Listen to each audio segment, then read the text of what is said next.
Whoops. Well, I need to fix that thing now. But anyways, we're here. You guys don't even know what I'm talking about. It's great. It's great to be back. We're gonna talk about what's on the title and do what's on screen. We're just gonna get right into this. No stalling whatsoever. So, friend gave me freaking this podcaster to watch, and that's why we have such a weird title. So yeah, that's what we're gonna do. And if the things behind me trigger you, well, maybe reconsider continuing this stream because it's only gonna get better from there, right? Because that's exactly what you thought I was going to say. Anyways, freaking cat score. So like, I started watching. My friend gave me this channel, and they didn't give me a specific video, so I was like, all right, let me watch this one. Why is dating so hard? Right. Not a very popular channel, but it's a podcast. I like podcasts. I'll watch some stuff. I'll see countering views towards how I normally would like think of the world. But yeah, let's challenge myself. So what I did is I pre-watched a little bit of, not this video because actually we probably should do this one first because it's only like 9 minutes instead of going to the entire podcast. But like, I watched this, right? Why is dating so hard? And then I was listening to it. I got to halfway through it, and they started talking about the thing that they saw, and it was an article which I already have pulled up, which I gotta reload. And it was the real reasoning dating is so hard right now that no one is naming. And first, you got to be careful when people like do these titles, the real reason, as if like normally when you see this type of like phrasing, it's because you're typically going to get someone that is hyper focused on a specific topic and will usually it ends up just being a one-sided biased framing of what's actually going on, like the real reasoning for why no one can talk about the Jews or something like that. Like, yeah, like you get all of these weird like the real reasoning why the government is preventing us from going to Antarctica because the world is actually flat and stuff like that. Like it's such a, you just got to be careful. It doesn't mean you should dismiss it outright. It just means you might be in for a little bit of BS and a little bit of actual like understanding what stuff is going on. So we're gonna watch this. We're gonna watch this video first, and I'm gonna get triggered probably. And we'll go from there. I'll give you my thoughts. I want to talk to you about pain in women. And I will say right off the bat, this is 10 times worse if you're a woman and of a minority. Talk about a couple specific studies. So women's pain was underestimated, like in all of these studies. That is true. Yeah. Yep. That is 100% true. The fact is there. Because of a false belief that women are oversensitive to pain and express or exaggerate. Okay, so that's not a complete, that is contested. That is a contested fact. The claim that women were falsely accused of being oversensitive, that is a contested fact. That is not an actual fact. There is debate between that because of society and how. Well, I won't. Let's just continue. It more easily. It's not just male doctors. Like both men and women often discount women's verbal reports and nonverbal behavior expressing pain. Yes, that is true. Female patients were perceived to be in less pain than male patients. And it's not good. You shouldn't do that. Like you're not supposed to take generalized data and apply it to specific people. Like you have to talk to the individuals. Basically, you have to talk to the individual basis, and that's how you're supposed to do it. But like when you're doing treatments and making rules for a lot of different people, you have to use the generalities. Like you can't get around not using generalities for things. The same level of pain expressive,ness and which includes teaching a general public. You got to use generalities for a general public. But two things can be true at the same time. That's all I'm saying. pain self-reporting. The perceivers persistently rated women's pain as less because they felt they were over-exaggerating it. There's this general belief that felt like they're over-exaggerating is a little bit weird to say. Felt like they were over-exaggerating.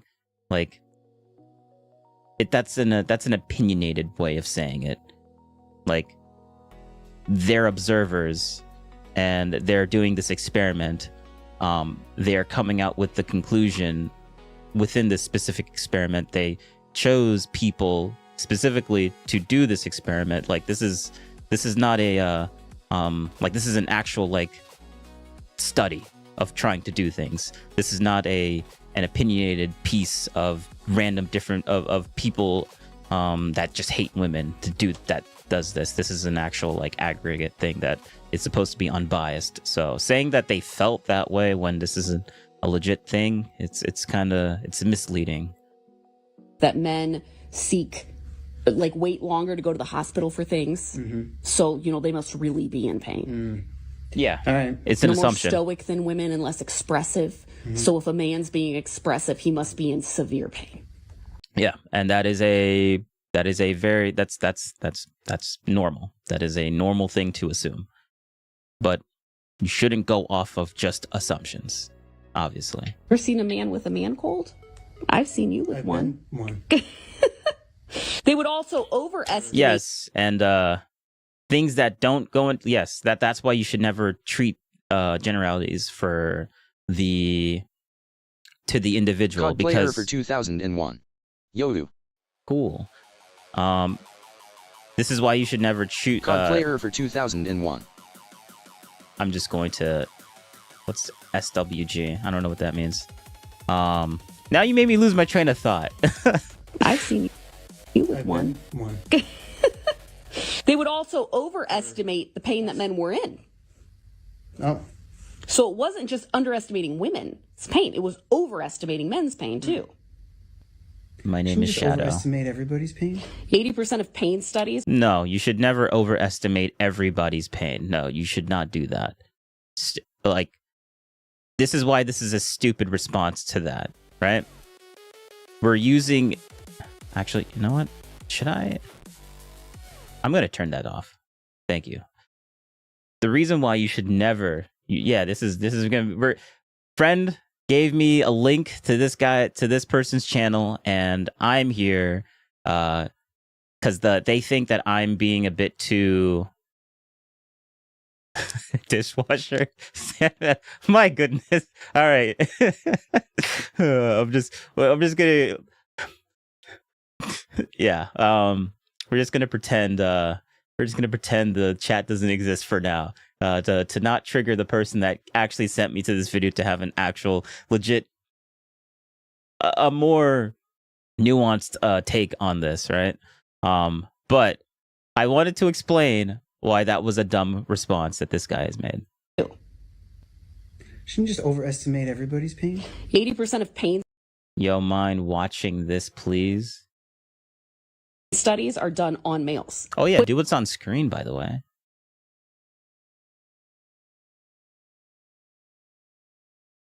I will follow? What do you mean? I'm confused. Which develops the norms without the data of females. Right. Dosages by weight don't make sense then, right? Yes, exactly. And Subscribe and follow, or I will come. Who is this guy? women respond differently than men do to certain pain medications. Different side effects probably too. Yes, different side effects too, yes. Few studies that are done specifically on women about pain, that do exist, prove that women feel pain more intensely than men. But it's due to their nervous system, not due to their emotional, like they are more sensitive to pain. So it means that their pains, physiological reason. the pain needs to be treated because it is very real. Yeah. Does I this am play Shadow. into like real life situations? This particular study was done on abdominal pain. So in the ER in the United States, Man, so if you weren't here, Shadow, I would be pausing this 3,000 times because there's so many misconceptions. Like, it's the whole issue with this, what's going on in this video is that there's a lot of facts that are actual legit stated facts. It's just that people are making weird conclusions towards those facts, and then they're like, well, that's the only conclusion you can have towards these distinguished amount of facts. Like this thing here where they're doing, like, they had a study of people having different abdominal pain, and you're like, oh, like women should be treated like women on average would have more abdominal pain than men, and we're supposed to treat this as like a freaking apples to apples comparisons when men literally don't go through what women go through. Are you just yapping now? Yeah, I'm just yapping. women wait about 65 minutes before receiving any kind of pain medication for like acute pain. Men only waited 49. Well, oh wait, no. I'm sorry. I'm yapping, but I'm yapping because I kind of watched a little bit of this before, but then I stopped because I'm like, let me at least go into it without knowing everything that's going on in the video. So I pre-watched, and that's why I'm yapping just a little bit, just a little bit. 9 minutes. Same thing in just waiting in the emergency room, waiting room. Women wait longer than men for the exact same symptoms. Women are 7 times more likely than men to be misdiagnosed and discharged in the middle of having a heart attack. Why?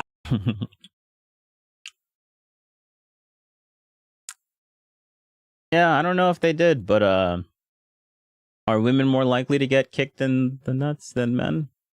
I mean, no. On average, no. That is a thing that is a fact. Yeah, they're less likely to get kicked. They give birth, yes.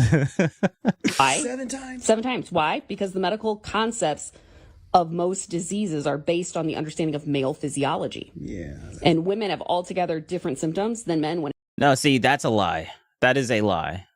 That used to be the case, but that is not the case in the that's not the case today. That used to be the case, but that is definitely not the case today. Like that's a little bit of a misleading lie that you just said there. That most studies are just made based around men. Like, yes, it used to be like that, but that we're long past that from now. But they do it a lot. A man doesn't say "hit me in the nuts" again. Yeah. Yeah. when having a heart attack. Mm-hmm. Moreover, when the perceivers in these studies were asked to recommend either psychotherapy or pain medicine to each patient, 62% recommended pain medication for men versus 58% for women, and psychotherapy was chosen for only 38% of men versus 42% of women. In these studies, it was the exact same condition. Yeah, right. So it was a apples to apples So all thing. of the variables are pretty much accounted for. Yes. So there's sex was Wait, so a different study that has an apples comparisons, does that mean that every other study that you've done was an apples to comparison? Like that is obvious. That's not like, just because you have one comparison doesn't justify every other thing that you've said in the like before this moment. Like that's just not how it works. Mine to watch a channel, please. I recommend it, please. Give me the channel name. the only thing that remained. So even if there's But it has to do with the whole women thing that we're doing right now. It can't be a different topic. 4% difference may seem small, but when it's the only variable, like there's an obvious problem. Yes, exactly. We're going to talk about race now. One study that they did. Oh, they're talking about race. They're talking about race. You see this right here? You see this? You see how this part is like much lighter than this part? Ooh, this is a sensitive topic here, boys. Sensitive topic here. You gotta be careful now. They did a sample of 222 soon-to-be healthcare professionals. Researchers found that about 50% of the I mean, that's what I would say if I was just a virtue signaling like little twat, but I'm not, so. medical students and residents attributed higher pain tolerance to Black patients compared to white patients. These students falsely believed Black people have less sensitive nerve endings, thicker skin, or stronger immune systems, so therefore would require less invasive pain care than white people. What percent? Okay. All right. So that sounds crazy. Look at how surprised this white dude is. Like I just, this bothers me because like you got white people sitting here being like, "Whoa, that's crazy. Whoa." You don't experience any of this. So why do you even need to have any type of like expression whatsoever? Like this doesn't affect you. But he's acting so outraged. It's like a freaking, it's just virtue signaling. I just find this super shallow and just very shallow. We'll be nice. We'll be nice. Stronger immune systems, so therefore would require less invasive pain care than white people. What percent? 50%. That is Okay. okay. Another study they did? You don't even have words to say. That is, I don't know. You don't even know what to say. Fellow brother, I am African too. Cool. Mm-hmm. On children showed that only 12.2% of black children were offered opioids compared to 33.9% of white children who were experiencing appendicitis. Oh no. See, that's crazy. That's crazy. It's bad that we're prescribing opioids less to black people than prescribing more opiates to white people. It's actually bad for them. Yeah. Yeah, let's have a higher increase of getting addicted to drugs put on black people than white people, but that's actually that would be the good thing here. Yeah, true. Watch that channel. It's much more better for real. Oh, here, I'm here. I need to continue watching this because my brain can handle the destructive grain of countering opinions that most people can't. Oh no. And when both would describe their pain as moderate, black children were less likely to receive any pain medication at all. Oh my God. So now, see, this is what you call, this is why I don't like, this is why I'm kind of being a bit mean. Because, like, this is a manipulation type tactic, right? We were just talking about opiates, and now we've just lowered the negativity and just said, oh, it's just pain medication. Oh, okay. An opiate is the pain medication, and you can get addicted to that pain medication very, very easily and then be dependent on that pain medication. But yet, okay, all right. So if a child goes in explaining their pain is moderate and you're black, the chance of you getting pain medication. No. You see how we reduced? You see how we reduced this thing? We see how we reduced it. It was opiates, and now it's just pain medication. We're not giving black people more pain medication, even though literally 10 seconds before. Okay. Another study they did on children showed that only 12.2% of black children were offered opioids compared to 33% of white children. Yeah. It's actually bad that black people are getting less opiates than white people. True and based. That is retarded. That is actually retarded. bias about pain in being black start? How soon does this bias about pain in being black start? White children, they did a study on them. Oh, wait. Now we're just downgrading like actual biological facts as just a biased?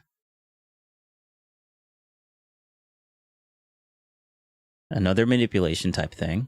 We're downgrading, like we were just talking about how black people have less nerve endings, thicker skin, and all these other biological traits that generally black people have, which is not false. That is just like biological realities exist. The conclusion saying that, oh, they experience less pain because of that is up for debate. That is not a fact. But to dismiss all of the biological facts as just bias is, what is that word? It's What is that word? It's what's that word? It's not disanalogous. That's a completely different meaning.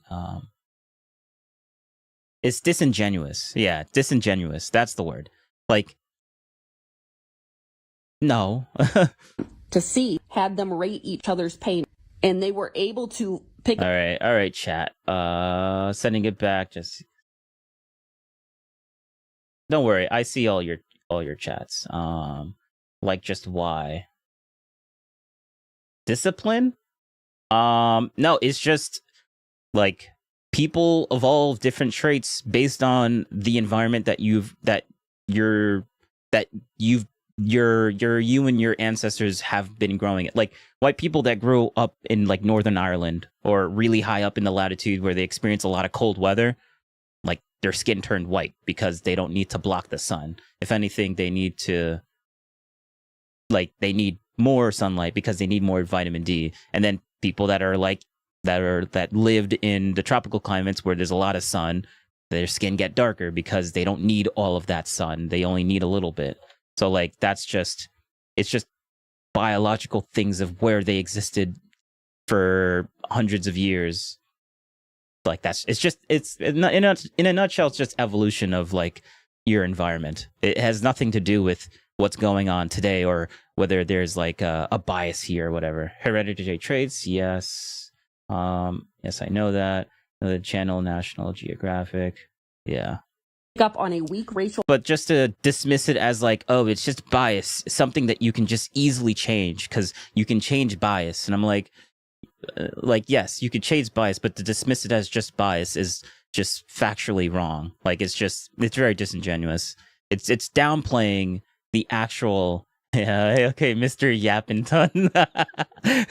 So bias by the age of 7 years old and a strong and reliable bias by 10 years old. Yeah, I'm yapping. Actually, you do a good, like, I do yap a lot. So whenever you say that I'm yapping, it's a good indicator that maybe I should just play the video. Whoa. I appreciate it. Why? Often white participants superhumanize Black people, which is really dehumanization, but superhumanize. True. The opposite of dehumanization is actually dehumanization.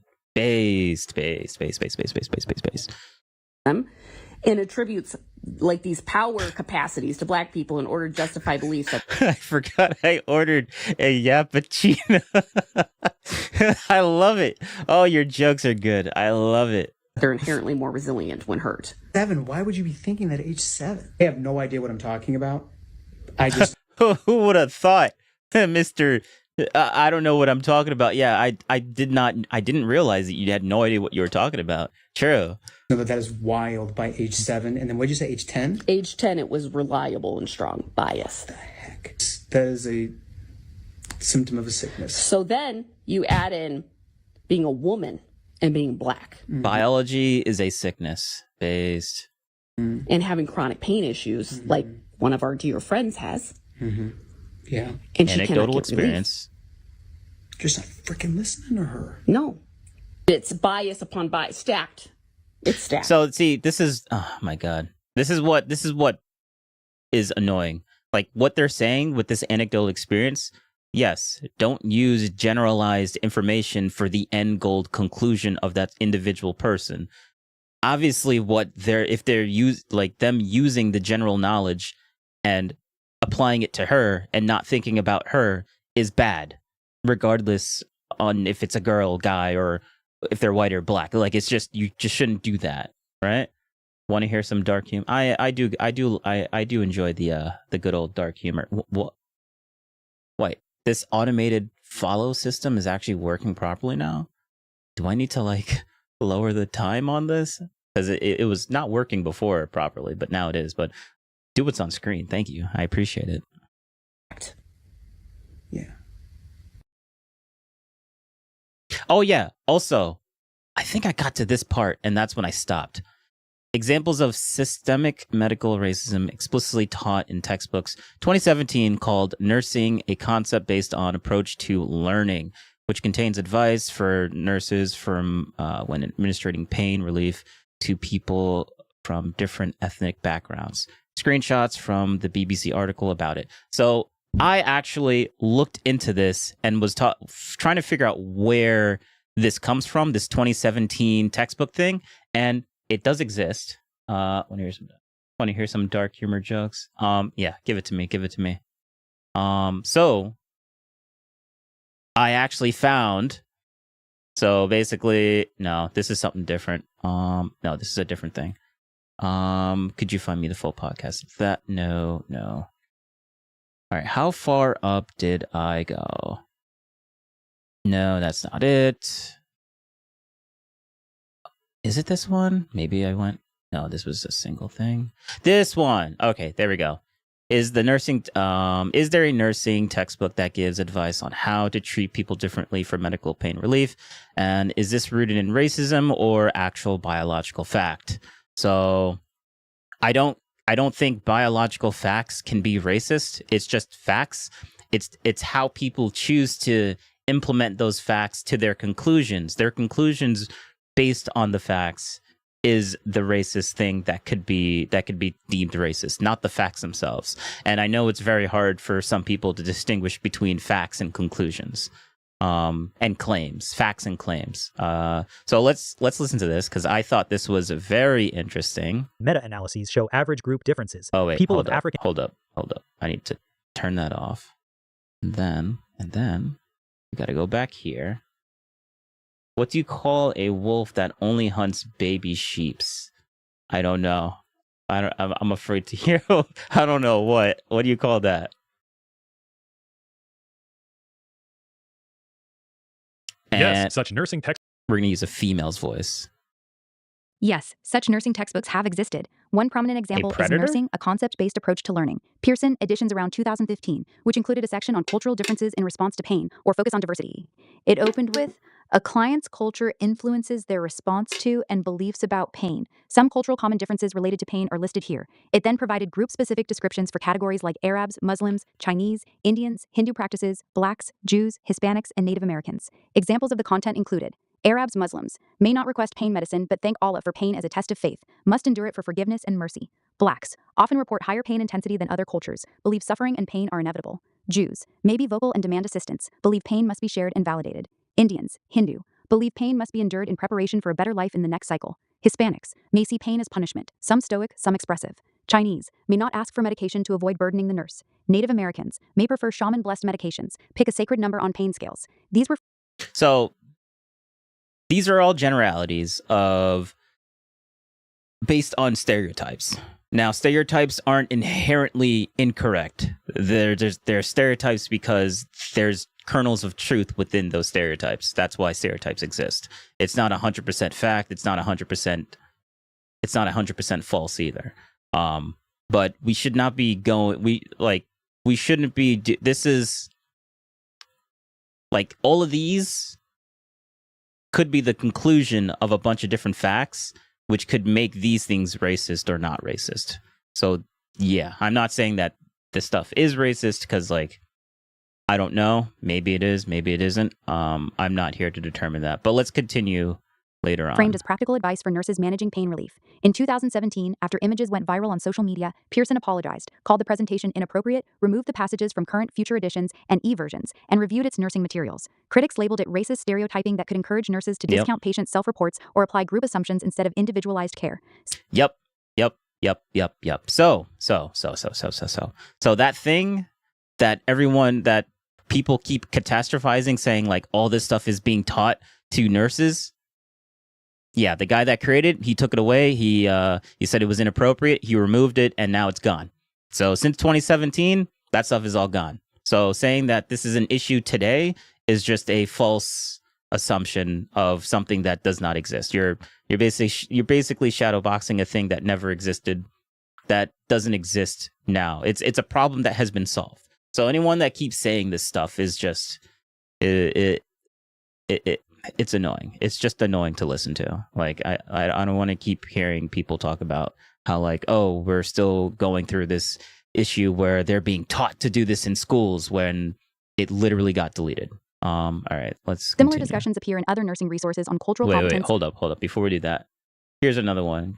Because you didn't understand that one. What do you call a stone that can play wrestling? The Rock? Oh. What do you call a stone that can play wrestling? The Rock. All right. Yeah. Shut up. I'm going to respond to you as soon as I get my thought out. All right. I see you, bro. I see you. I know there's a little bit of a delay too, so like I know you're gonna end up stopping doing that. What do you call? Okay, I get this one, but those are cheesy. Those aren't dark. These are cheesy. Like they're good. The first one, I mean, I didn't really get a Predator one. I mean, yeah. Okay, can you please? Oh my god. Oh my god. All right. All right.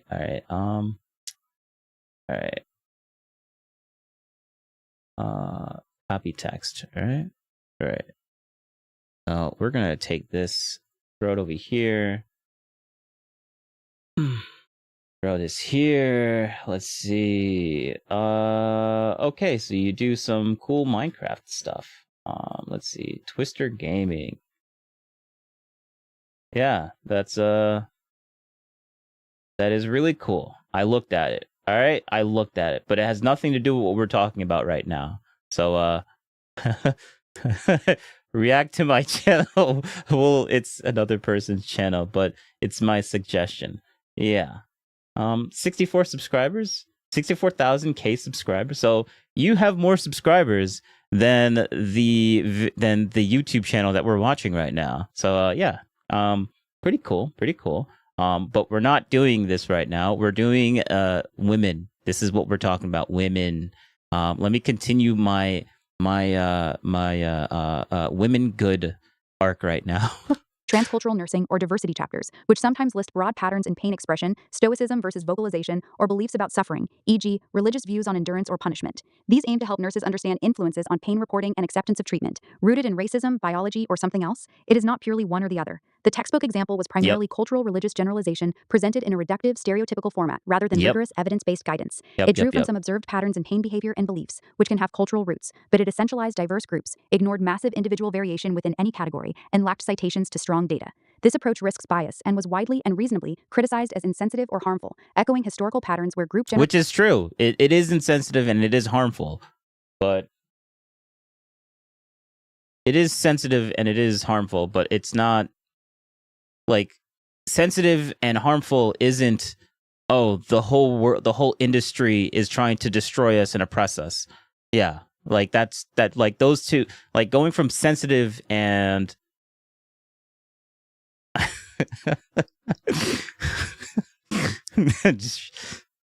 stop begging, man. Stop begging.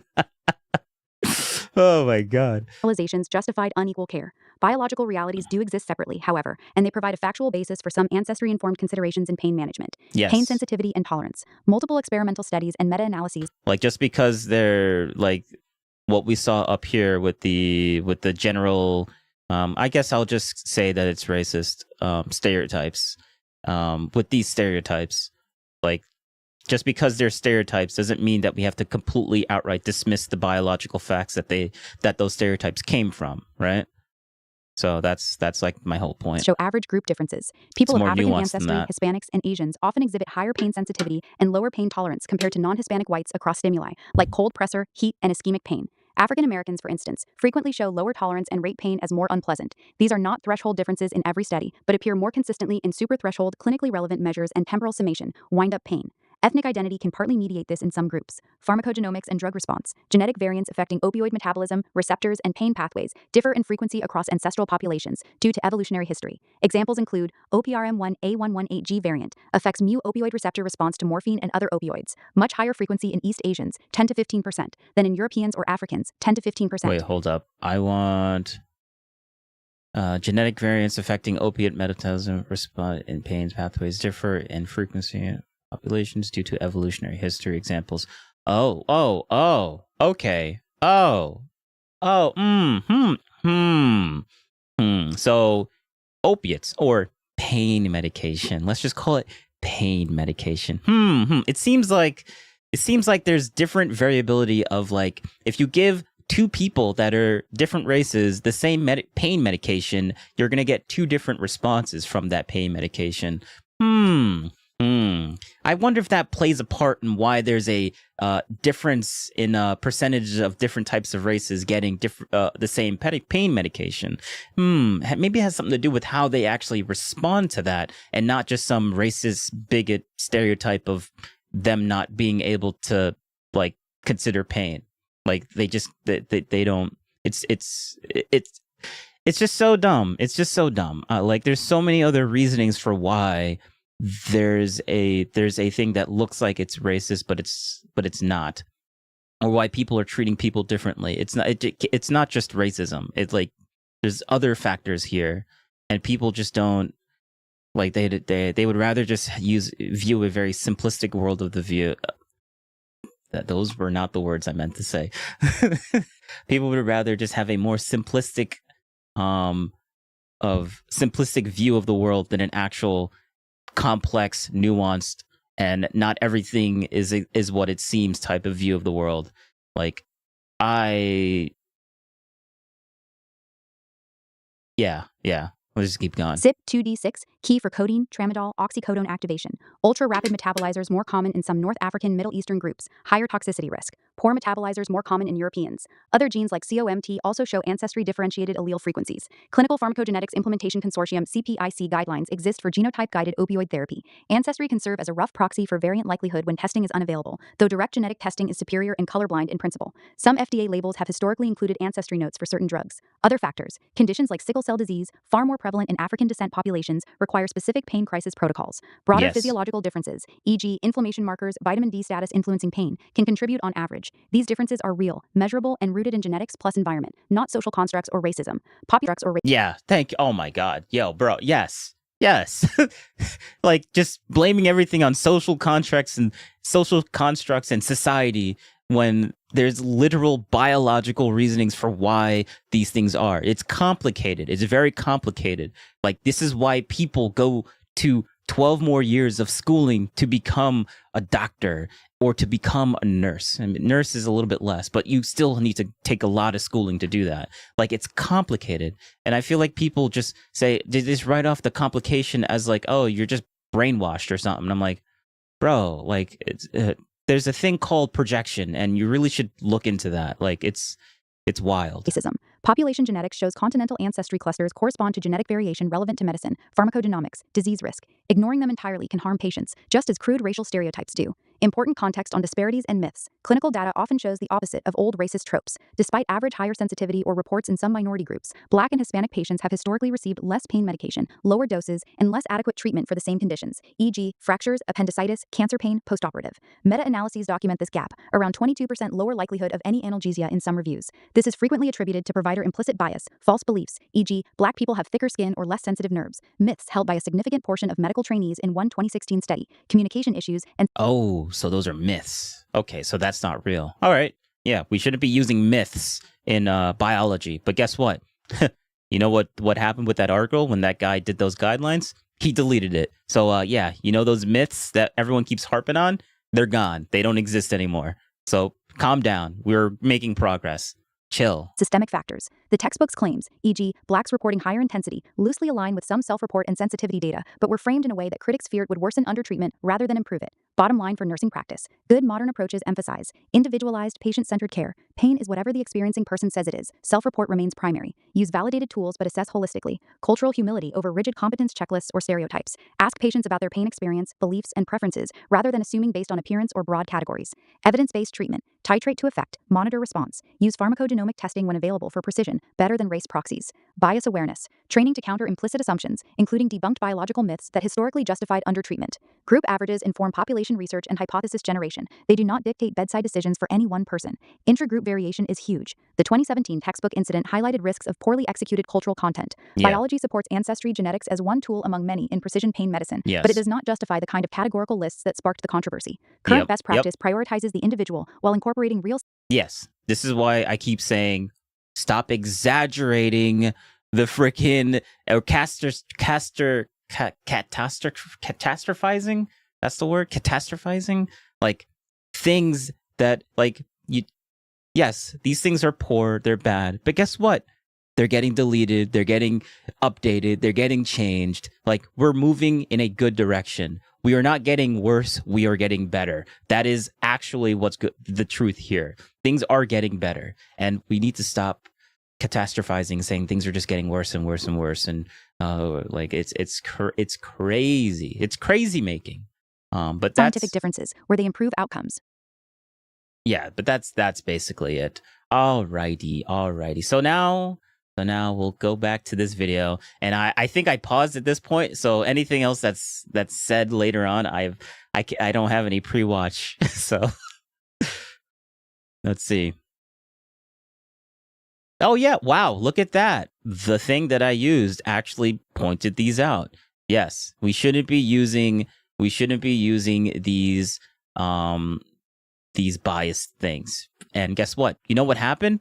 All of these got erased. And this was about a year ago. Wait, so this was about a year ago in 2024. But this got erased back in 2017, but yet we're still talking about this as if this is a problem when it's not. It's been erased. Yeah. Okay, so we've already established that that's true. This is gone. This is scraped. The guy that made the thing deleted it. It's gone. So yeah. Okay. All right, good one. Like, you're just stuck in the past. This is bad, but you're stuck in the past. These pain bias go back far, rooted in slavery.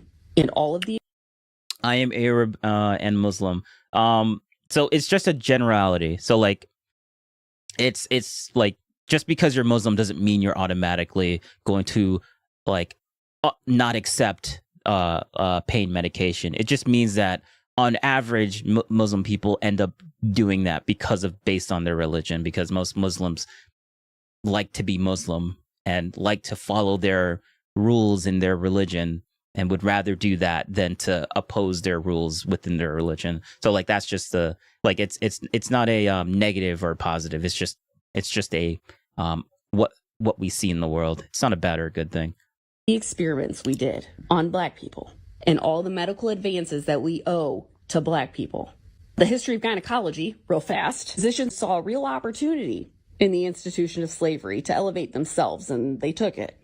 You had these slave owners that would have these women have babies, and they would develop sometimes fistulas. Do you remember what a fistula is? It's basically, it's a tunneling. Yes. You have a hole or a tunneling where something should not be in it. This guy with the last name Sims, who is considered the father of gynecology, obtained slaves who has these problems. And these slave owners are letting them do this. And in fact, they're motivated. They want to get these women back out and working or childbearing. So while some doctors didn't trust anesthesia at that time, Sims didn't use it, any kind of numbing agent, because he believed that Black people didn't experience pain like white people did. Oh my God. Yeah, it's bad. Don't use generalities for individual cases. That is just not a good thing. We've established this. And he's quoted as saying, there was never a time that I could not at any day have had a subject for operation. And it was the most memorable time of his life. Oh gosh. Let's talk about a girl named Lucy. The reason that we know how to repair fistulas today is because of these 17, 18-year-old girls that underwent many, many, many, many unmedicated surgeries and died from sepsis. This guy with the last name Sims, who is considered the father of gynecology, tamed slaves who has these problems, right? Some doctors didn't trust anesthesia at that time. Sims didn't use it because he believed that Black people... Okay, so we're going to hyper focus on one specific guy that was really bad, and then we're just going to explode like, oh, this is the actually this one guy, there's actually so many of them in the industry that the industry is really bad, and that's why we need to take over this because of this one anecdotal thing from this one guy. Okay, good. Actually, no, there was actually more than one guy. There was two guys and maybe three guys. Actually, let's just say 1,000 guys. There was 1,000 of these guys, right? But we don't care about the hundreds of thousands of other like doctors that don't do these really terrible things. Yeah, we don't care about those guys though. No, those guys, they're even though they're fighting this and making sure that that's not a thing that ends up being a thing that's supposed to happen. No, all these one-off actors, like these other thousands of guys that are actually doing these really bad things, which I highly doubt it's even over 1,000. I think it's more like a few hundred, or actually not even a few hundred, maybe like less than 100, maybe like in the 50s or 60s of like actual really bad doctors that got through the doctor system and is doing like really bad like medical malpractice.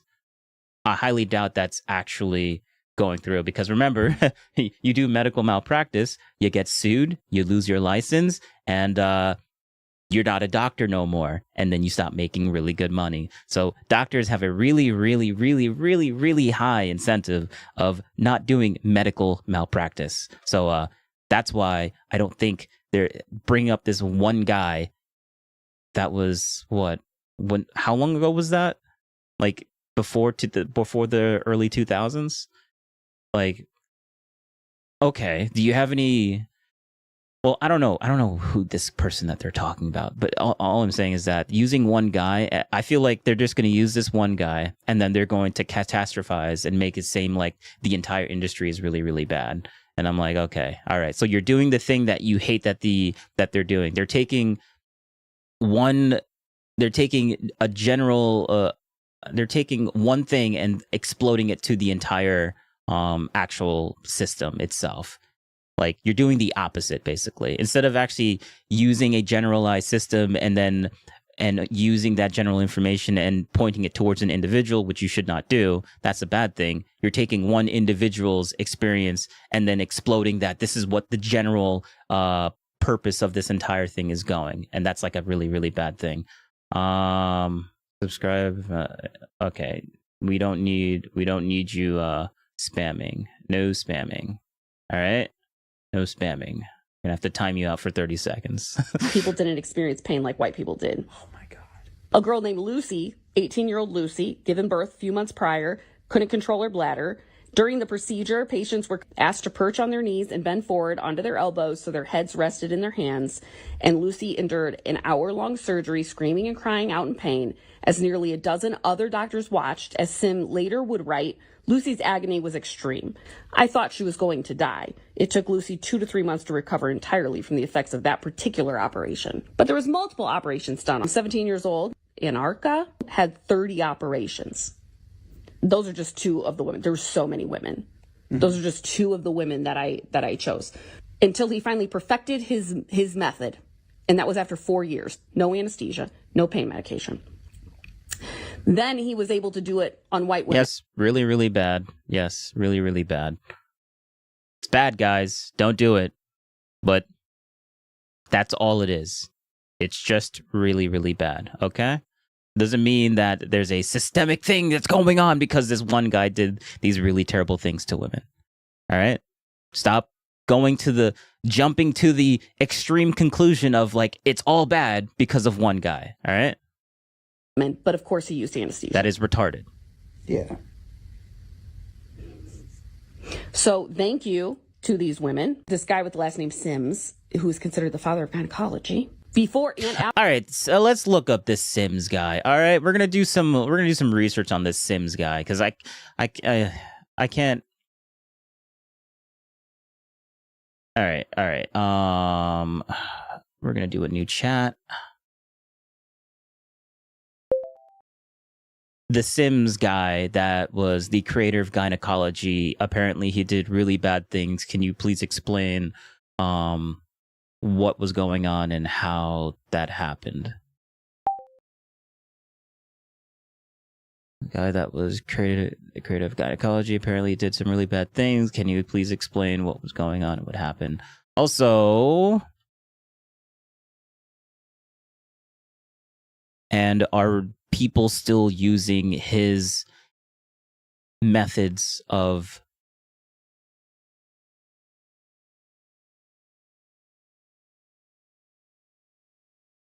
medical practices today? Or is it seen as a good thing today? And while that's doing that, we're going to go back to the video.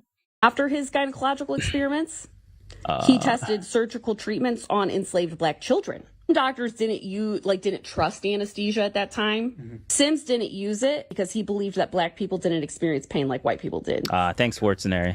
One of the things was in an effort to treat neonatal tetanus, which is a form of tetanus that was acquired most likely through using unsterilized instruments to cut the umbilical cord. He had very little success. Why did he have... Wait, hold up. All right, so you just lied. You lied, didn't you? You lied. Oh my God. Oh, so when will you react to the Minecraft? When will you react to the Minecraft channel? Oh wait, no, never mind. You didn't lie. I misread it. I'm gonna continue ignoring again. Very little success. Well, he believed that African Americans were less intelligent than white people and thought it was because... I love the fact that this thing actually reminds you that it's done. Alrighty. 1813 to 1883.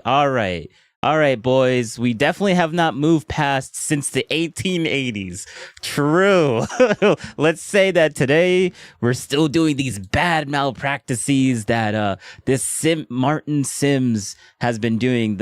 Bro, I can now whenever someone talks about the Sims guy and they're saying, oh, this is a major problem in the medical system, I can just easily dismiss them as like, bro, you're talking about a guy that did something in the 1880s when no one knew they didn't even know what atoms were or what like chemicals were and chemistry was like very new at that time. They didn't even understand any of that, but yet we're supposed to, bro, we've gone so far since this guy, but what does this guy have to say? All right. So let's see. What is this guy? What is this dude?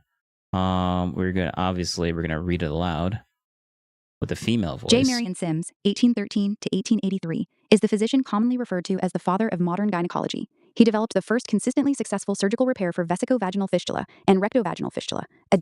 Successful repair. Whoa, okay. So this guy, okay, wait a second.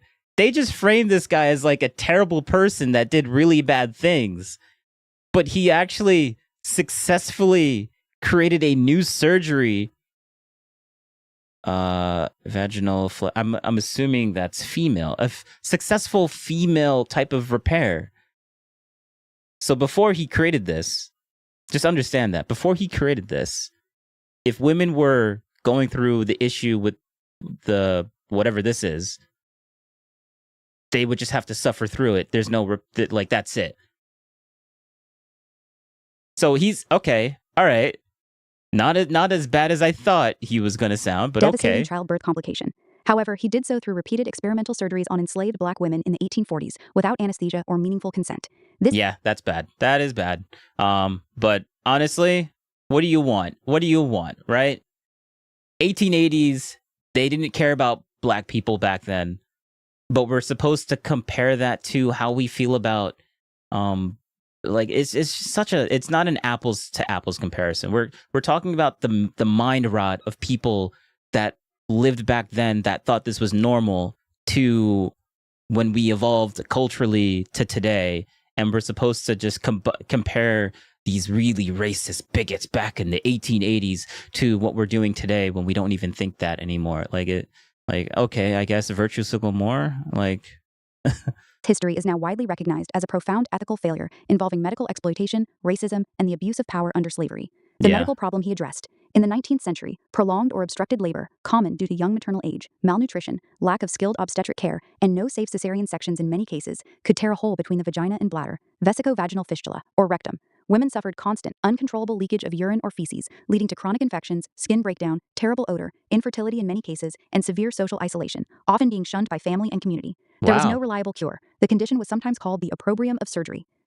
Wow. Okay. So, I don't know about you, but the thing that he fixed sounded like a really, really bad thing to go through.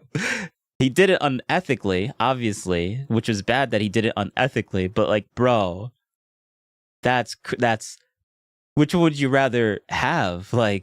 Him being racist to try and find a cure to something that is catastrophically way worse than racism, like objectively. That is just like, would you rather be have a guy scream really racist stuff to you, or go through pain, isolation, like terrible odor, infidelity, like leading to chronic infection, skin breakdown, terrible odor, or having a guy call you like the most racist thing imaginable, and then having him say to you constantly for like as harassment? Like, which one is worse? That's just objectively. That is just objective. Okay, all right. I think I have to pick this one up. Give me 2 seconds, guys. Give me 2 seconds. I'll be right back. Is it gonna work?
Oh, don't you just love my BRB thing? It's great. One button does all that. Lowers the volume, brings everything up, and I lost my train of thought because I had to take that call. Sims, a South Carolina-born doctor practicing in Montgomery, Alabama, encountered these cases among enslaved women brought to him by their owners. Frustrated by the lack of effective treatment and motivated by both humanitarian impulses, in his view, and professional ambition, he set out to solve it. What Sims did, the experiments. Between roughly 1845 and 1849, Sims operated on about a dozen enslaved black women and girls in a small surgical infirmary for Negroes he built on his property, sometimes described as the first dedicated women's hospital in the U.S., though its primary purpose was his experimental work. He provided food and care at his own expense, while the owners retained legal ownership. Key named patients included Anarcha, operated on approximately 30 times over about 4 years before a successful repair. Lucy, one early operation nearly killed her due to severe infection sepsis. A retained sponge or similar issue is sometimes cited in accounts. Betsy and others, including women named Delia, Anne, etc. He refined his technique through trial and error on these women. He developed better visualization using a speculum he improvised, initially from bent pewter spoons, and the Sims position, patient on her left side with her right knee flexed toward the chest. This allowed clearer access to the fistula.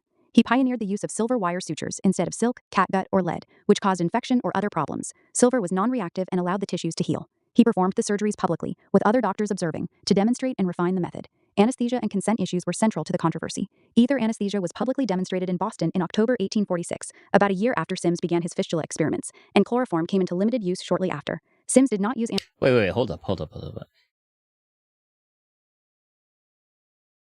He pioneered civil... Okay, he performed post-surgery with doctors. Anesthesia and consent issues were central to the controversy.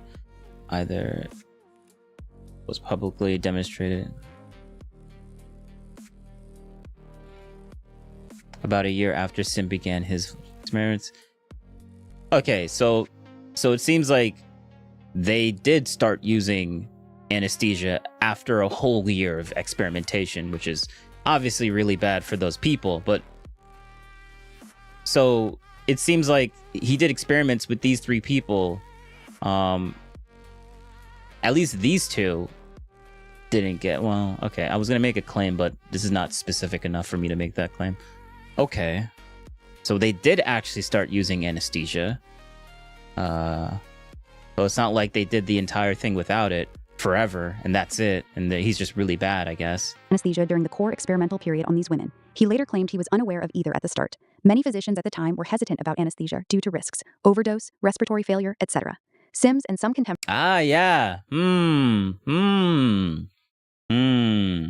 Yeah, people in the 1880s, in the 1800s, did not have a full grasp on like different types of opiates and different types of pain drugs that and didn't know the dosages and the correct dosages, because this is highly experimental and people don't know what to do because no one has ever done the experiments before.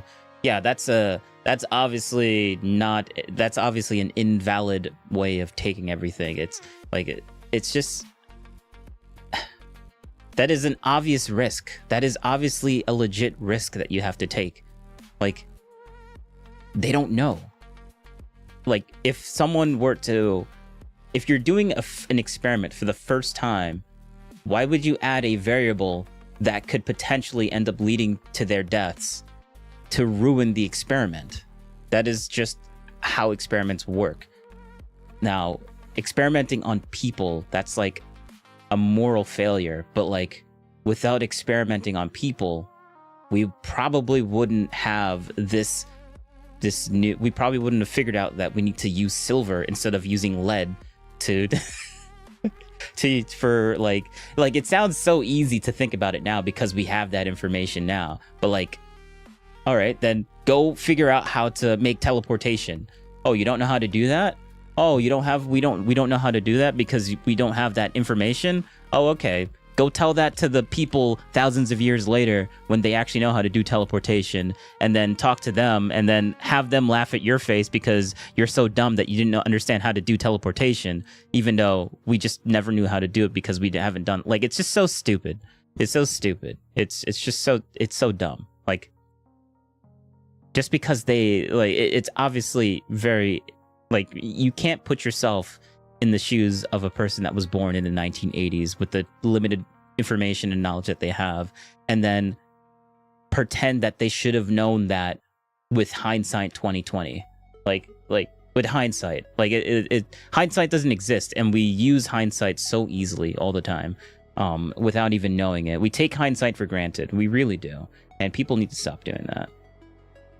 Let's continue. Held the racist belief that black people had higher pain tolerance or didn't feel pain the same way. He provided opium afterward for pain relief, and sometimes their owners gave permission. Sims wrote that the women were willing and had no better options, but this occurred under the total power imbalance of slavery. He occasionally operated on poor white... So he did give them opiates after a while for his experimentation, and then his excuse is that he did not know about it before then, which, to me, that sounds really dumb, but like, in the we don't know what technology they had in the 1980s or whether that was common knowledge or not. So for anyone to pretend today that, oh, but they should have known that, they should have had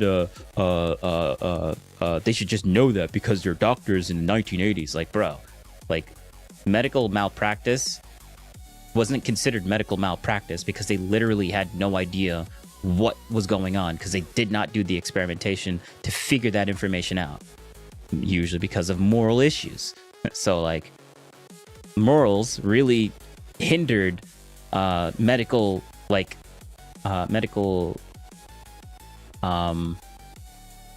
progress. It really hindered medical progress because the moral degradation of how to get to do those experiments to know what would work and what would not work, you would have to do those immoral things to get to that. There's no such thing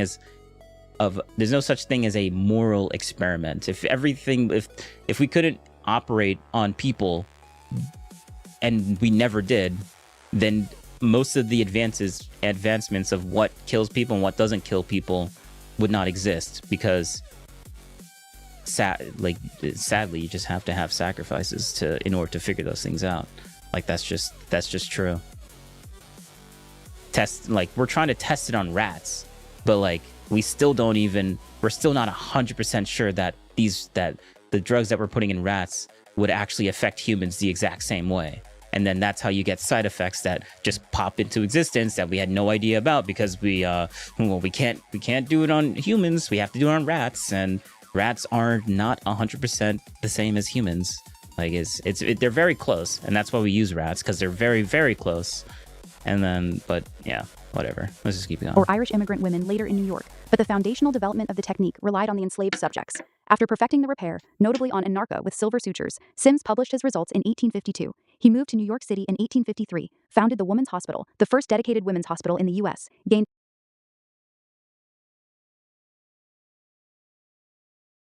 So wait. The guy that these people are trashing right now was the guy that created the first women's hospital and tried to make that an actual thing that people should actually care about back in the 1880s, 1850s. So we're trashing the dude that was trying to advance women's... Okay. All right. This is interesting. international fame, treated European royalty, served as president of the American Medical Association, 1876 to 1877, and received numerous honors. Why this happened, context of the era, medical context, gynecology as a specialty barely existed. Pelvic exams were considered improper or repugnant by many male doctors. There were no effective prior cures for fistulas, no antibiotics, limited understanding of infection, and primitive surgical materials. Slavery context, enslaved women were economically valuable as laborers and breeders. Owners had incentive to seek treatment that might restore their utility, but little regard for their suffering or autonomy. Sims operated within this system. Ethical standards, 19th century medicine had no institutional review boards, no concept of informed consent as understood today, and routine experimentation on vulnerable populations, the poor, prisoners, enslaved people, orphans. Human subject protections emerged much later, notably after the Nuremberg Code post-WWE and scandals like Tuskegee. Personal factors. Yep. Sims was ambitious and persistent. He saw himself as relieving immense suffering. Some defenders, e.g. historian surgeon L. Lewis Wall, argue that by the standards of the time, he provided care that might not otherwise have been available, and that the women cooperated hoping for a cure. Critics, including historians like Deirdre Cooper Owens, Medical Bondage, emphasize that Sims exploited the institution of slavery and racist ideologies to advance his career. The women's bodies were used as experimental subjects to build his reputation. Their pain and repeated trauma were disregarded. Are his methods still used today? Is this seen as a good thing? No, the unethical core of what Sims did, non-consensual experimentation, repeated operations without anesthesia on vulnerable, non-consenting people, and racist rationalizations, is universally condemned today and would be illegal and unethical under modern standards. Oh, wow. Okay. So, yeah, it doesn't exist. Thank you. That's the only reason I said that in the beginning of the chart, because I wanted that to be the thing, the sticking point. So anyone that's saying that, oh, they're doing this to us, they're doing this, we are being misused today. I'm like, no, you're crazy. You are crazy. That this is not being used today. It's undoubtedly not being used today. Even the dude that was doing this today, bro. So this guy that's supposed to be the evil boogeyman created the start of of actually caring about women's like he made the first women's hospital, bro. The guy that women are trashing today is literally the reasoning for why they have so many advancements in the women. Like, he was the start of that. He pioneered that. But he's the bad guy. That's crazy. Informed consent, institutional review, anesthesia sedation, patient dignity, and prohibitions on exploiting power imbalances. Technical contributions have had lasting but evolved influence. The Sims speculum, single build design, is still used in gynecological exams and procedures worldwide, though the bivalve Graves speculum, building on similar ideas, is very common today. Okay, so that's, okay, I see. So that's what people are going to point to. Yes. So we're using the good things that this guy used, but since they already degraded his name and made his name such a bad name, just hearing the name triggers people because they're like, oh, you associate that name with bad guy that did bad thing to black slaves. But you completely ignore all of the other advancements that he did for women that he was trying to get. So like they'll use the Sims the thing today, right? But these are one of the good things that came out of his research and experimentation. Okay, now I see it. Okay. That's why people are taking it, because they don't actually know who this guy is. They just see the name and they get triggered, and then they're like, oh, must be a bad guy because he did these bad things, and ignoring all of the good things that he's made. Okay, all right, I can understand that. we've got to the conclusion. We've got to the conclusion. I understand why people. I don't want to call them dumb anymore. I see it now. All right, whatever. Some clinicians and advocates now refer to it as Lucy's speculum to honor the enslaved women and acknowledge the history. Plastic, single-use versions are widespread for comfort and infection control. The Sims position is still taught and used for certain exams and procedures. Principles of fistula repair, good exposure, visualization, freshening wound edges, tension-free closure, appropriate suture material to minimize infection reaction remain foundational. Modern repairs, however, always use anesthesia, general, spinal, or local with sedation, antibiotics, better lighting instruments, and often absorbable sutures. Success rates for uncomplicated cases are high, 80 to 95% in specialized centers. In places where obstetric fistulas still occur due to limited maternal health care, mainly parts of sub-Saharan Africa and South Asia, ethical surgical repair programs exist with full consent and supportive care. Silver sutures pioneered the idea of using less reactive materials. Modern surgery has advanced far beyond this with absorbable synthetics, etc. Legacy today is mixed and contested. Statues honoring Sims have been removed or relocated. E.g., the Central Park statue in New York was taken down in 2018 amid protests and moved to a cemetery. Other monuments in oh my god, because people are. They removed it because they associate his name with, oh, he denigrated black people. He experimented on black people, black women. He denigrated black people, black women. He did a bad. And ignoring all of the other advances that this guy has actually made in women's medical, like, in the medical field of, like, just understanding women biology in the first place. Like, he's the one that broke through the stereotypical, like, oh, we're only going to use men as the thing. He broke through that. He was the guy that broke through that. That's why there was a statue of him, because he literally made the first women thing, the first women. Yeah, I mean, but we already. I'm just repeating what was already said in this thing. Like, this is just wild. This is crazy. It's sad. It's just sad because you can see that people just.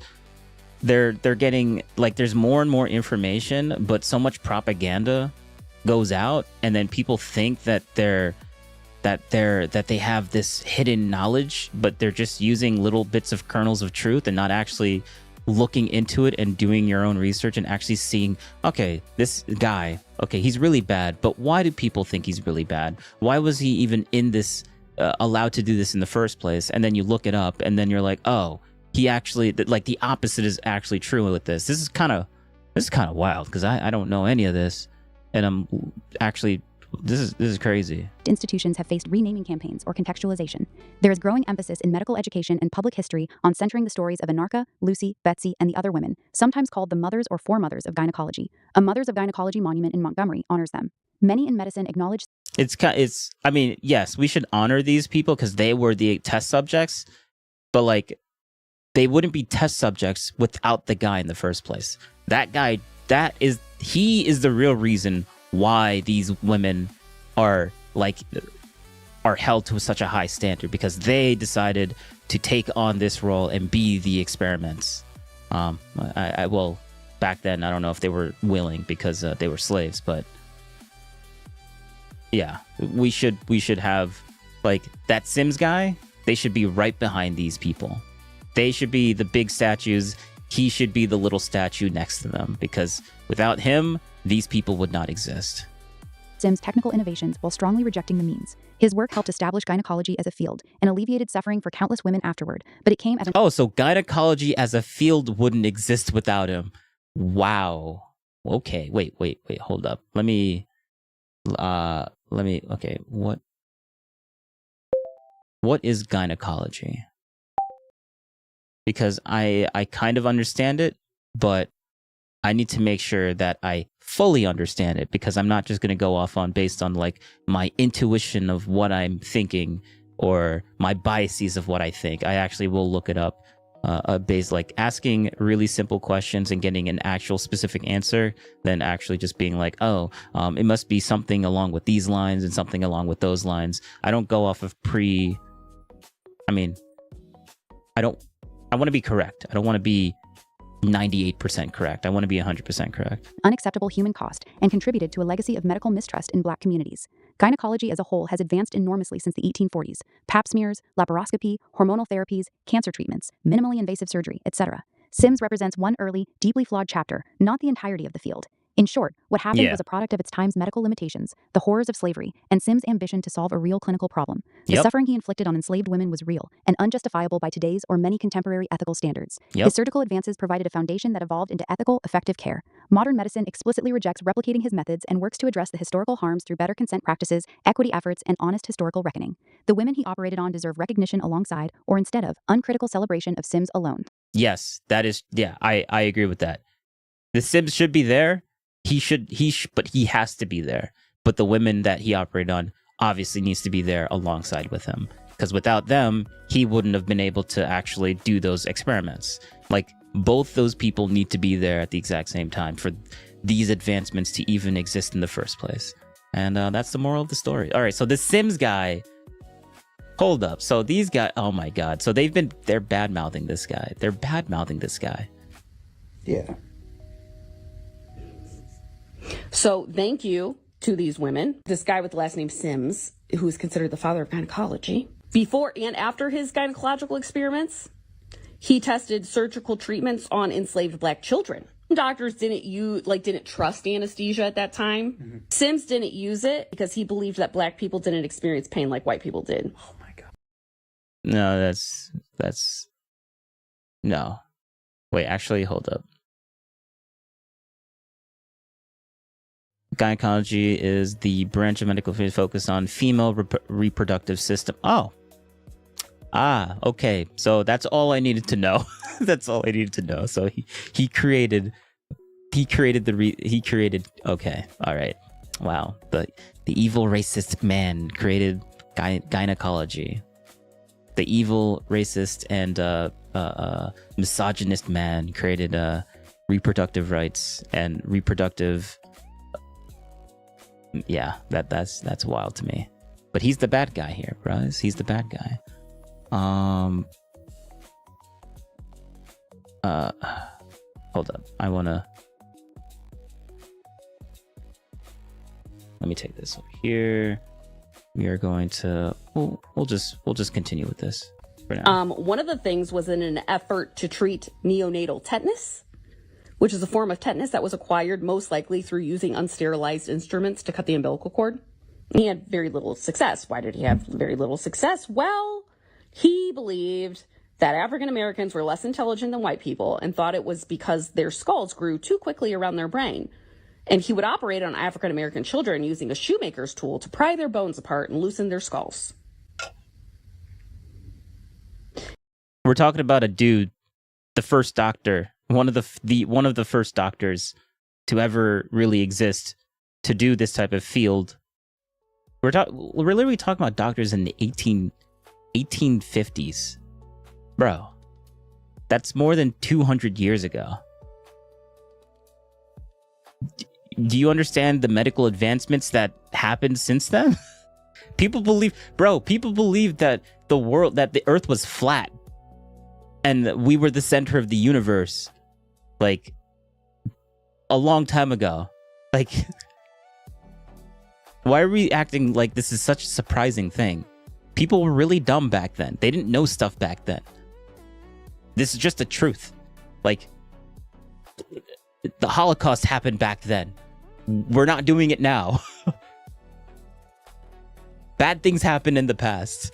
Like, is this such a revelation?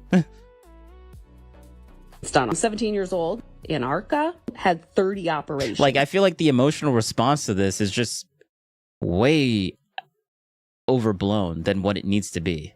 It's like it's an exaggerated emotional response to something that's just obvious. Those are just two of the women. There's so many women. Mm-hmm. Those are just two of the women that I chose. Until he finally perfected his method. And that was after 4 years. No anesthesia, no pain medication. Then he was able to do it on white women, but of course he used anesthesia. Yeah. So thank you to these women. This guy with the last name Sims, who is considered the father of gynecology. Before and after his gynecological experiments, he tested surgical treatments on enslaved black children. Doctors didn't trust anesthesia at that time. Mm-hmm. Sims didn't use it because he believed that black people didn't experience pain like white people did. So that's a lie, because he did eventually started using it within the last few things. So that's just a lie. Like, obviously this person didn't do her research. She's just regurgitating a narrative that she was fed and then saying it's truth, and this is the actual truth, and why she's the only person that actually knows this truth, because actually the truth that she's talking about is actually a lie. Like, he did ended up using that within, like, later on, like, obviously not in the beginning. Yes, that is true, with not in the beginning of his experiments, but later on, and then years after he started implementing it. But he had valid reasons for why he didn't start with it.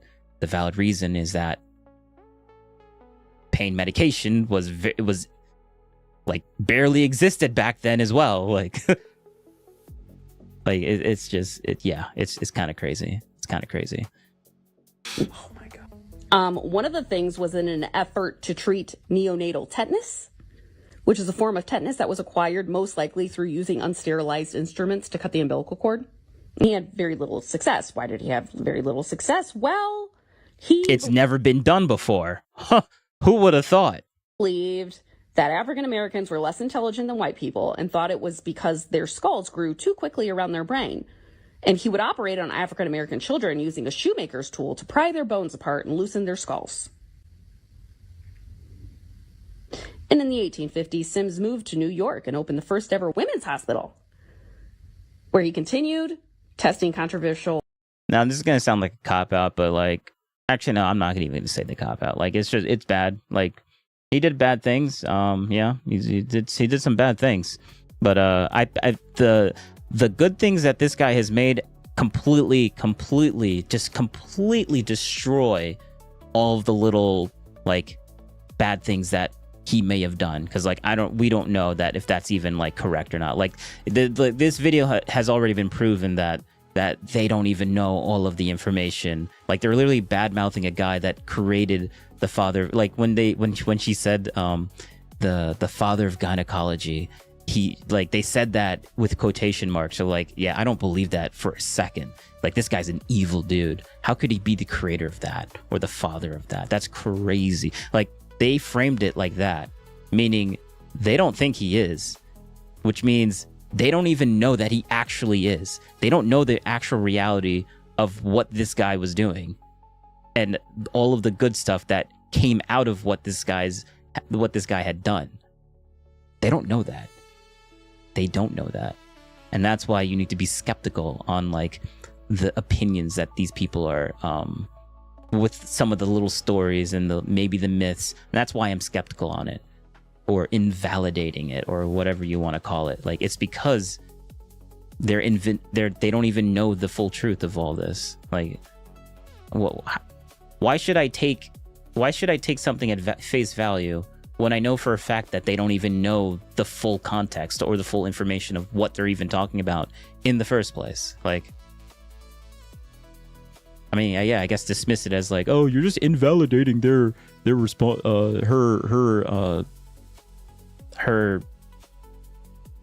whatever. Medical treatments on his patients.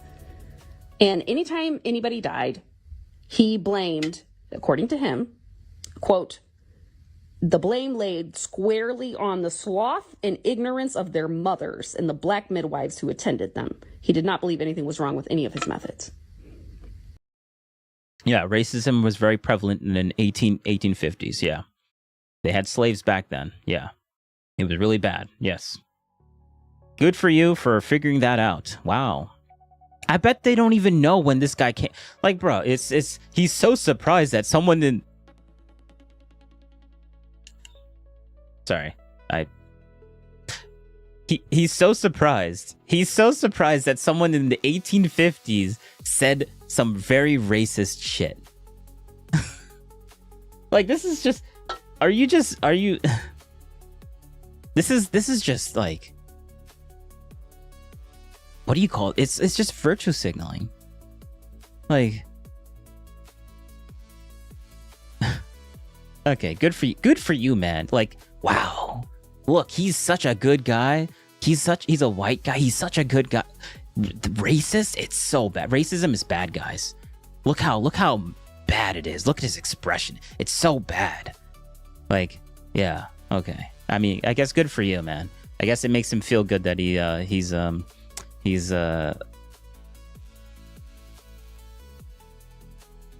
LARPing as an anti-racist. I don't know if that's actually it. I don't think LARPing is supposed to be used in that context. I don't know. Anyways, that was it. All right. Now it's time to go into the full episode, and I think that short was kind of cancerous to my brain, not gonna lie. Especially after looking through all of that. Oh wait, so yeah, this we're gonna do this. New video, women. Why is dating so hard? So now that we have some context, and that these people have a bias towards being of not really looking into the full facts of everything and kind of sitting in their own like world almost. So yeah, let's just watch this. Maybe this might be better than the first one, which I think it probably is. Welcome to the Pink Pill. But actually, no. Before we even get to that, I need to do some stuff.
I'm back.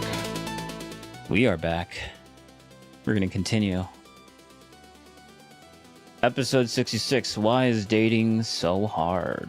I bet it has nothing to do with dating apps. I bet it has nothing to do with dating apps. RX podcast hosted by Katie and Jay. Skip. Special episode. That was a new one. That was a new one. We have a special episode this week because of where we're recording. We are camping.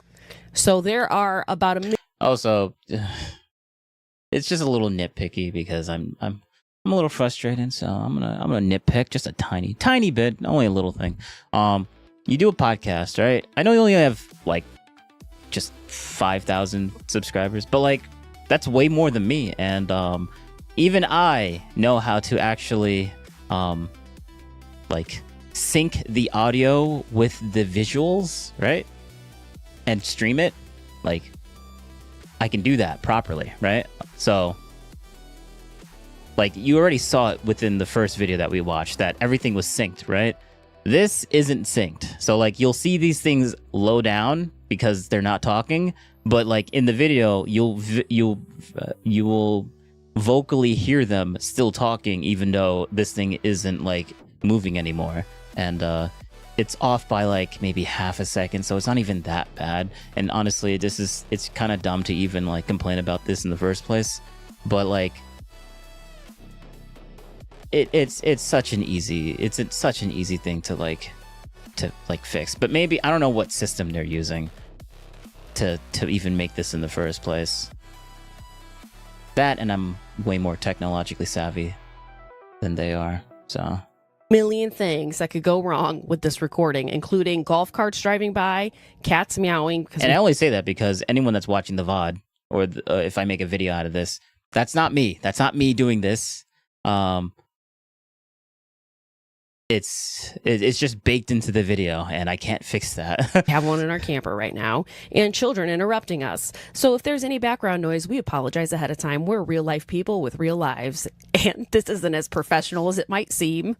That's all right. It's really, really not. Yes, but we are recording in our bed in the camper because that's where we record, in our bed. So if you ever have thought about doing a podcast before, I just want you to know you can just lay in bed and record it, and it's okay. There's no rules.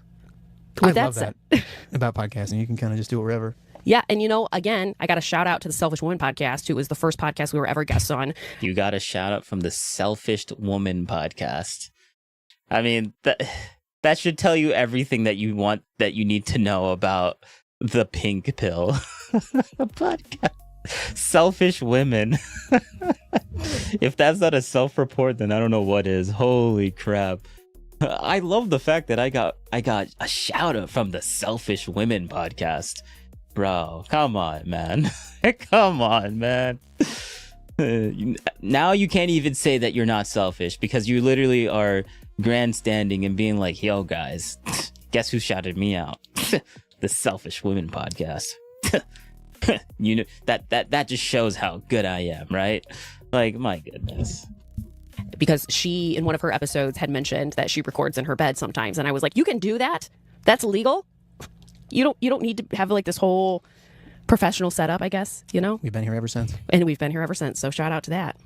Today we're going to be talking about, of course, another hot topic, as per usual. But this particular podcast was inspired by Celeste Davis's article that she put out on Substack. I'm not certain if she published it other places, but it was on Substack. And a friend actually shared it with me from work, so shout out to her. Also, shout out to my friend. So, I just wanted to get to the point of the video where they actually shout out the Substack. So this is the information that she got, and it's all here, right? This piece of information. So in an increasingly divided world, there is one thing that agree on: dating is not going well. Yes, we all agree on that. So I took this, I did even more. I did a follow-up. So what I did is I took the link to this entire article, right? To this entire article, right? And then I threw it into, I threw it into Grok AI chat thing. And what I said is I want to know if this article is a factual and legit and isn't just misleading. So through that article right here, same exact thing. Like if I were to click it, like it opens up, If I were to click it, just opens up to that. Yep, same exact thing. And then it says, yes, this article is a legit Substack. But let's and that was surprising, which means that was actually really good. So let's listen to that, but with the lady. Yes, the article is a legitimate Substack opinion analysis piece, but it is selective, one-sided, and interpretive, rather than a neutral or comprehensive fact-based report. It is not outright fabricated or fake news, but it frames data through a specific feminist lens and makes some overstated or contestable claims. Yes. Article overview. Okay. All Title. right. The real Makes reason sense. dating is so hard right now that no one is naming. Author Celeste Davis. Published April 5th, 2026 on her Substack Matriarchal Blessing, according 35,000 readers. Core thesis. Dating feels miserable because the currency of need has flipped. Historically, women needed men more for money, safety, status, legitimacy. That is Today, true. men need women more for health, longevity, social support, and happiness. But dating culture, media, That is advice, true. and norms remain stuck in old patriarchal scripts. This mismatch creates resentment, unequal expectations, and poor behavior on both sides. The solution is genuine equality and relationships based on want, not need. The piece mixes personal cultural reflection, historical references, e.g., Rousseau, pop sociology, and statistics. It is well written, researched that for a worked. newsletter, Okay. and cite sources. Author background. Celeste Davis is a writer and former Mormon, LDS, who focuses on feminist deconstruction of patriarchy, faith transitions, and invisible power structures. She is a certified spiritual director specializing in LDS transitions and lives in Spokane, Washington. Her Substack is explicitly framed as catharsis for your feminist awakening. She is not a sociologist, psychologist, demographer, or data scientist by training. She is a cultural critic and essayist. Expect a consistent, progressive, feminist, interpretive frame, anti-patriarchy, pro-choice equality over traditional roles or trad wife culture. This is transparent, but shapes which data she emphasizes and how she interprets it. Oh, okay. All right. So she's not an expert in any of the fields that would actually matter with like determining psychoanalyzing like the general data. But she's a critic of it and has opinions and thinks that certain other opinions are bad and other opinions are good. So, yeah. Okay. All right. So, not an expert in anything that's supposed to matter, but okay. She has good opinions, I guess, right? But and we care about her good opinions because her opinions are good. So why would anyone say that her opinions are not good? Okay, what holds up to factuality? All right. What holds up factually? Several claims are directionally accurate and well supported. Pew Research data on dating struggles, 2020 report and related. Roughly half of Americans say dating has gotten harder in the last decade, women more likely to say so. Many single daters report difficulty finding compatible people, approaching others, or dealing with limited options. 65% of women experienced harassing behaviors on dates. These match Pew findings closely. Harvard Study of Adult Development, Grant Study. The longest-running longitudinal study So on that's adult true. life shows that close, warm relationships are the strongest predictor of long-term health and happiness, stronger than money, fame, or social class. Loneliness, isolation is as bad for health as smoking or poor diet. Accurate citation. Wow. Men's greater reliance on spouses for social support and larger marriage premium in some outcomes. Sociology supports that men often have narrower social networks and rely more on wives for emotional support. Unmarried, never married men show higher risks for suicide, cardiovascular disease, depression, and lower earnings in many datasets. CDC and economic studies. Married men tend to live longer and report better health behaviors. These patterns are real, though causation versus selection bias, healthier, more stable men marry and stay married, is debated. Women's advantages in So these patterns are real, though caution versus selection bias, healthier / more stable men marry and stay married is debated. Okay, so caution versus selection bias, that's debated. So they don't actually know if it's caution because of the issues that women are going through or if it's just a selection bias. Okay, that makes sense. All right. So there's a debate there, but that's why it's an opinion. They believe it's obviously the people that are pro-feminist are going to think it's more on the caution side than selection bias, and people that are not pro-feminist are probably going to think it's more selection bias and just dismiss it outright, which is there's a debate between them. Like it's one or the other. It's not really one or the other. It's probably more of a gradient between the two. But like, yeah, it's not clear cut. That's my whole point. education and some independence metrics. Women now outnumber men in college degrees, bachelor's through PhDs in the U.S. Homeownership and workforce participation shifts since the mid-20th century are factual. Broader trends, rising singlehood, especially among younger men in some recent Pew data, persistent issues with dating apps, choice overload, looks focus, ghosting harassment, and cultural lag in expectations are widely discussed across ideological lines. Areas that are misleading, overstated, or one-sided. Broader trends, choice overload, looks focused, ghosting / harassment, the culture. So these are, yeah, okay. Choice, a lot of people don't realize that having more choices does not automatically equal good. More choices do not always equals more good. If anything, more choices could actually lead to a really bad decision because like there's too many choices and you don't know what's going to go on. And that's essentially what dating apps is doing. But it's not dating apps that are messing up with with this at all. It has nothing to do with it. Or at least I feel like that's what they're going to claim in the video. Currency of need has flipped as the hidden real reason. This is interpretive, not a straightforward fact. Women's economic and legal independence has increased dramatically since the 1960s-70s. Education, contraception, no-fault divorce, workforce entry. Men do show larger average benefits from marriage in health, longevity, earnings in many studies. However, interdependence was never purely one way. Evolutionary psychology, anthropology, and data on mate preferences show persistent average differences, e.g., women often prioritize resources status more on average. Men prioritize youth fertility cues. The article downplays women's ongoing needs, physical safety from violent stats, economic realities in lower income groups, fertility timelines, emotional labor burdens that exist in addition to independence, framing modern Yeah. Yeah. They don't, like, you don't realize how, like, it's not just it's, yeah, that makes sense. 100% makes sense. conservative religious pushback, e.g., on abortion, pronatalism, tradwife content, primarily as male resentment over lost power, is one valid lens but contested. Others cite values, birth rate. Okay, so it's a valid lens, but it's contested, which means just because someone's contesting your opinion doesn't make your opinion less valid. All right? Like, stop. It's such a manipulative thing to be like it sounds like you're invalidating my experiences when you contest them all the time. And like, no, that I'm not invalidating it.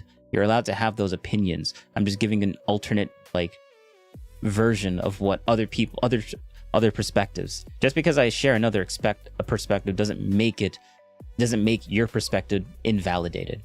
It's like, both perspectives can exist at the exact same time. That's why they're called opinions.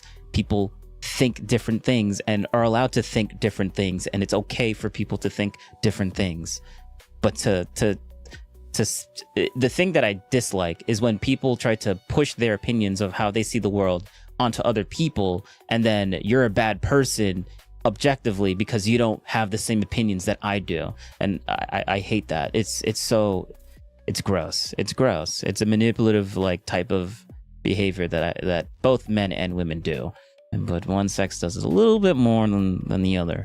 But that's a topic for another time. Data or cultural religious continuity. Single women as the happiest, healthiest subgroup, and married women facing major hazards, e.g., die sooner, lifespan lowered by 1.4 years. This is a popular talking point, often traced to happiness researcher Paul Dolan's interpretations of time-use data around 2019, but contested and overstated. Recent studies, e.g., 2024 University of Toronto work on singles, find single women often report higher well-being than single men on metrics like life satisfaction and relationship status satisfaction. However, large-scale data, GSS, meta-analyses, generally show married people happier and longer lived than never married single on average for both sexes. Oh, okay. All right. So they're using bad data to get the that information, when actually it's actually incorrect to say that. Okay.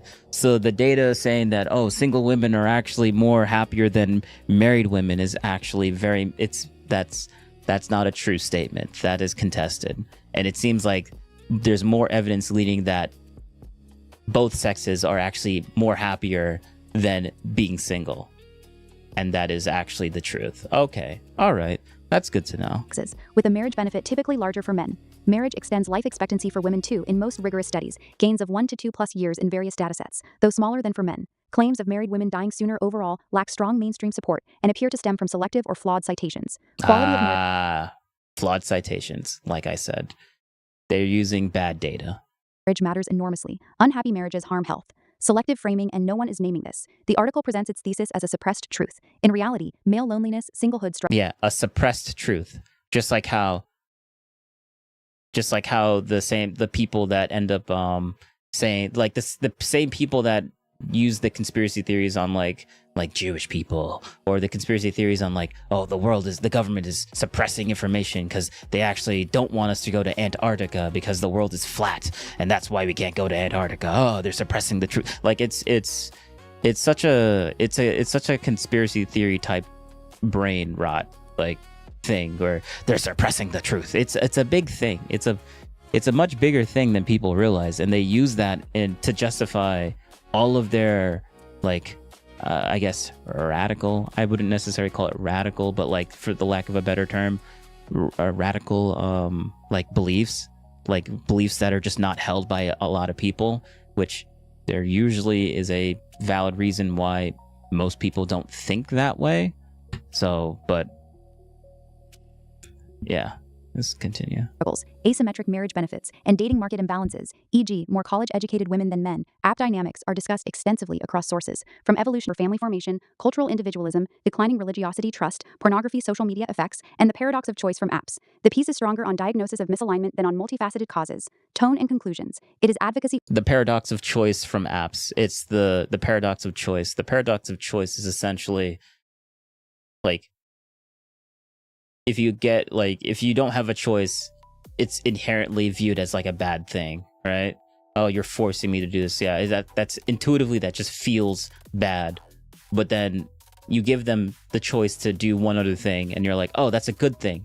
So the opposite must be true. By giving someone a choice, then it must be a good thing, because you're not forcing them to do a specific thing. They have more choices, when that's intuitively, it feels that's how it's supposed to be, but it's not really how it actually is. Just because you give someone a choice instead of having them only being stuck on one choice, doesn't make it better.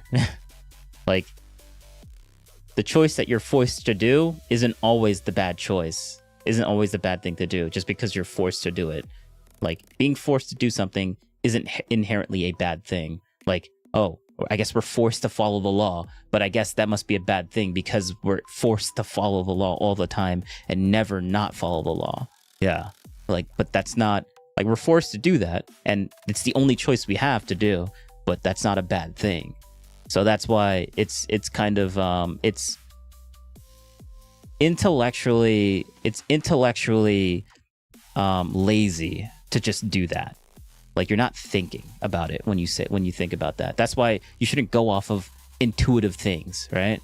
Things that just feel like they make sense. Like, oh, on average, it's just bad to be forced to do that, when there's obviously nuances in that. But people just like to be intellectually lazy and just not think too much when it comes to something that's supposed to be common sense. Another big word that people like to use. Oh, it's common sense. That's basically a word to disguise that you don't want to like think about what you're actually saying, and you just want to go off of intuition and not actually engage your brain into what is actually happening. So yeah, another word that some people like to use, like, it's just common sense, guys. It's just common sense. Oh, if it's so common, then why is it not? Why do most people don't do it? Well, I guess it's not common, I guess. It's supposed to be common sense. But yeah, coworkers do that to me. I find it frustrating. Oriented, catharsis for feminist awakening. It critiques patriarchal scripts effectively in places, but offers limited engagement with opposing data or trade-offs, e.g., benefits of stable two-parent households for children in aggregate data, or why many people still desire traditional structures. Bottom line, this is a real, substantive Substack essay from a consistent ideological perspective, not misinformation or a scam. It correctly identifies real shifts, women's independence gains, men's greater average reliance on partnerships for well-being, and cites credible sources like Pew and the Harvard study. However, it is not neutral journalism or rigorous social science. Yes. Yeah. See, this article, it is an opinion piece. It is a valid opinion piece. But this isn't something like, if you were to consume this piece of information, this article, versus an actual peer-reviewed study that's factual based and not opinionated, you always go to that thing over this every single time if you want to actually get the real truth. You don't go to someone's Substack article to find facts and information. You go there to get confirmation bias. And confirmation bias is basically, you already have a conclusion in your head and you just go out to look for the facts that actually align to the conclusion. Like, you work backwards. That's what confirmation bias is. And it's very easy to get stuck in confirmation bias, because it's you don't need to think, right? You already have the conclusion. You already did the thought process of the conclusion. Just go out and find the facts for it. That's it. Now we got to go back here. All right. It selectively emphasizes data supporting a patriarchy hasn't updated narrative, makes contestable claims about women's Which isn't true. Yeah, we already went through that with the first video. We like it hasn't updated. It obviously has updated. We've I don't know about you, but it's not the 1950s anymore. We're not doing those experiments. We've evolved since then, by the way. downsides and presents one interpretive frame as the explanation while ignoring or downplaying others. Oh, the 19... Actually, no. I'm going to have this all in one video. But the 1950s, just in case if I didn't put it all in one video, the 1950s thing is just there was a guy that in the 1850s, the guy in 1850s, he did experiments on people to try and figure out how to make, and yes, I'm purposely not using very inflamed, you know, whatever. I'll just have it all in one video. I don't care. I'm not going to re-explain that. Recommendation. Treat it as thoughtful opinion writing worth reading for one perspective on why modern dating relationships feel strained. Cross-reference the stats yourself. Pew Research reports on dating and singlehood. Harvard Study of Adult Development Summaries. Robert Waldinger. CDC NHCHS data on marital status and mortality. Broader reviews from sources like the Institute for Family Studies, More Pro-Marriage Lean, or academic meta-analyses on marriage and well-being. Dating is objectively harder for many people right now for multiple overlapping reasons: technological, economic, cultural, and demographic. This article highlights one important piece of that puzzle: unacknowledged shifts in dependency and expectations. Yeah, like you're only getting one piece of the puzzle. Like that's why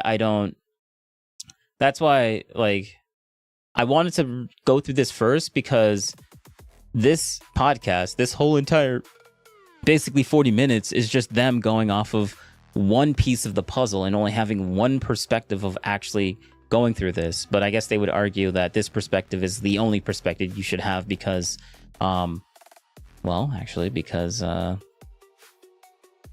because of what I asked before later on. What do you call people that think that their opinions on reality is the actual truth and doesn't care about anyone else's opinions, even though there are more people with the opposite opinion of them?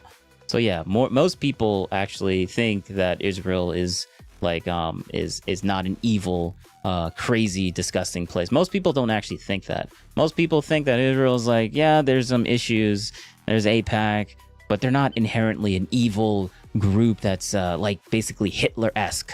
Like that's most people don't think that.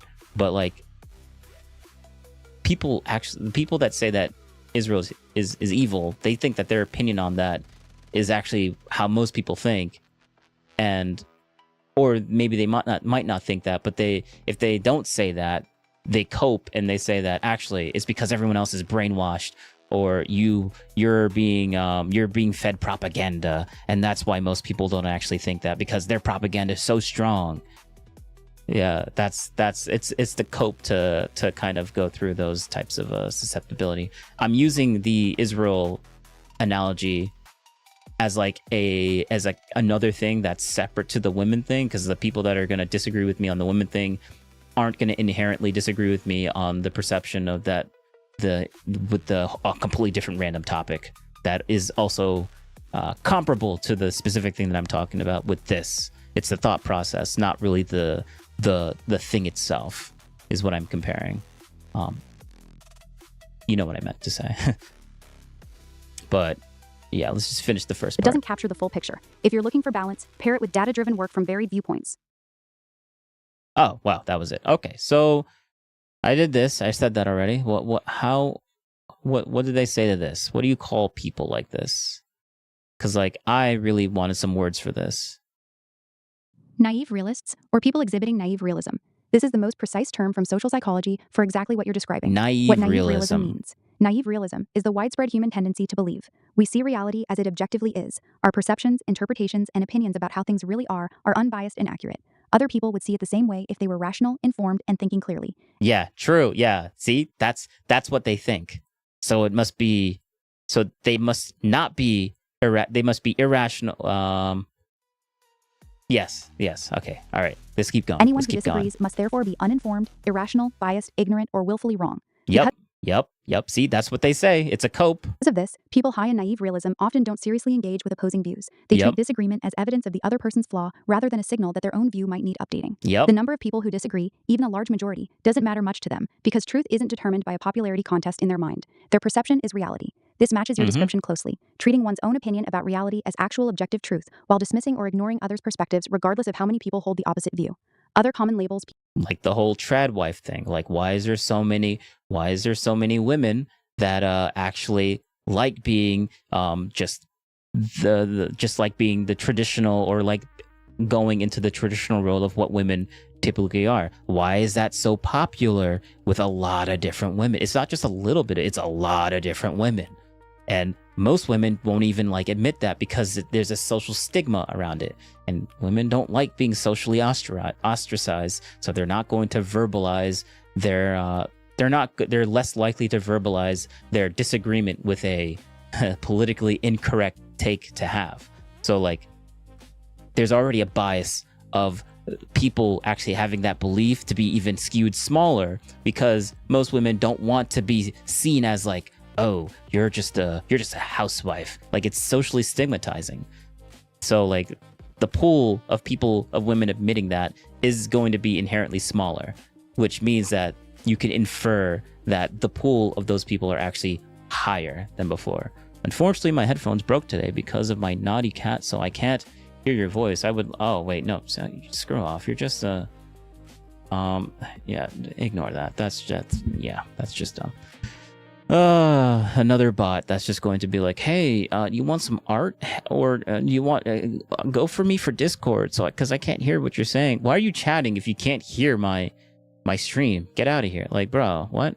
people use several everyday or related terms for this behavior. Dogmatic, or a dogmatist, they express their beliefs as if they are unquestionably correct facts that can't be doubted or debated. This is a very close everyday match. Or they say, oh, if you are debating their lived experience, then you're invalidating their lived experience. That is a manipulation tactic. Like, just because you're giving criticism towards what they're saying doesn't mean that you're automatically dismissing what they're saying. There's a difference there. But people that don't really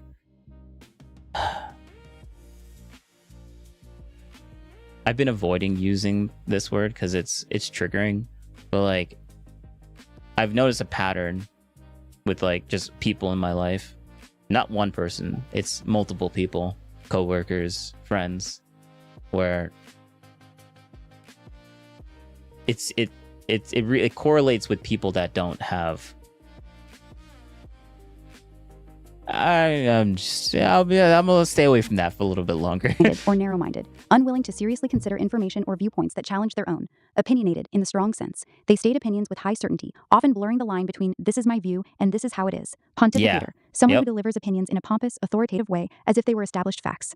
Ideologue, when this rigidity is tied to a broader political, religious, or philosophical system, they filter all of reality through that one lens. In internet online culture, you might hear terms like based, positive spin in some circles for unapologetically holding a view against mainstream opinion, or, more critically, someone who's living in their own reality or has main character syndrome in debates. Important nuance. This is a bias we all have to some degree. Psychologists know. Yeah, like, I use based a lot.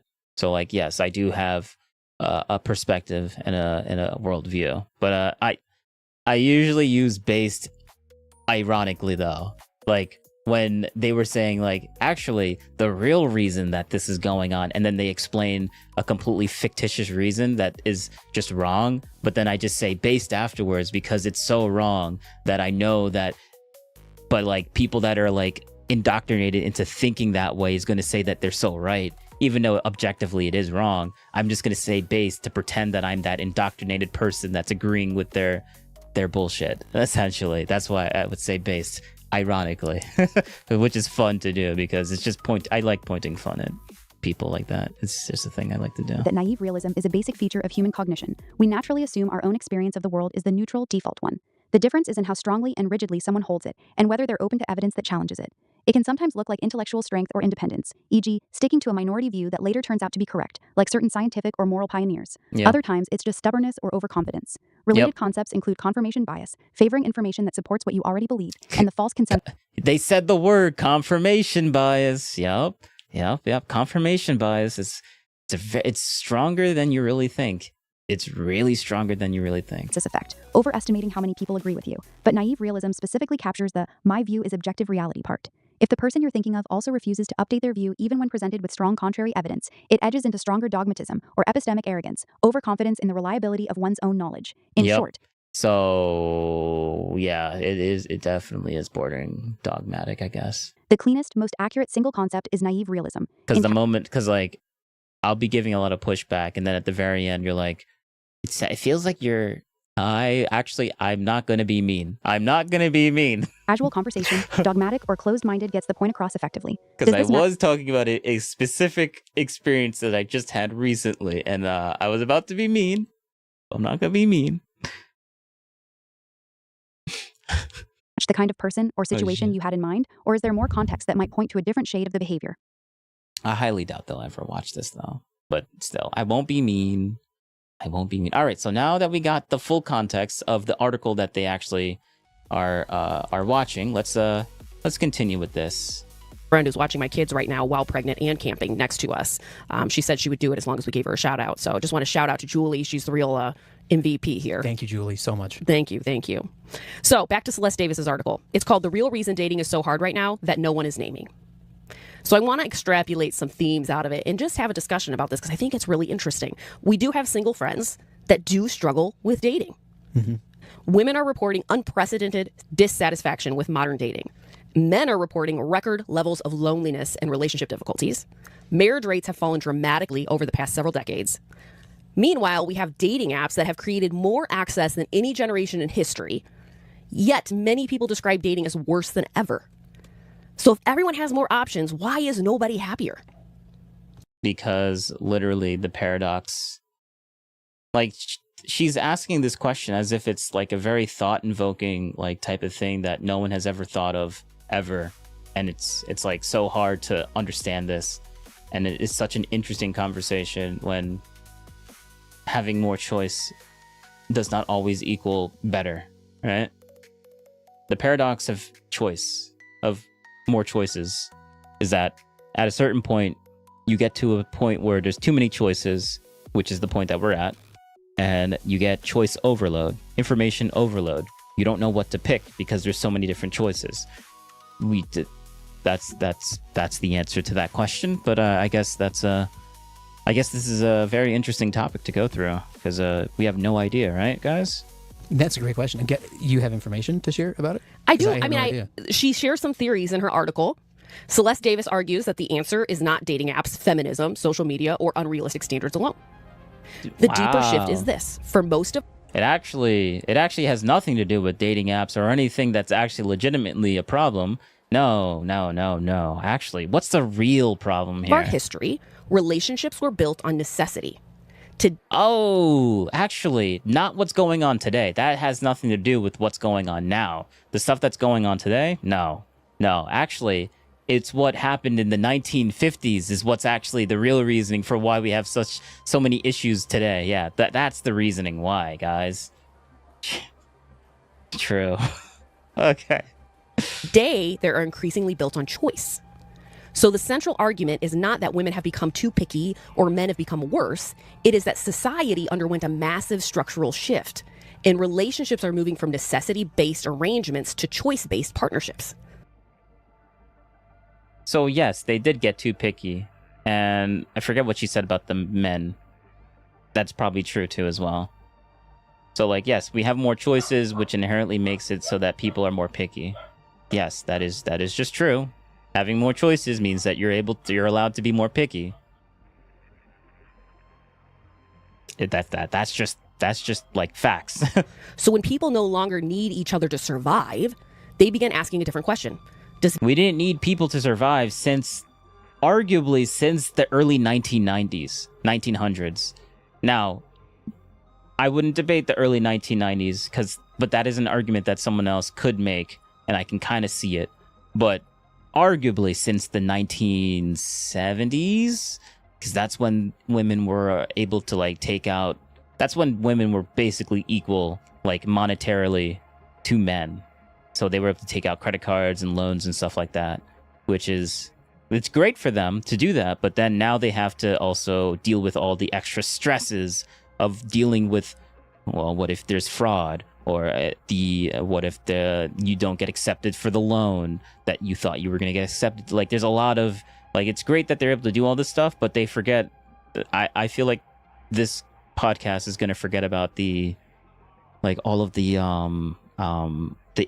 responsibilities that comes with all of these extra things that they're able to do, and the stress that comes with these extra responsibilities, which everyone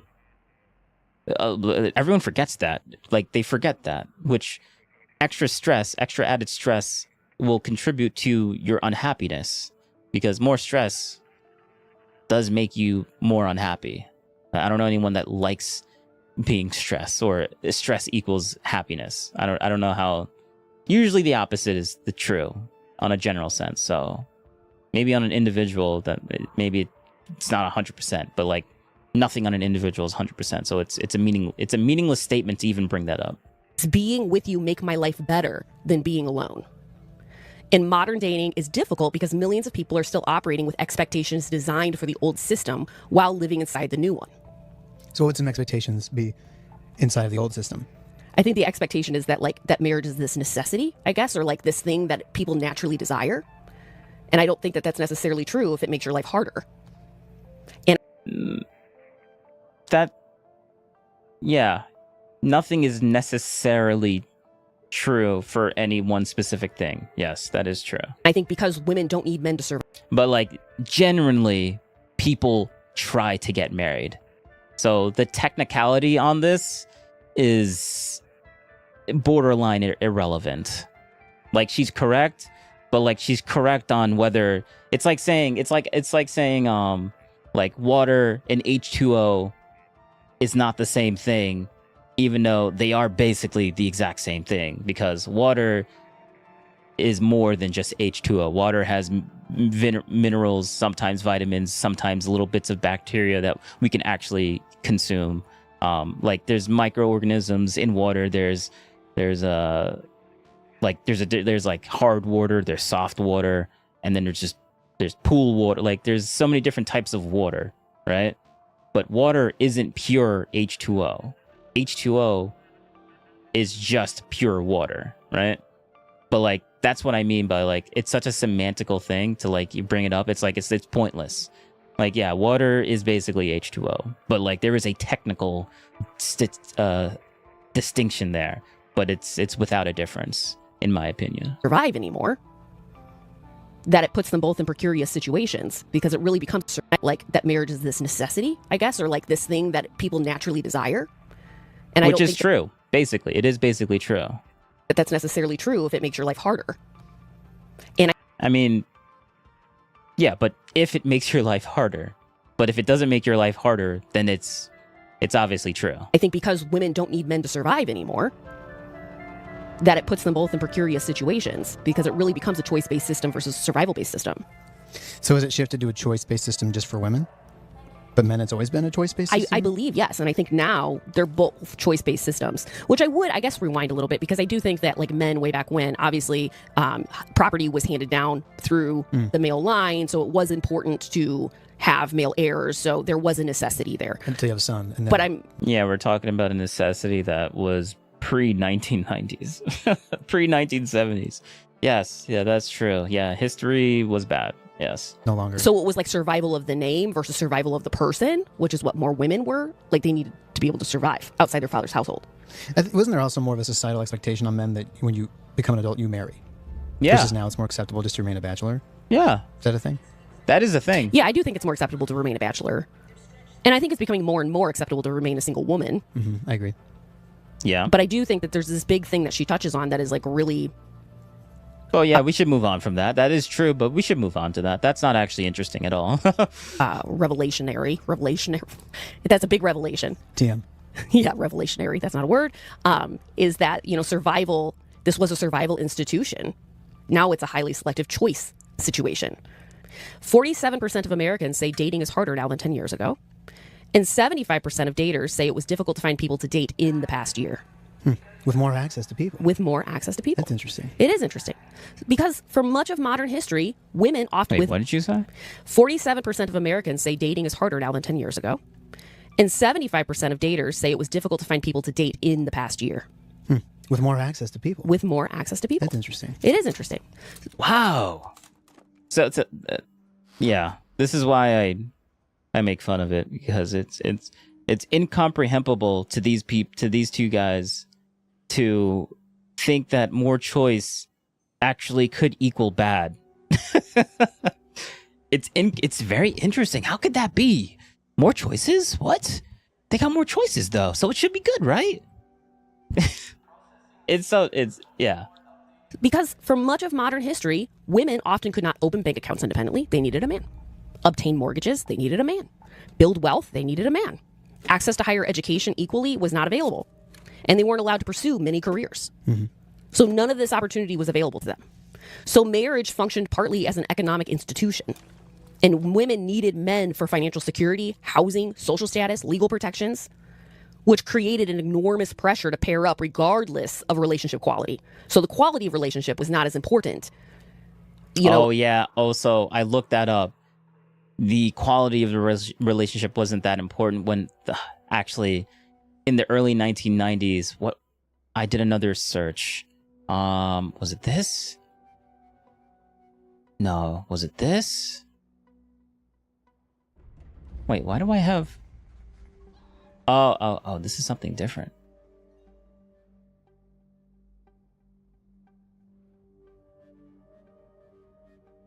Oh, this is something different. All right. Is like that connection, right? Wasn't as important because it was more survival based. And back to what you said originally. So the question is, does this marriage make my life? But when she's saying that, we're talking early 1900s, because in the early 1900s, I found a thing where they basically talked about how that women were like, the invention of the typewriter was in the early 1900s, but and a man invented that, but it made it easier for women to actually go into the workplace, because before the 1900s, most work was like very like labor intensive, and just women just could not do it. Like physically, they just could not do it. But like with the invention of the typewriter, that was something super easy that you could do, and it was more of a mental skill than an actual physical skill, which mentally men and women are pretty much the same when it comes to mental stuff, right? But like I was reading it, and it said that that women could work in the early 1900s and be a typewriter, but the moment they get married, they were forced to leave the job. And I'm sitting there being like, so wait a second. They could work, make some good money, or they could be forced to leave their job and be in a relationship. So, yeah. Women chose relationships over jobs back then. They chose that. Most women would rather be in a relationship. And then I looked up, were they forced to leave the workplace, or was this a choice that women typically could make? Like there wasn't really, and basically it said that there was no generally speaking, most women back then had the choice to choose work or to choose to pursue a relationship. It wasn't forced upon them. It wasn't ostracized upon most of them. So like it wasn't as big as an issue as people today try to make out history to be. Like they're exaggerating what history is to make it seem like history was like this really bad thing, when you actually like look back and actually do the research on it, it's not actually as bad as they make it seem to be. It's another catastrophizing type of thing that people like to do to justify their emotions of today. Because it makes them, it basically, they just don't want to seem as crazy, right? So they make stuff up, or they exaggerate stuff to justify their emotional responses today, which is not good. Not good. It's a coping mechanism, but it's a detrimental coping mechanism. If a relationship make my life better than being alone. Right. Well, obviously, if you couldn't get a bank account on your own, have financial stability on your own, and things like that, then of course, being in that relationship, even if it wasn't the best quality relationship, was better than being alone. Right. Exactly. That makes a lot of sense. And today, women have higher college graduation rates than men. They have greater workforce participation. They have independent earning power, and they have access to credit and property ownership rights. Yet women are more unhappy than they've ever been, ever. Wait, actually, I didn't look that up. So let's actually look into this. This might be just fake news on my part. Are women happier today than they were in the past? And is that information legit, or is that just misleading?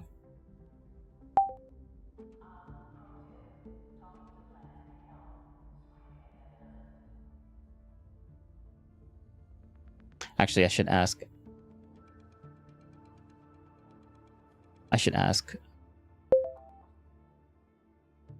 And tell me, why is it misleading, or why is it legit?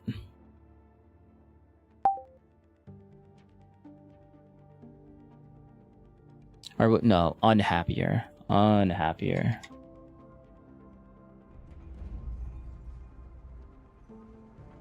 Because like maybe what I'm saying is misleading, because I could have gotten that information wrong. So let's see.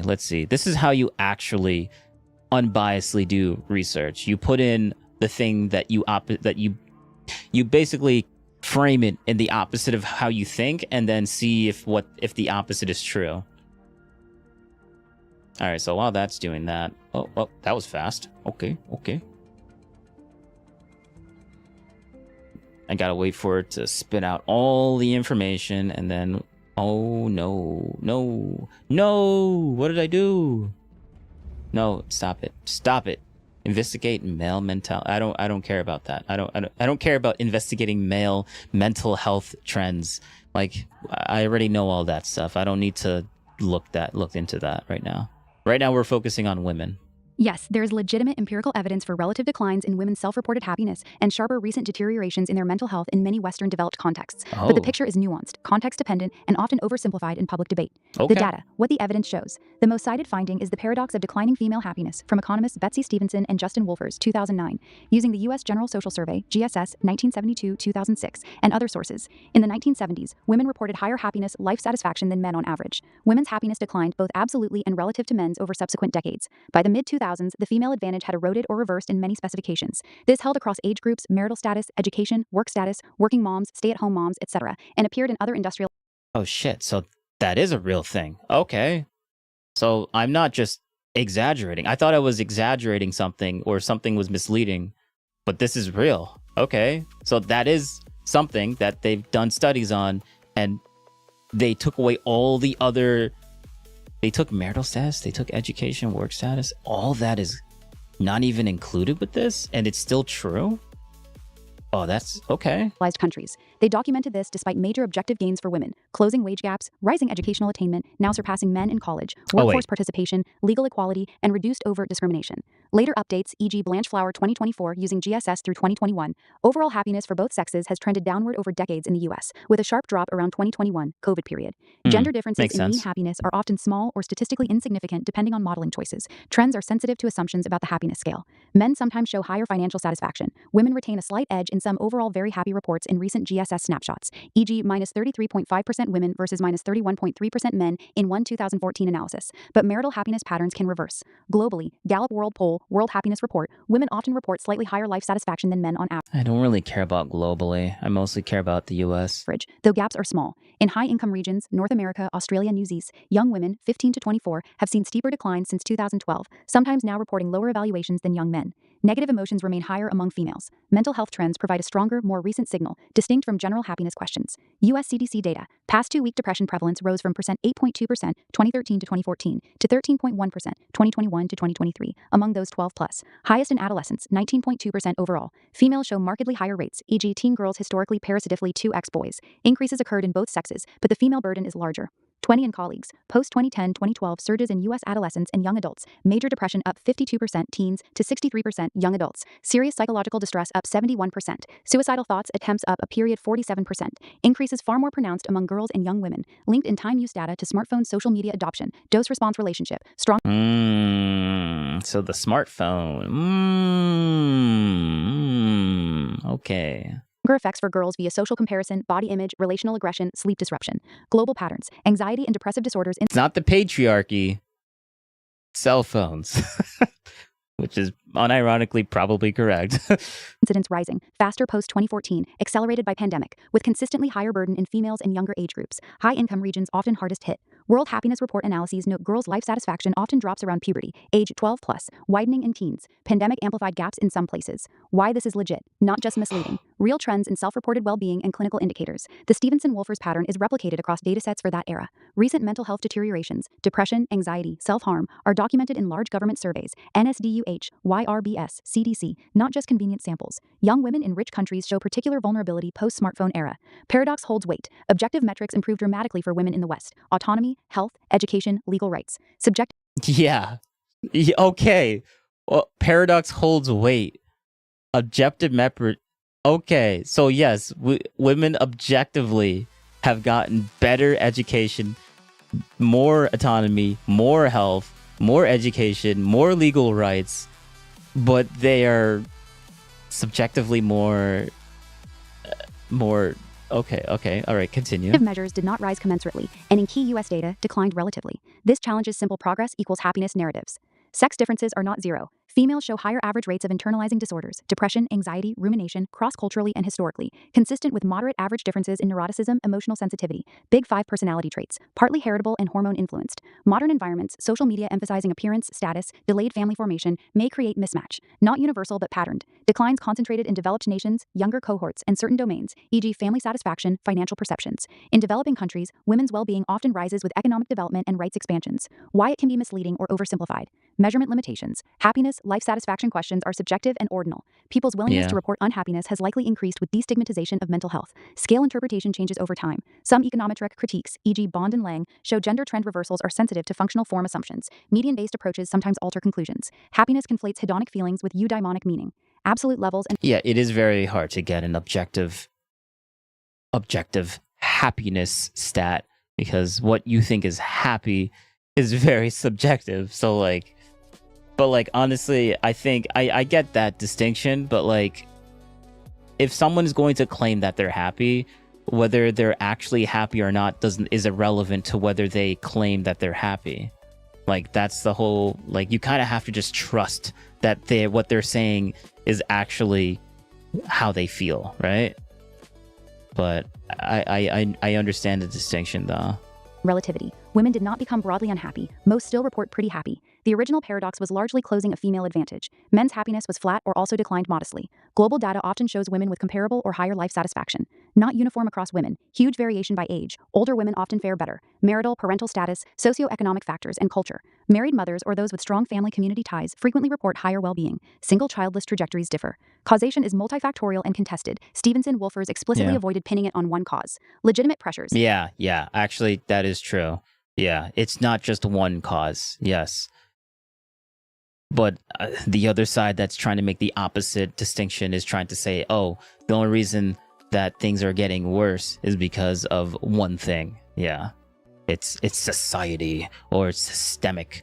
Like, that's not fixing or helping anything. Like, you can say that and that's all right to have that opinion and maybe that's correct, but like that's like, how do you fix society? You can't. You can't. That's what happens. You can't fix society. All right, then what can we fix? We can fix all the little things that also contribute to these types of things and focus on that instead of just saying, oh, society, oh, it's the patriarchy. Like, it's like you can't fix that. Second shift, career plus primary domestic load, work-family conflict, rising expectations unmet by reality, economic insecurity, family structure shifts, later delayed marriage and childbearing, with some evidence of later regret or lower well-being in childless women, higher divorce, single parenthood rates, tech culture, social media effects disproportionately hit girls, stronger correlations in time use data, broader individualism, declining community, religion as meaning sources, biology plus environment interaction, average sex differences in interests, risk tolerance, and emotional processing interact with new social realities, e.g., mating markets via apps, status competition. Not solely feminism failed, or patriarchy persists. Both ideological framings cherry pick. Gains in choice and autonomy are real. Trade-offs, e.g., in family formation, time use, exist. Some egalitarian policies correlate with mixed or lower happiness in certain studies. Broader societal trends, loneliness, polarization, economic changes, and COVID affected everyone. Yep. Attributing everything to gender-specific oppression or liberation ignores male declines in some areas, e.g., Yes. education, labor force participation. But we're talking about women, so we don't care about male declines. Like, what? We care about male decline? What? Since when? We don't care about that. Deaths of despair, and common drivers like technology. Reporting versus lived experience. Increased diagnosis is partly positive, awareness access, but medicalization of normal distress or iatrogenic. That, no, don't break on me. No. You were so close. Bottom line, claims. Blah, blah, blah. I mean, there was it. It is misleading when presented as women are simply unhappier / more oppressed than ever. Okay, all right. Or as proof as any single ideology. Absolute progress in women's objective conditions is substantial and historically unprecedented in the West. Group average mask.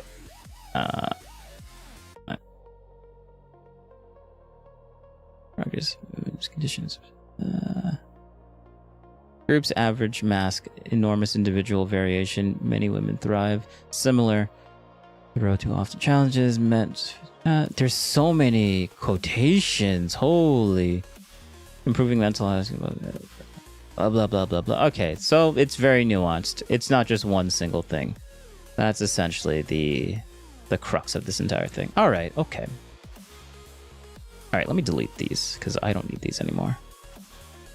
So in a way, the utility of men for survival mechanisms is a null and void point. Right. Because you can survive. So 47% of women ages 25 to 34 have a bachelor's degree versus 37% of men. And 58% of homes owned, like single-family homes, deaths of despair, owned and by common drivers unmarried like wait, technology. crap. Reporting versus lived experience. Increased diagnosis is partly positive, awareness access, but medicalization of normal distress or iatrogenic effects can inflate numbers. Bottom line, the claim is legit in its core empirical content for specific periods, countries, especially US, and metrics, particularly the 1970s to 2000s relative decline and post-2010s mental health crisis among young women. It reflects real data worth taking seriously, not dismissing as backlash or artifact. Explanations point to complex interactions, expanded opportunities alongside new stressors, role overload, social comparison tech, family timing shifts, plus average psychological sex differences that modern environments can amplify. It is misleading when presented as women are simply unhappier, more oppressed than ever, or as proof of any single ideology. Absolute progress in women's objective conditions is substantial and historically unprecedented in the West. Group averages mask enormous individual variation. Many women thrive. Similar, though often different challenges face men. Focus on evidence-based levers, supporting family formation where desired, addressing youth screen time, social media, per height Twenji-style analyses, improving mental health access without over-pathologizing, and realistic expectations about trade-offs in dual-earner egalitarian arrangements. Data does not support blanket narratives of universal female misery or unbroken progress. It supports careful diagnosis of modern pressures and targeted solutions. Okay. All right. Interesting. This is interesting. Like, finding the nuances between all this. All right, so, like, I guess maybe I was oversimplifying it, but it's not misleading what I'm saying. What I'm saying is not misleading. It's just a little oversimplified. Yeah. Okay, I can accept that. Americans are owned by single women. Now, what's interesting is investment properties, that's different. Men own more. But single-family homes, women own more. So that's just interesting. Fun fact for you. Women's labor force participation has more than doubled since the 1950s. Not surprising. And I will mention, just as a caveat, the home ownership gaps vary by age group and income. So single women own the majority of homes that are owned by unmarried Americans. Not necessarily women are universally more financially secure than men. That's not what I'm saying. Okay. So, yeah, they do own more of these, but they're not actually more... Like, we can't say that women are actually doing better objectively. No, that's not actually true. Just because they're owning more homes. That's a cope. That's what you call a cope. Because it does vary, you know? That's a cope. Well, for the first time in history, many women can leave bad relationships and remain financially stable. True. It's only because they can leave it. True. Because they could never leave it before. And that changes the landscape. Yeah. Dating is no longer, can I survive without a partner? Like we said earlier, it's, does this relationship improve my life? And I think that puts a lot of kind kind of calls men to this higher standard of emotional intelligence. I was just thinking that. You got to have these skills. And when you think about the patriarchy, we're not teaching men these skills. We're not teaching men how to be in relationship in the way that they need to be equipped to be in We're relationship. not teaching men to have the hormones that actually give them the ability to, like, how do you teach a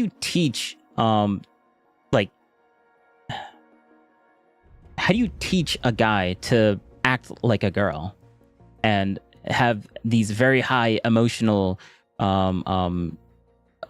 intuitions and stuff like that, right? You don't teach that. That's more biological than well, there's another term for that where it's hereditary. It's more hereditary than your environment. It's more like in your blood than the environment creating it, which they both kind of play hand in hand. But it's you can't. I guess to a degree you can teach guys to do that, but like I can't. I don't know how you can do that.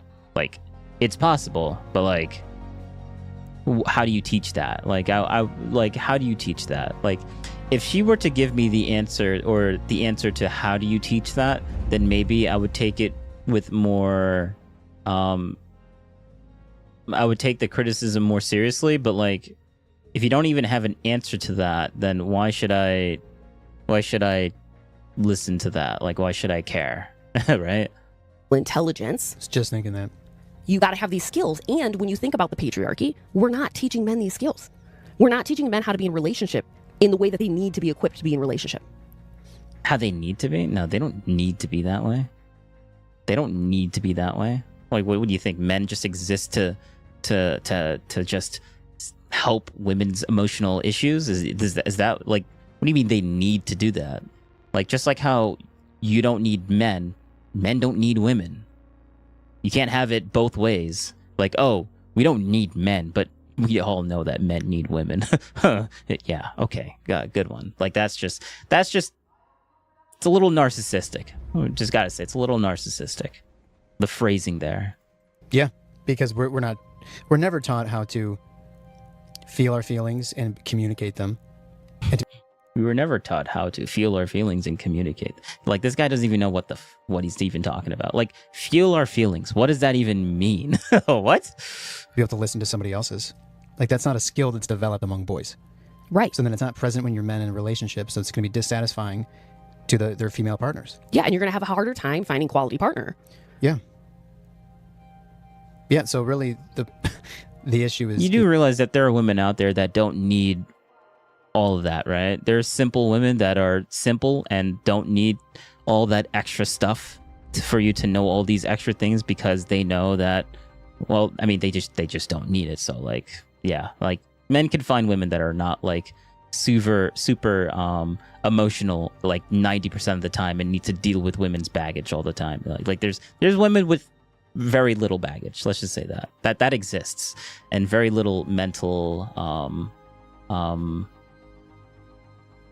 just like how men need the mental thing for women, there's also the opposite is true for women. There's a lot of women that don't need all that extra stuff and actually like helping men get through certain emotional struggles. Like that, a lot of women do actually like doing that and providing that in the relationship as like a thing that they're actually needed to do. Like it's nice to feel needed to solve a problem that your spouse can't like do. Like that's just that is a thing that exists, and it's much more common than people with this type of thought process would like to give credit to. Like that's just a thing. Is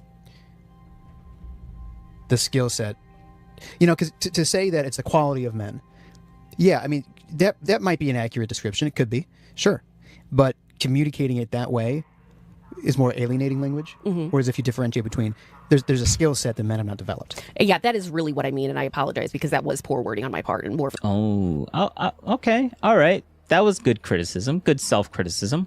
That's good. Yeah, there we go. Perfect. Brownie points. Yeah, I appreciate that. This is more of a better take. That first short that I watched was kind of infuriating, but I whatever. Impulsive wording on my part and not necessarily something I was meaning. I do mean that the skill set is not there because I think men societally are being indoctrinated still on the old system. Oh, absolutely. Absolutely. Yes, and that is So it's not men's fault, it's society's fault. Okay, all right. True. First you blame men accidentally, and now you're blaming society purposely. And then the dude there is like, oh, okay, yeah, it is society's fault. Yeah, it is society's fault. Because it's so much easier to put the blame on something that you don't, like something enigmatic and like, so how do you fix society? All right, it's society's fault. All right, how do you fix that? I don't know. I don't know. Like, that's why I find it like when people that push the blame onto like society or the patriarchy, it's like you're not saying anything of substance. Like what is anyone supposed to do with that information? Oh, it's society. Oh, how do you fix society? Well, I don't know. Just be better, I guess, right? Yeah, whatever that's supposed to mean. Leading to epidemic levels of loneliness. Yeah, because we don't have the relationship skills. Right. Several large studies repeatedly find that married men often experience better health outcomes, longer lifespans, and lower suicide rates and greater financial stability when they're married. So it's kind of flip-flopped. Oh!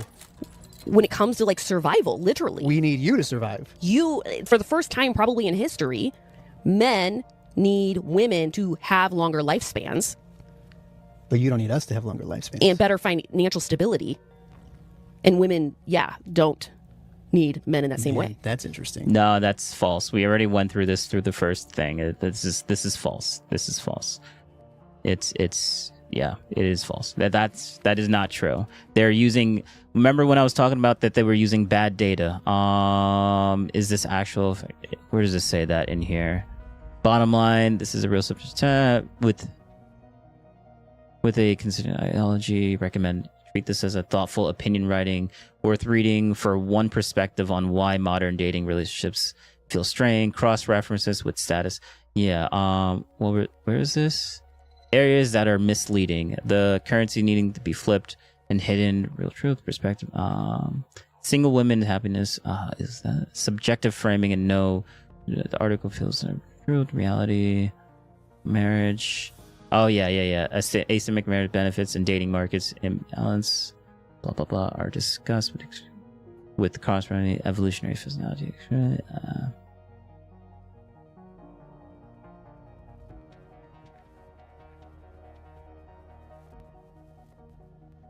But yeah, it was somewhere in this part where it specifically said, oh yeah, this one, die sooner. Okay, single women, happiness, blah blah blah, married, facing love span lowered by this is a popular talking point. So it's a talking point. It's not a fact. It's a talking point, but and is contested and overstated. Recent studies, IG 20 University, find single women often report higher well-being than single men on metrics of life satisfaction. However, large-scale data generally shows married people happy. Am I reading? I'm terrible at reading. Generally show married people happier and longer lived than never married / single on average for both sexes. Yeah, So what she just said was just incorrect. It was false. It's time probably in history. Men need women to have longer lifespans. But you don't need us to have longer lifespans. And better financial stability. And women, don't need men in that same way. That's interesting. A 7.9 million person meta-analysis found unmarried status was more strongly associated with all-cause in cardiovascular mortality in men, which helps justify the claim that men often gain more from marriage on average, at least in health terms. But research consistently shows that bad relationships harm women significantly in their health, especially when you calculate in unpaid. And this is a sleight of hand for wording, like we're comparing a neutral stance of men inside relationships to a negative stance of men having bad relationships. Like, yes, women in bad relationships are going to have bad outcomes. But to compare it to men being in just normal relationships is just, it's comparing apples to Swiss cheese. Like it's just uncomparable. Like they're not even the same. They're not even the same type of food. Paid labor and the frequent carrying of the emotional management burden of families. That is really bad for women's mental health. So it sounds like the current widespread, I should say, dynamic of marriages is that men benefit health-wise and women are harmed health-wise. Yeah. By and large. Not overall, but just by and large. Yes. There's an argument for that, I feel like. Interesting. So then no wonder women would not want to be getting married as much. Yeah, The because quality of life drops. bad or unequal Yeah, and in the red pill community, yeah, men also don't want to get married anymore because of the no fault divorce and them women taking all their money whenever they get married and have a kid. And then you also got yes, it's true for women and it's also true for men. Like they both don't want to get married. Yes. relationships can be costly for women. Yeah. Like, but this is again with the one-sidedness of this. That's why I find it kind of boring, because like it's so one-sided and so biased. You're like, okay, all right. Like watching the AI spit out the information was more interesting than actually listening to these people talk. But sure, I mean, this is the pink pill, man. This is like just like how I don't really care for the red pill because I think the red pill goes way too far in the other direction. The pink pill is no better. It's like this is objectively better than the red pill, but not the disinformation, but the like this is more opinions. This is less factual based and more just opinions, right? This is not really like all of their information is from an opinion piece that they wrote. And then we scrutinized the opinion piece and found out that it was just a one-sided perspective on a specific thing. So like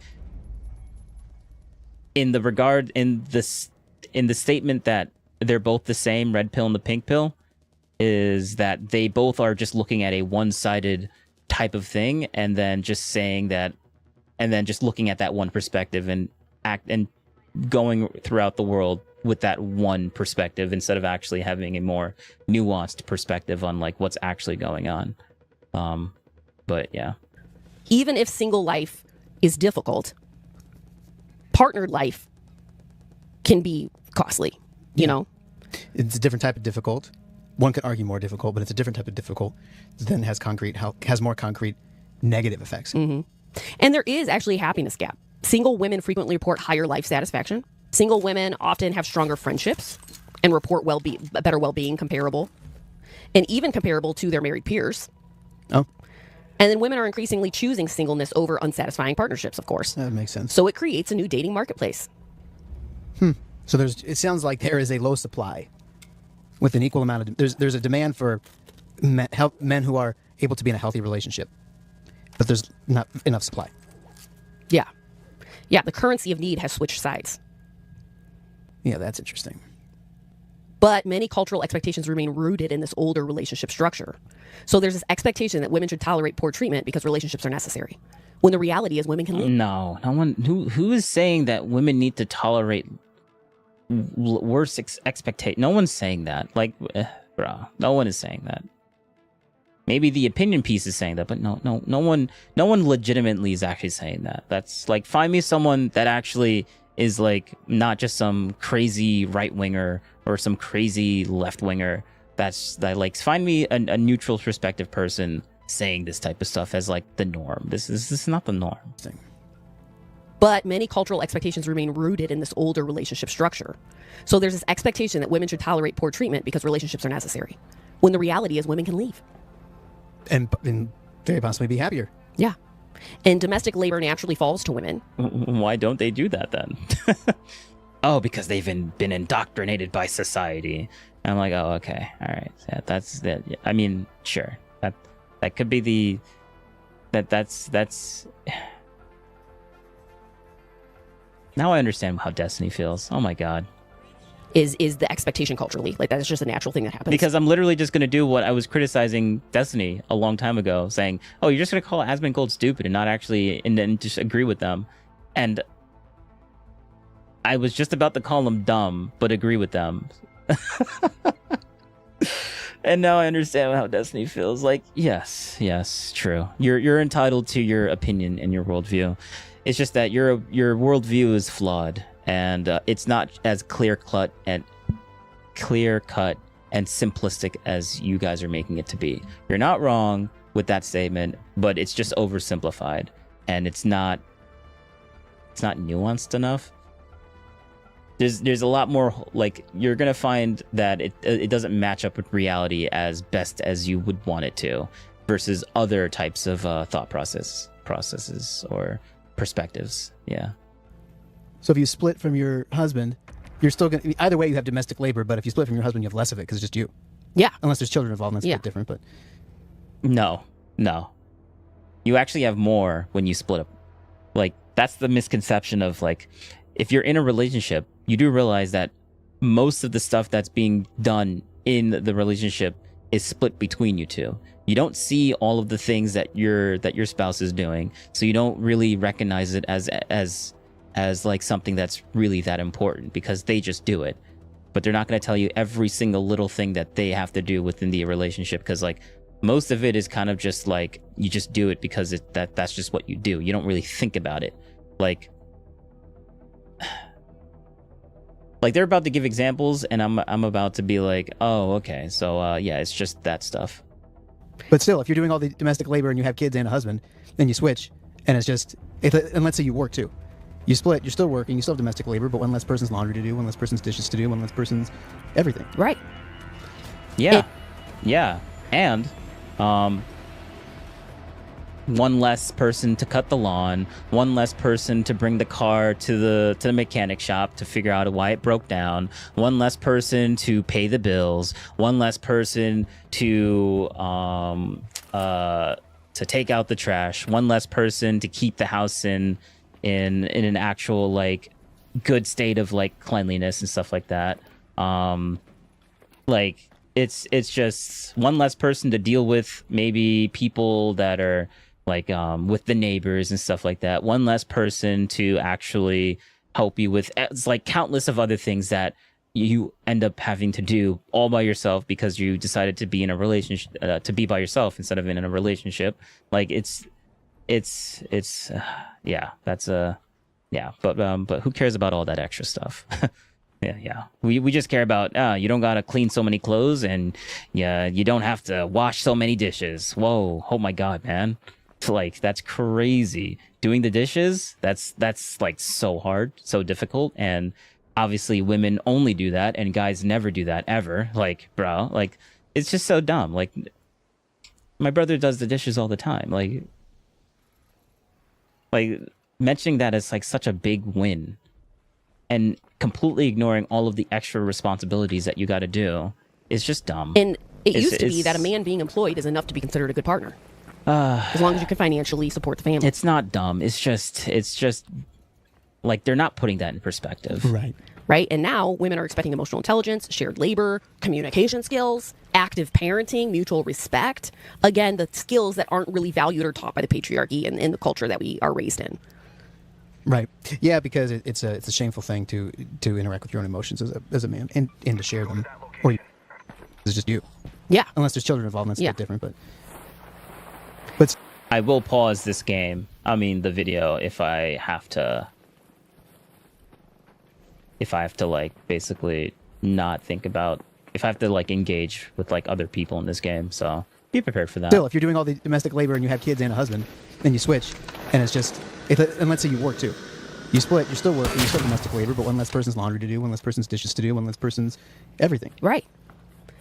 And it used to be that a man being employed is enough to be considered a good partner, as long as you can financially support the family. Right. And now women are expecting emotional intelligence, shared labor, communication skills, active parenting, mutual respect. Again, the skills that aren't really valued or taught by the patriarchy and in the culture that we are raised in. Right. Yeah, because it's a shameful thing to interact with your own emotions as a man and to share them or emote them.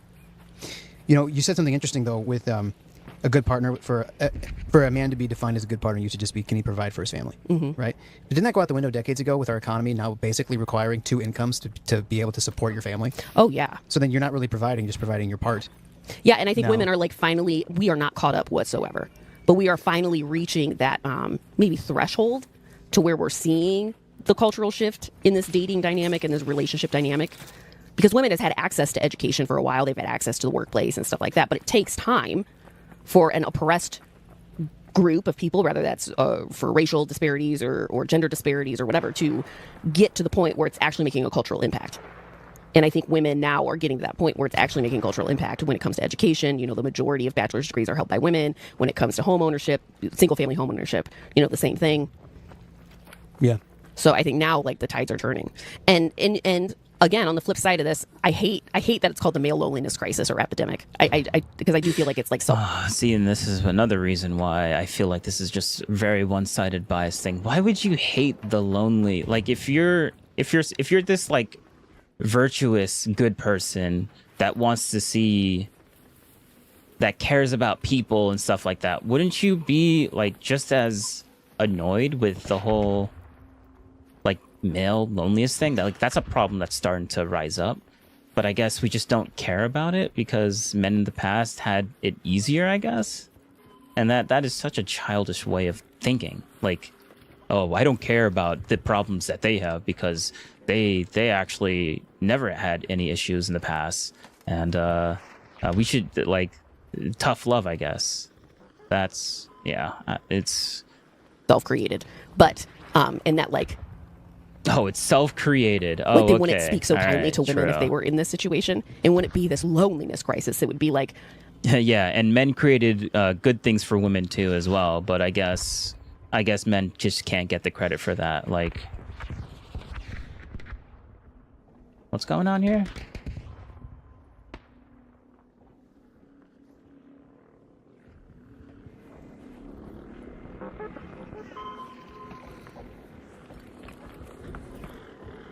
I see people talking on the side, but I don't... What's this? But I don't see people, actually. I don't hear anyone talking.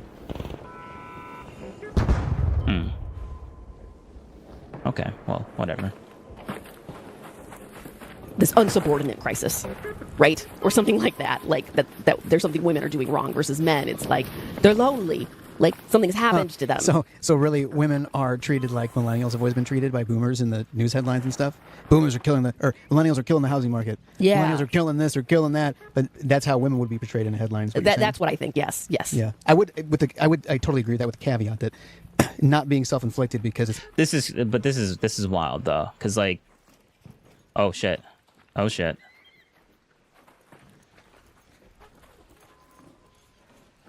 Okay, he just has a renegade. All right, we're chilling.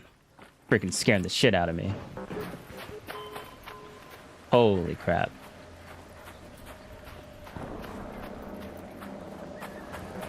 All right. It's inflicted by the patriarchy towards men versus men doing the loneliness to themselves. Yeah. No, I agree with you. I don't think that this... I think this is a systemic thing. Absolutely. This is not like on a necessarily an individual basis, but I do think that men have individual responsibility to recognize. You are crazy. And step out of. Yeah, I think the hard part is it's not so much recognizing. 'Cause I think it's hard to recognize things on your own. A fish doesn't recognize they're in water on their own. But when confronted with information, as men, do we become resistant to ideas that are potentially true?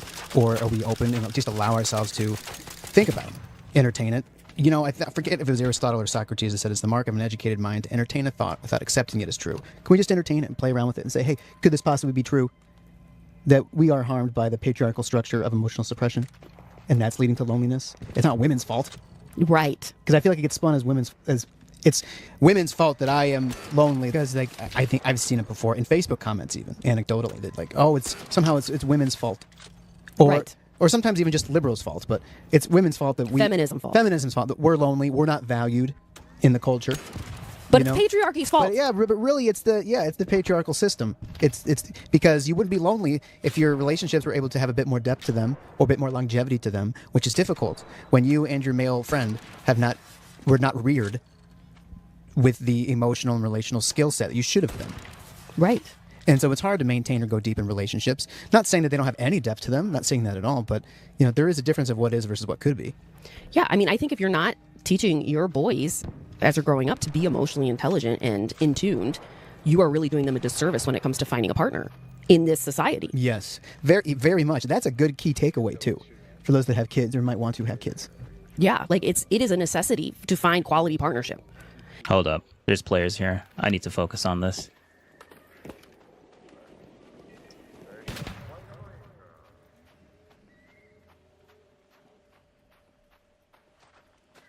Because I have a very, very special weapon that some people would kill for.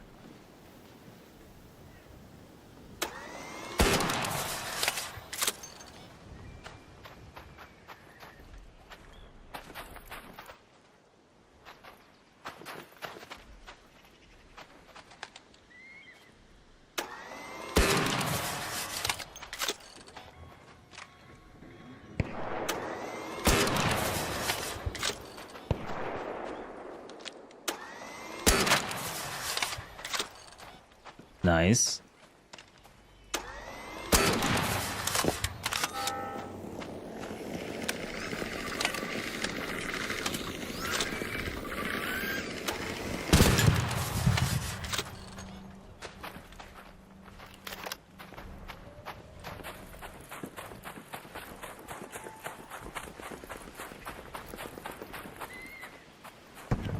And to have a longer lifespan. I want to circle back around to the male loneliness crisis, right?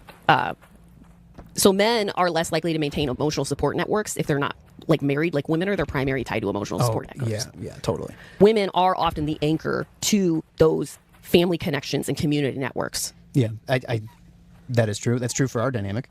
Yeah, and as marriage rates decline, many men lose their primary emotional support structures. And that contributes to loneliness, isolation, mental health struggles, etc.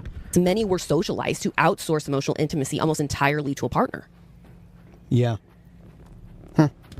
And now I wonder if that emotional support is needed more from friends, and not many people have those skill sets. Yeah, so men in 1990, that about is 55% of them said they had 6+ close friends. Now that's down to 27% in 2021. Whoa. Men with no close friends. And now that's 15% of the population versus it was 3% in 1990. There is a legitimate argument that men have less relationships. They do have less relationships, and to top it off, now they have less intimate relationships too. Yeah. And Yeah, so now men are more dependent on their wife for the emotional baggage. So which puts more stress on the relationship with women, which I guess I can understand that. And there's common kind of like what you're saying about the boomers saying that the millennials ruined this, right? Ruined everything. There's this common explanation that dating apps ruined everything. But really, dating apps really revealed this existing dynamic. Apps did not create unequal labor expectations, emotional immaturity, dependency shifts, or gender role conflicts. They just exposed them. Just as a side comment, it's interesting because there's plenty of studies done when you have too many choices. It creates analysis paralysis. Yeah. And it's harder to make a choice. Yes. Right?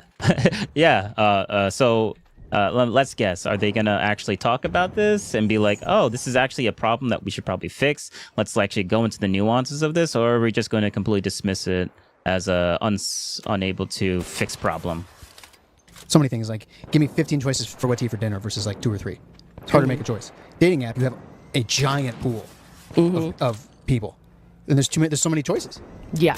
So if we were to do a comparison, old model versus new model, emerging model rewards. The old model, economic provision, right? The new model, emotional availability. Can you discuss difficult emotions? And these are rewards that women get from being in a marriage or relationship? Yeah.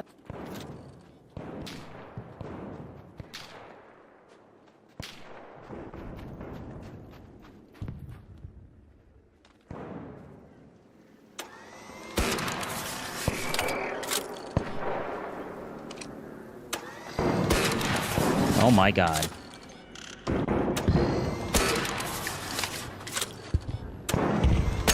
There we go. My goodness.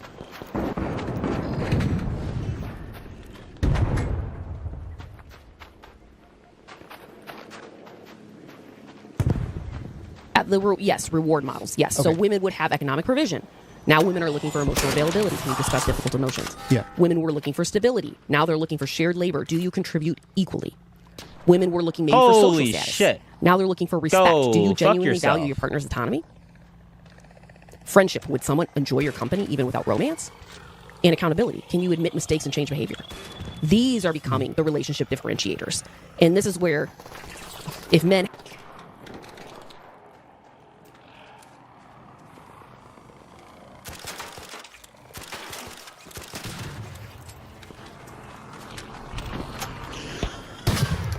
Oh, go screw yourself.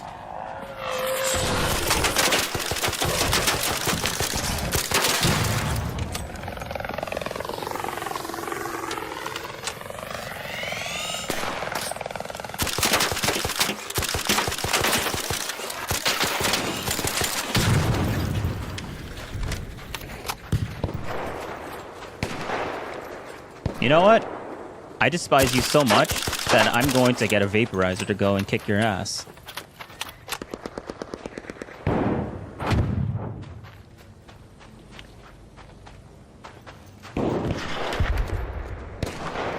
Yeah, keep shooting, keep shooting, keep shooting, keep shooting, keep shooting. Keep shooting. Oh, did you see him yet?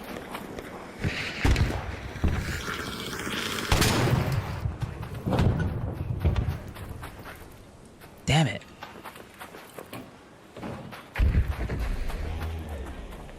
There, yes, yes, yes. He's looking for him.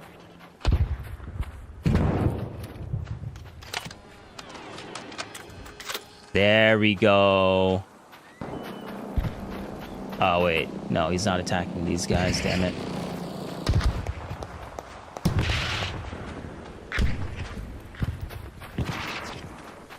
All right.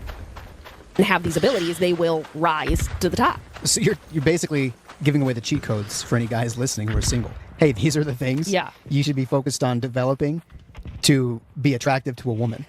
Like, yes. right? Yeah. But instead, why would guys be like, "Oh, that's not right. I shouldn't have to develop. They want the wrong things, or they're just being feminist, or blah blah blah." When it's really like, dude, if you just listen, I mean, if it was that simple, then we probably wouldn't be in this crisis issue, right? So something tells me that it's not that simple of a fix. But I guess we're just going to continue with our simplistic view of the world. We're kind of giving you the keys to the kingdom here.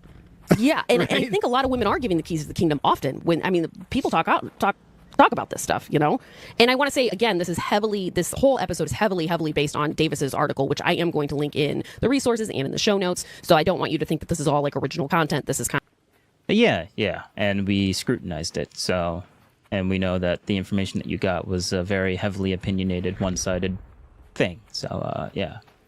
content that was extrapolated, and now we're just... It's not necessarily a bad thing. It's just that to use it as a purely fact-based thing is not a good, you shouldn't do that. Discussing That's it. Not good. There was, just to move on there was the older dependency-based systems where leaving was difficult. Now both people can leave. Staying was often mandatory. Now both people must continue choosing each other all the time.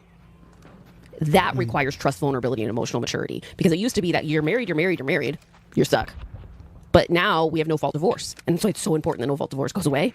Yeah. Because women will be trapped. Right.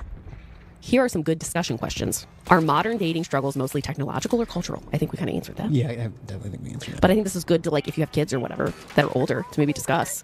Yeah. Have relationship expectations become healthier or more unrealistic? Is it healthier to want these things? Right. Or is it more unrealistic? Yeah. What skills make someone a desirable partner today? Well, then we got that. Are men and women adapting to social changes at the same pace? That is an interesting question. I would say No. not at the same pace. No, not. I would think women are adapting more quickly because otherwise we wouldn't see this dating quote unquote crisis if men were adapting just as quickly. Mm-hmm. Oh, shit. Yeah, to the market shift, yeah. Is the loneliness epidemic primarily a relationship problem or a friendship problem? What would a truly equal partnership look like in practice? So I think those are all great questions, especially if you have older kids to discuss. Yeah, or even just food for thought with your if you're single with your other single friends or talking with your spouse about it. It's interesting food for thought. What was the last discussion question you had said? What would a truly equal partnership look like in practice? That's interesting. That's so much subjective imagination. Like just kind of what you would imagine from your own experiences and opinion. Oh fuck. That's interesting because that's going to. Yeah. Yeah. Go away.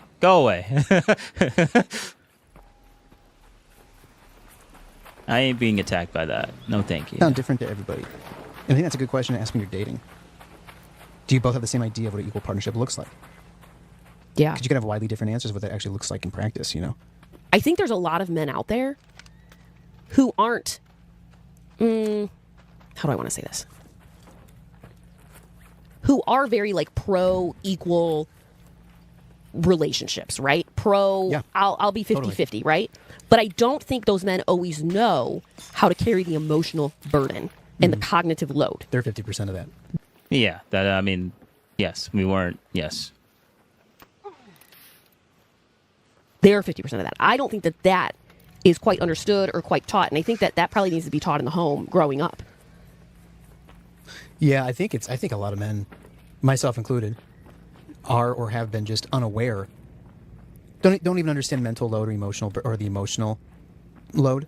It was most likely never modeled because mom did it. Exactly. So to you, that's just, you don't even see that there's... It's a blind spot. It doesn't exist. There you go. It's a blind spot. Yeah, it doesn't exist. It's a blind spot. Yes, it's a blind spot. All these things are saying that they're criticisms of like men and stuff like that, which is all true and dandy, but like it's a blind spot, but is it necessarily a thing that we need to fix? Like that's not clear cut. Just because it's a blind spot, just because it's something that maybe they should it'll help them in relationships doesn't necessarily mean that that's what we have to do. Like it doesn't mean that it being fixed is a good thing, right? Doesn't automatically mean that. All right.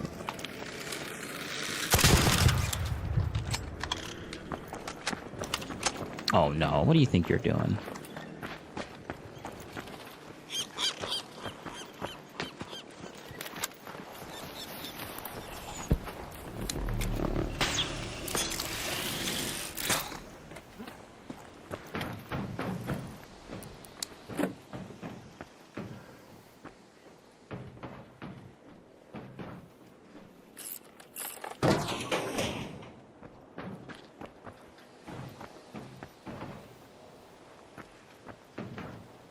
What? Why won't you deploy?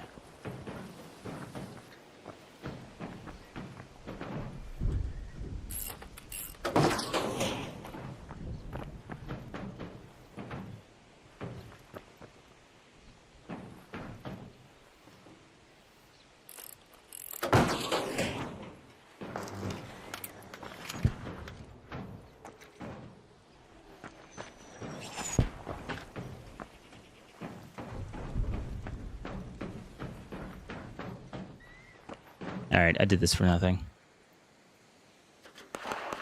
I don't think it's intentional necessarily. Yeah, I don't think so either. I think, like I said earlier, it's like you're a fish who's in water. You don't even realize. You don't realize it because it's just the fabric of your reality and always has been.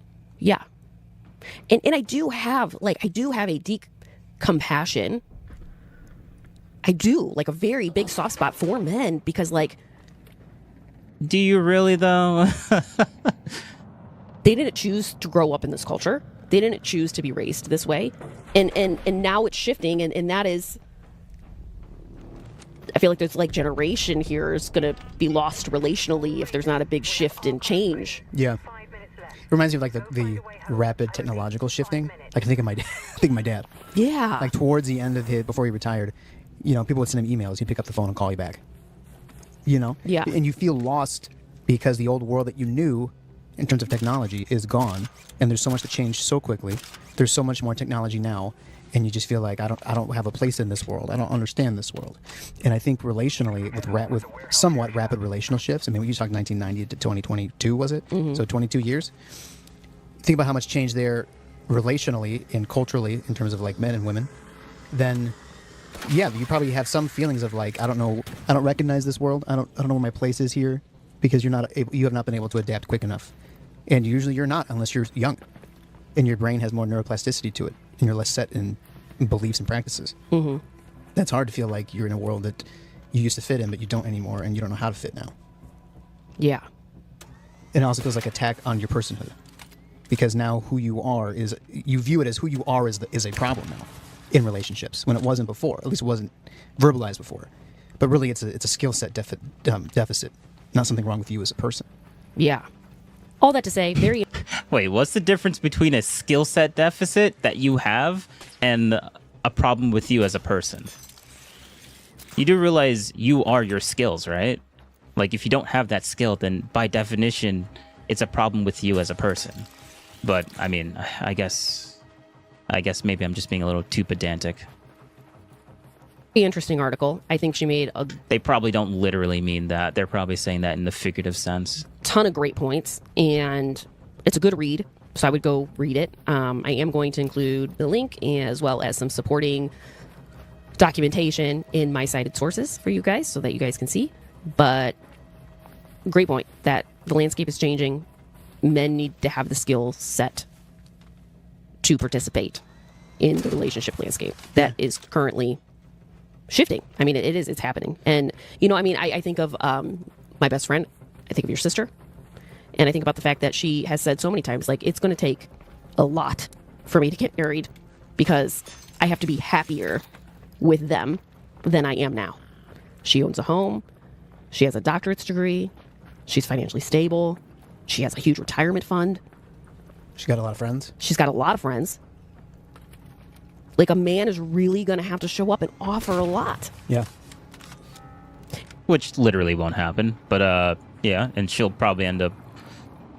At a certain point, she's going to end up getting old enough to the point to where she's gonna settle for a guy that's mediocre, because no really good guy is going to go after some woman that is in her mid-50s or mid-40s that has a house and everything already.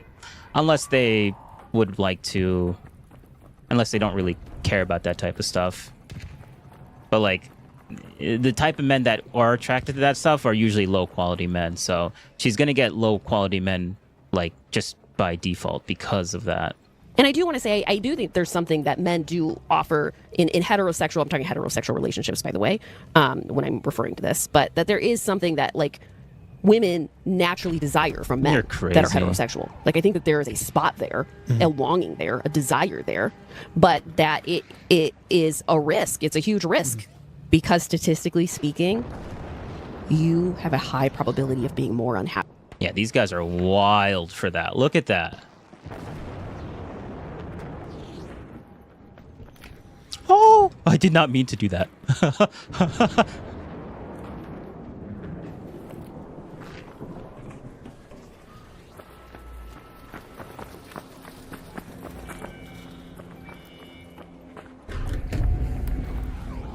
Happy as a woman married than you do as a single woman. And that is not the case with men. Men, statistically speaking, have a higher probability of being happier married than not married. I think it's important that men who are single understand that. Like, so you understand where the women... Understand that you're going to be happier on average than a woman if you're married. Like who cares? Oh, so what if we end up becoming happier because we're in a marriage society versus a woman? Like that's such a petty thing to care about. It really is. But, like, they're emphasizing that as if it's, like, something we really need to...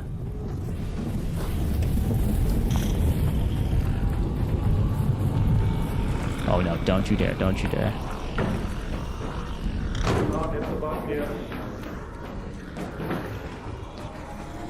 Got 13 seconds, guys. Got 13 seconds. And that's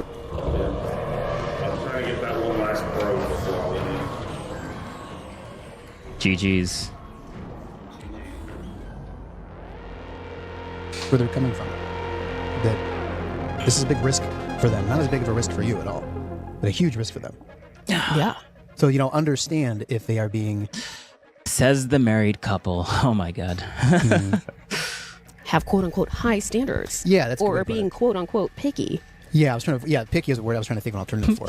You are, by definition, being picky by having higher standards. Oh my God.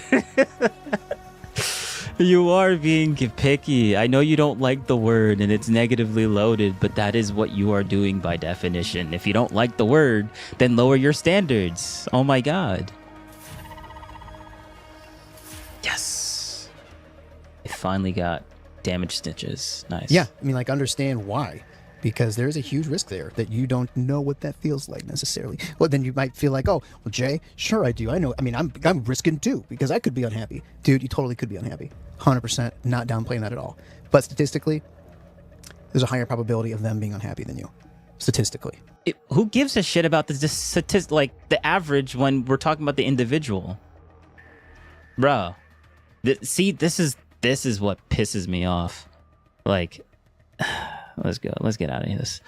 Like, they're like, oh, we should never use it's racism to freaking to use the a generality to talk about the individual, but it's okay to use the general to like, you're just dismissing that guy's experience. Like, that's what this guy's literally complaining about, people dismissing other people's experiences, but he's literally like, if you dismiss a woman's experience, it's bad, but if you dismiss a guy's experience, it's okay, it's fine. Like, come on bro, you're obviously you obviously have it better, man. Like, come on now, bro. Like, it's so one-sided. It's such a double standard, and that's the thing that bothers me. It's a double standard. That's just, we still got 8 more minutes.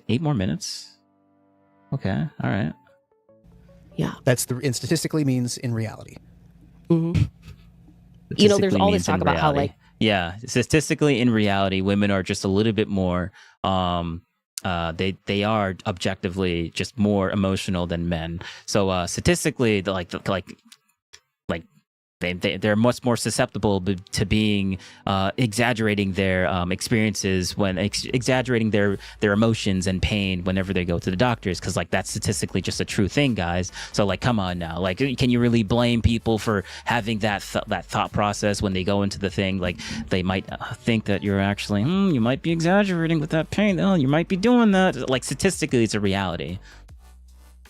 You would never accept that argument, so shut the fuck up. Oh my god. Especially in Christian circles, about the divorce rate. And people get divorced all the time and all this stuff. The divorce rate is actually dropping, but also is the marriage rate. Less people are getting divorced and less people are getting married. Yeah, so what would you want? More people getting married, more divorces, or less people getting married and less divorces? Yeah. I mean, it's probably better just to not get married than get married and get divorced. I mean, yeah, it is actually better to stay single than to actually get married and then divorce. But it's better to get married and stay married than to be single, because of the outcome of having kids and stuff like that. Like, when you're in your old years and you're by yourself and most of your friends have passed away because of old age, and you're sitting there by yourself on your deathbed with no kids, no family to speak of, like, yeah, that's going to be a very miserable and boring and painful thing that you're setting yourself up to do. And if that's what you want to do because you want to feel good in the now and here and not actually think about your future, then yeah, go for it. Like, good for you. From an economic standpoint and probably from a mental health standpoint, absolutely. Yeah. Absolutely. So be single longer, be quote unquote pickier, get married later if you do, and you might save yourself some serious heartache. But then it opens up a big can of worms because, man, we got a birth rate problem everywhere. Yeah, we do have a birth rate problem, and Dr. Oz came out and said, you know, I forget what the statistic was he quoted, but I was like, what? Isn't the birth rate correlated to the development or the invention of the birth control pill? So, like, yeah, birth rate's dying because it's not that people aren't actually producing more kids. It's just that people have much more easier access to aborting their kids, right? Which means the birth rate is going to go down now that the access of aborting kids and the stigmatism of aborting kids is much lower these days than it used to be in the past. Like, it's much more acceptable to abort your potential kids than to actually have the kid. Like, it's much more acceptable these days, which is why it's so much more prevalent, and which is why the birth rate is lower, or at least I would say that's a major factor in why the birth rate is lower, because it's obviously not just one thing. What was it? And he used the term underbabied. 1 second, I'm going to look it up real quick here. And what I'm referring to technically is moving towards an inverted. I like how after 32 minutes of the 39-minute video, now we're gonna look something up. Okay, good one, man, good one. Pyramid for population, where less young, more old, because the birth rate is continuing to decline, and then we have issues with care for the elderly, Social Security, Medicare in our country specifically, issues with labor. We're gonna have a lot more like job. We're gonna have like no unemployment, but a ton of jobs that no one's gonna be able to fill, and our economy will contract. It's a whole thing. Yeah. Okay, so here's the deal. He came out and said 1 in 3 Americans are underbabied. What does that mean? Meaning they either don't have children or have fewer children than they would like, is what he said. He says the U.S. birth rate has fallen below replacement levels. Oh, yeah. Totally. So the fertility rate right now is around 1.5 children per woman. Yeah. Compared to the replacement rate of 2.1. Right. So our population will shrink over time. Yes, our population will shrink. Without immigration, which could be the saving grace of our country. You know, reverse. Yeah. Right. So they were saying... Yeah, because it's actually better to immigrate people that aren't like... It's better to actually immigrate people that have completely different cultures and different like ways of living, and which are more likely to be detrimental to the way that we live, than to actually have kids and raise them in the way that they probably should be culturally like able to like fit in properly, and not just be stuck in like in places of like when you're like that it's intuitively it kind of makes sense, like, oh, birth control, like the reason why it's bad that our birth rate is going down is because we have less people, and that's not necessarily true, but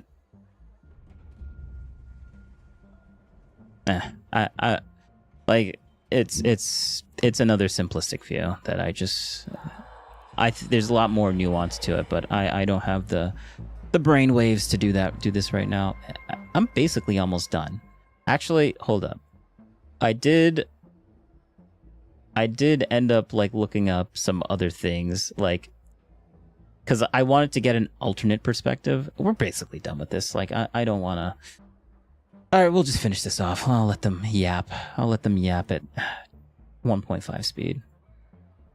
They made a website, which was moms.gov. And what I found interesting about this website, there was a lot of things, okay, that I found interesting about this website. But one of the things that really stood out to me, above everything else, not one link or helpful resource to any kind of benefits when it comes to insurance benefits, or when it comes to WIC or food benefits or anything like that, which it doesn't surprise me because it's Republican ran. Yeah, sure. But the truth is this. Medicaid finances approximately 41 to 42% of all births in the United States. Whoa, that is not what I would think. Yeah. That's huge. So when we're talking about Medicaid cuts, guess what that's going to affect? Oh, yeah. Ton of births. There's no help. And there's all these cuts to Medicaid. Oh, true. The birth rates that have been going down since the 1990s is because of the cuts that we did in 2024. Oh my God. This is so okay. Good one.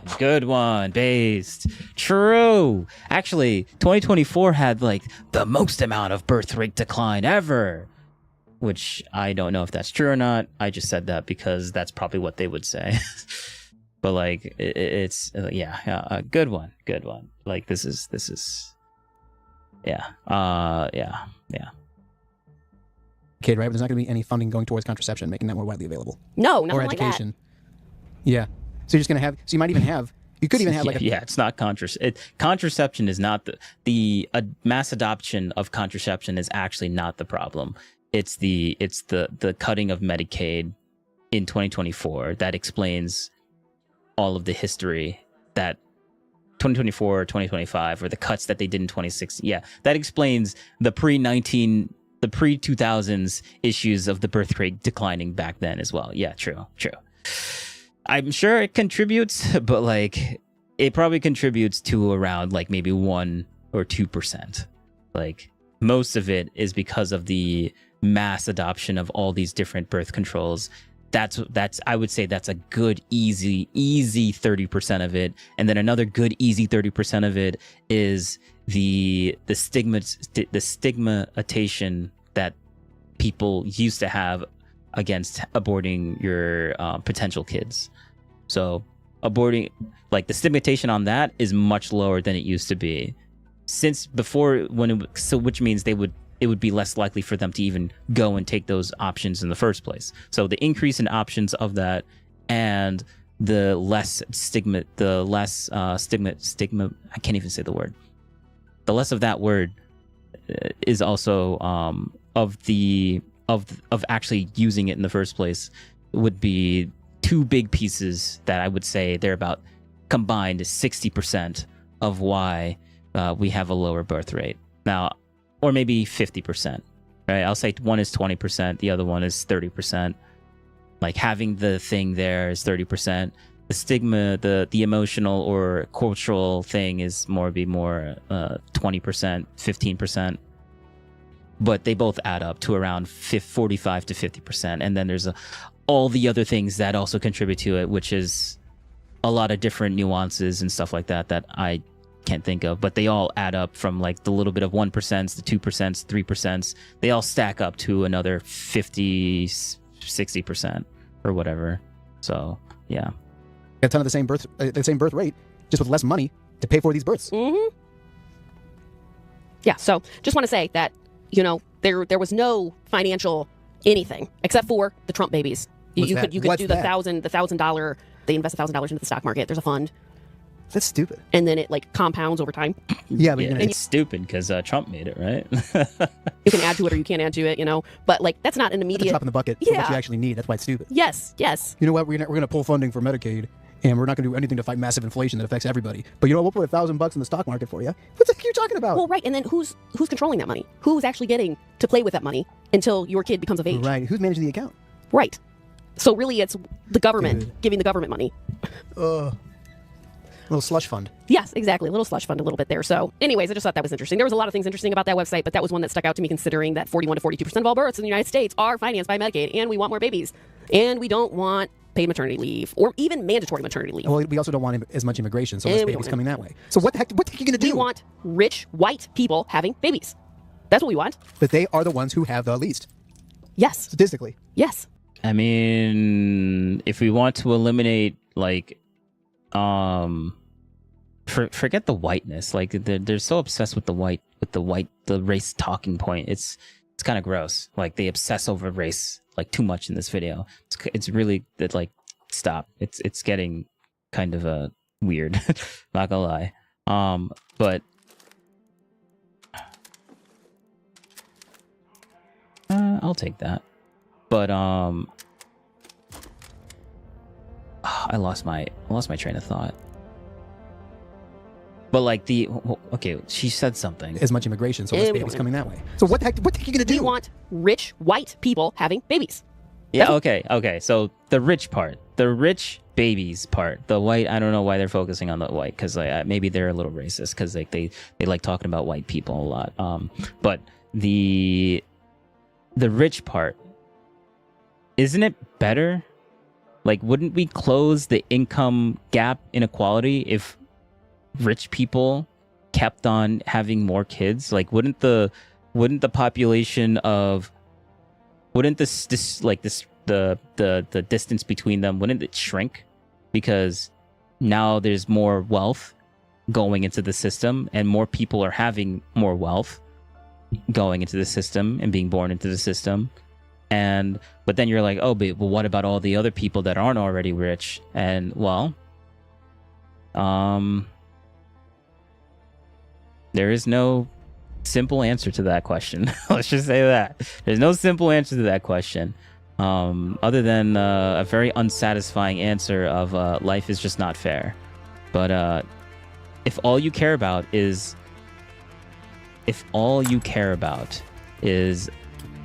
inequality, which is not true. Like that's not most people don't only care about inequality. They actually care about other stuff in conjunction with inequality. They care about the the effect of inequality. They don't actually care about inequality within itself. Yeah. Okay. Whatever. That's what we want. But they are the ones who have the least, Yes. statistically. Yes. We're going to have such an... They're not doing anything to help with this inverted pyramid we're moving towards. I think we're more towards like a cylinder now versus a pyramid. We're not inverted yet. We're going to be. Well, thanks for listening today. We always appreciate it. So sorry if there was any background noise that was disturbing. Again, we are No, kidding. your podcast was great. Your podcast was great. It was really good for anyone that already had your perspective and isn't interested in having an alternate perspective. Yes, it is. This was great. This was great.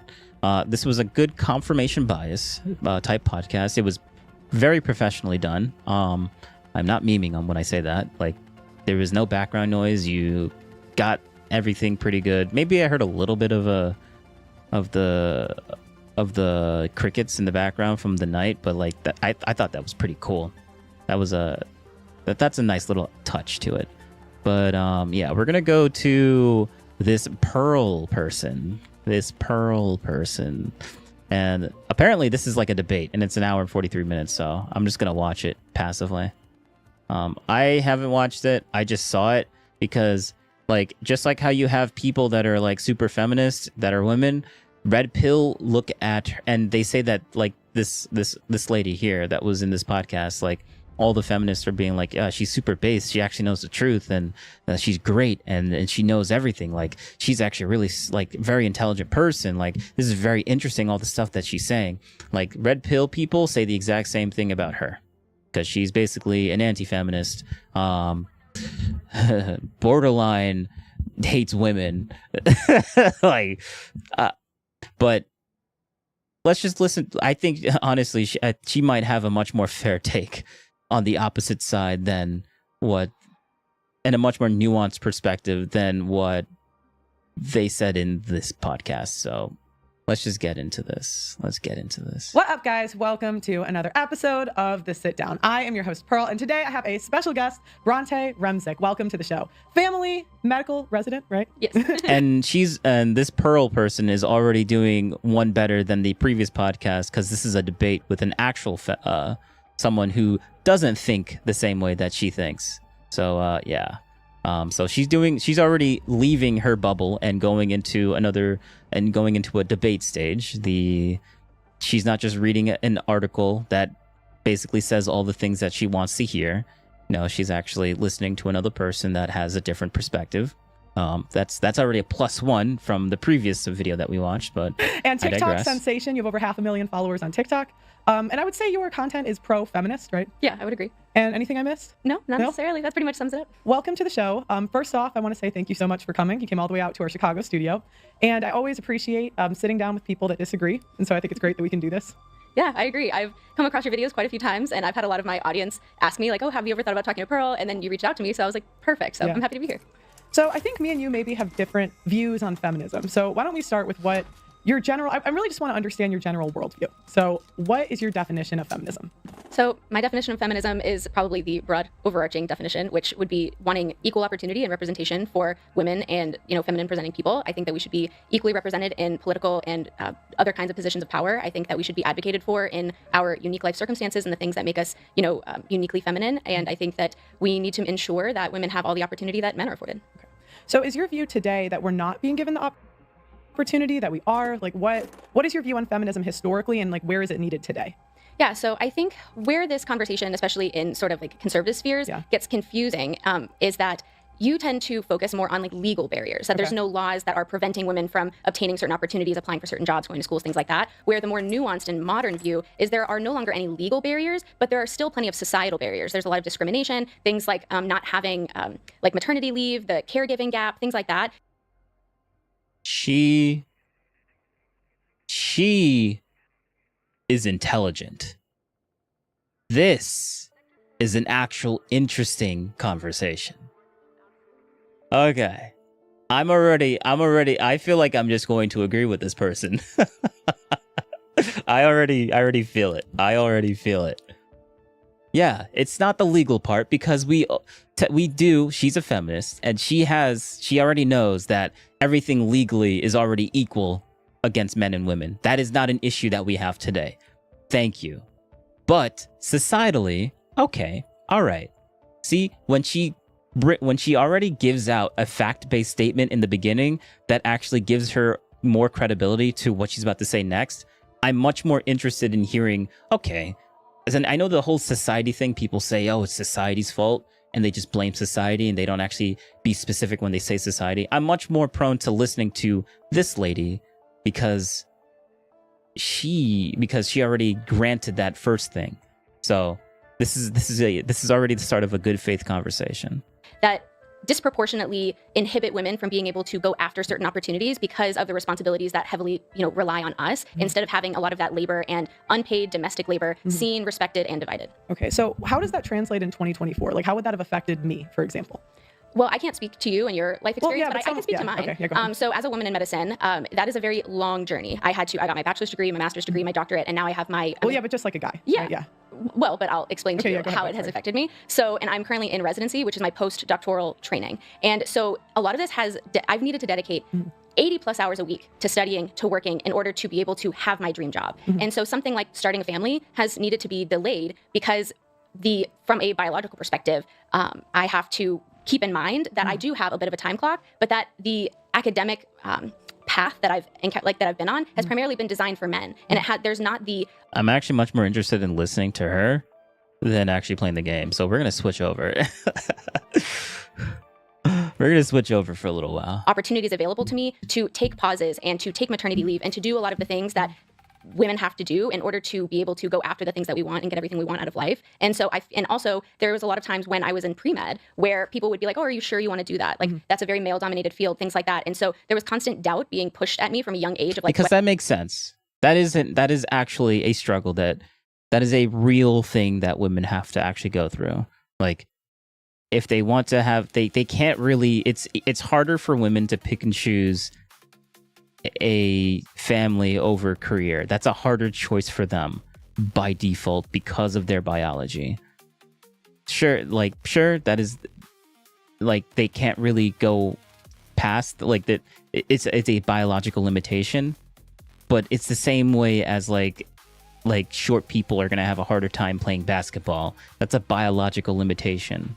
So like, yeah, it kind of sucks, and that is a thing that you have to like go through. Short people can play basketball. It's just, it's going to be different, and there's certain advantages that they actually do get because they're short, but there's also a lot of disadvantages that they get because they're short. Like they're never going to dunk. It's just not going to happen because physics. But it's still a thing that they have. It's a valid concern. It's a valid thing. So like, yeah, it is a valid thing to mention that women, it's going to be hard. They kind of have to, it's more of an ultimatum. It's more of an ultimatum than an actual choice for whether you're going to to pick being your career over being a family. But they can kind of have it both ways. You just got to be a bit more creative. Like, all right, get like all of your doctorate and stuff like that, and then have a family, and then after maybe depending on how many kids you want, maybe after 5 to 10 years when your kids start going to school, you can probably get back, you'll probably have more time to get back into your profession and kind of figure out other ways to do it while doing it. Like there's a lot of creative pathways that you could do that if you just know what you need to do or what you can get, then it's difficult, but there's ways to get around it. That's all I'm saying. And it is objectively more difficult for women to do it than men, because men, like, they don't need to carry a kid for 9 months. So like that's just the reality of it. So it's harder, but it's like a biological thing that you can't get past. It's not really men's fault for that, right? Whether or not I should do this, whether or not I could do this, and none of my male peers ever encountered that. And the same thing with, like, people would ask me about, but like, what about starting a family? Like, why are you choosing your career over family? And none of my male peers ever had that question. And so from a societal perspective, it's really... Well, yeah. Yeah. Why would they? They don't carry. Like, what? just the assumption that women can't have both career and family. And it's not true, but a lot of those barriers are because we don't allow our system to accommodate for those needs and the differences that men and women have when it comes to enduring pregnancy, childbearing, childcare, things like that. So you started with academic. How are there barriers in the academic field when the majority of scholarships in STEM go to women? Yes. And there's women for STEM, there's entire That is true. parts of organizations that are pushing women to go into STEM, and it's really not the same for men. Right. And so I think, again, this goes towards you have this idea of more strict legal or actual barriers to access, where I'm talking in a more nuanced way of the timeline that women find themselves in, people who are already mothers, people who want to become mothers. A lot of it does come down to families and child rearing and the responsibilities that you have to balance both academically. All right. So let me interpret this a little bit better. She knows that Pearl is talking about the facts and reality, and that technically in reality we do have it equal, and it is easier for women to get these scholarships and stuff like that, and those barriers don't really exist physically in the world, but emotionally and culturally we haven't moved on. So we should probably focus on the cultural stigmatization on this stuff. When you have it so good that your only complaint is that, or not your only complaint, I won't minimize it, but the complaints that we're having now is not by law or by actual access, but it's by how you feel and other people's opinions. Don't let other people's opinions make you not pursue something. Who cares about social stigma? Just go get the bag. Oh, I'm not gonna have that. Oh, you're choosing your work over your kid. Just say yes, and move on. It's annoying to have to deal with it, but just say yes and move on.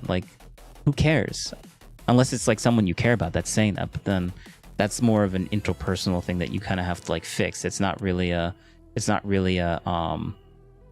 problem with society. It's a problem with you and that specific person. And with your but they like to push it out to society. Society's teaching them this, and I'm like, okay, are you going to change society, or are you going to change that one person's interpretation to make them not think that way? It's so much easier to change someone else's mind than to change society, because what does that even mean? Family, but even outside of the family dynamic, just the discrimination that women will experience when it comes to us wanting to achieve these higher level degrees and these more rigorous academic and professional settings. A lot of people will automatically have doubt that we're capable of doing it, and that comes from a society. Who are the people? Who was saying this to you? Was it how often did this happen? It happened a lot, especially in undergrad when I was pre-med. I was in was it from your family? Was it once a week? I'm trying to understand the frequency of this discrimination. Yeah, so not my immediate family. My immediate family has always been my biggest cheerleaders. Okay. But definitely extended family, people. I was in a sorority in Texas, so definitely people who I encountered in undergrad. A lot of my professors. So okay, this is why she's actually in the position that she's in. Her primary family is very supportive of her, and that's good. Why you care about what your extended family feels is more of a you issue than an actual societal issue. You shouldn't care or give two craps about what your extended family thinks when your primary family literally has the opposite view. You should not care about that, and you're letting that bother you, and you have the ability to control whether something bothers you or not. That's the thing that people don't understand. You could choose what bothers you, and you can also choose what doesn't bother you. You have the ability to do that. Now, obviously, certain things will always bother you. If someone tries to do physical harm to you, that will bother you. But there are ways to ignore physical harm. If someone physically punches you, you can change how you react to that. You will always react to physical harm, right? But you can change how you respond to it, right? If it's a bully and he punches you, right? You could respond by punching it back, or you could respond by just taking the punch and laughing it off and then moving on.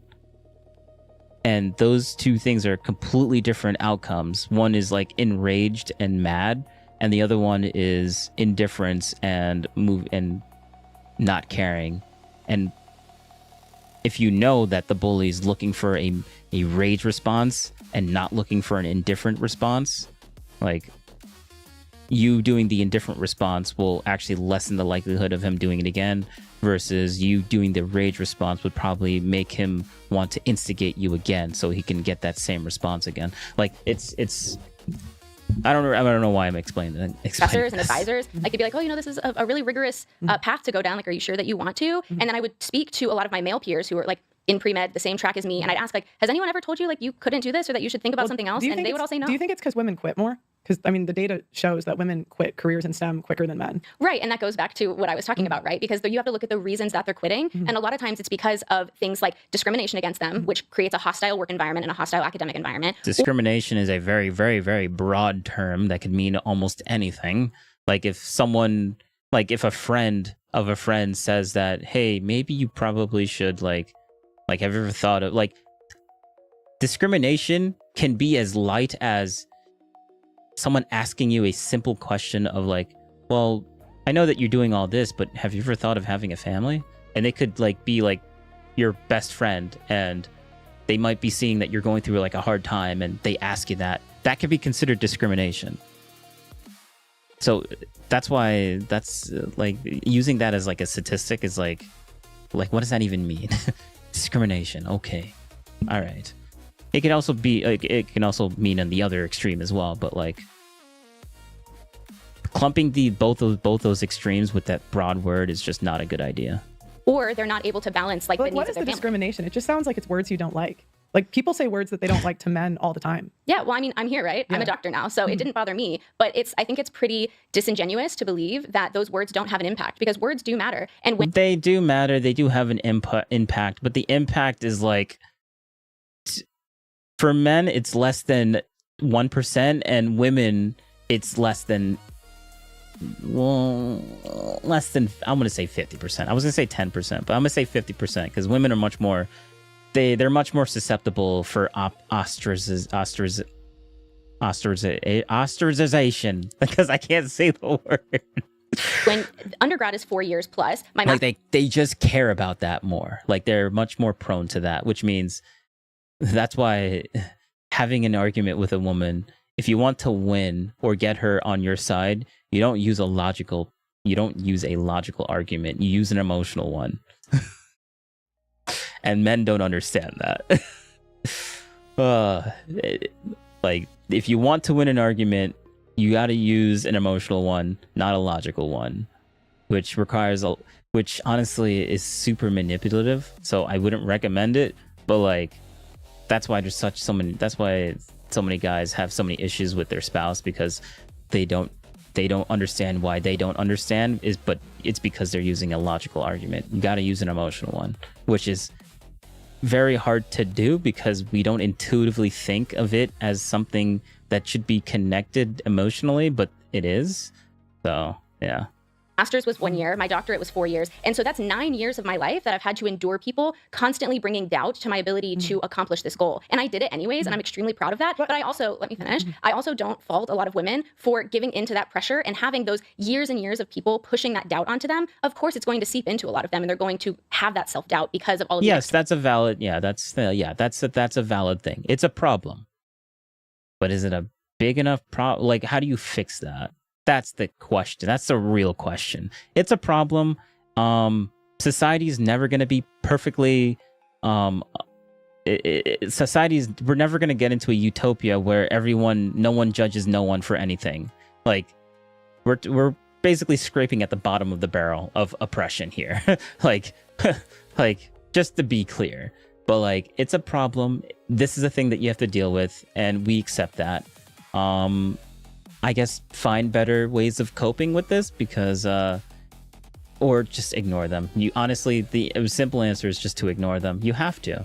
Like, if you want to win, you have to ignore the little issues of this. You just have to. But I feel like I'm saying the same thing over and over again. So I'm gonna try and stop doing that. External doubt that's fed their way. Yeah, but I think the world doesn't care. And men understand when they go into the world that the world does not care about their problems and how they feel. And the problem is women go into a man's world and think that the world should care about how they feel and their problems. Yeah. See, and I think of it as the opposite way. I don't think that it's good that men's feelings aren't cared about. I think that we should care about everyone's feelings. I think that we should realize that our but men have, But that's the problem with men in the workplace. Men already accepted that the world isn't going to give a shit about their problems. They've accepted that and moved on. It doesn't bother them anymore.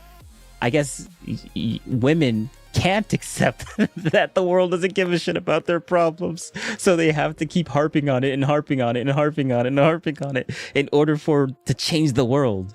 But the world don't give a shit, and they just can't accept that. That's probably the actual truth to this. That's probably the actual truth. Words matter, and the way that our words impact people matter. And it shouldn't go to like, oh, well, men don't care, so we should just say whatever we want and you shouldn't care. I think it's the opposite. I think that we need to be more compassionate and we need to understand the way that we impact people. And that's totally great if we have a wish list, but this is the real world and not the way. Yeah, that's what I'm saying. It is great. It is like, you're not wrong. And it would be nice to have your world, but it's not reality. That we want the world to be. And the problem is women go into a man's world and they have no idea how harsh it is and how mean they are to each other. And if you've ever been in a male only dominated environment, like where it's pretty much all men, there's only one or two women, they're harsher than women are. They're more direct. They speak. Yes. Oh my God. When I was in training for the job, the Elon job. Yeah. We're not really the Elon job, but the Elon job, they were training me and, I got so mad at one of my trainers because of how oh man, it was just like, people just say it. They're direct, and if you can't handle it, then you can't work here. That's kind of like the way it is. Now, it wasn't abusive, all right? I would never classify it as abusive, but like, no one said that people need to be nice, right?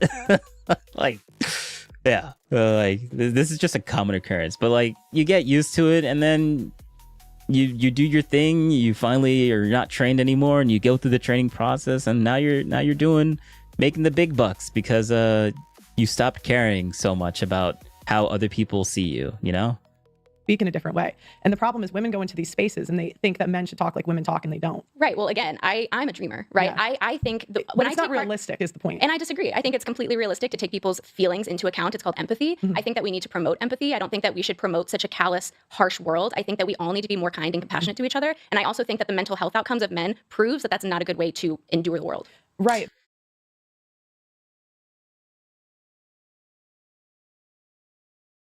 She makes a decent argument. It's just that, okay, all right, how are you going to make the world more sympathetic? I want to know, that's the question I have. How are you going to do that?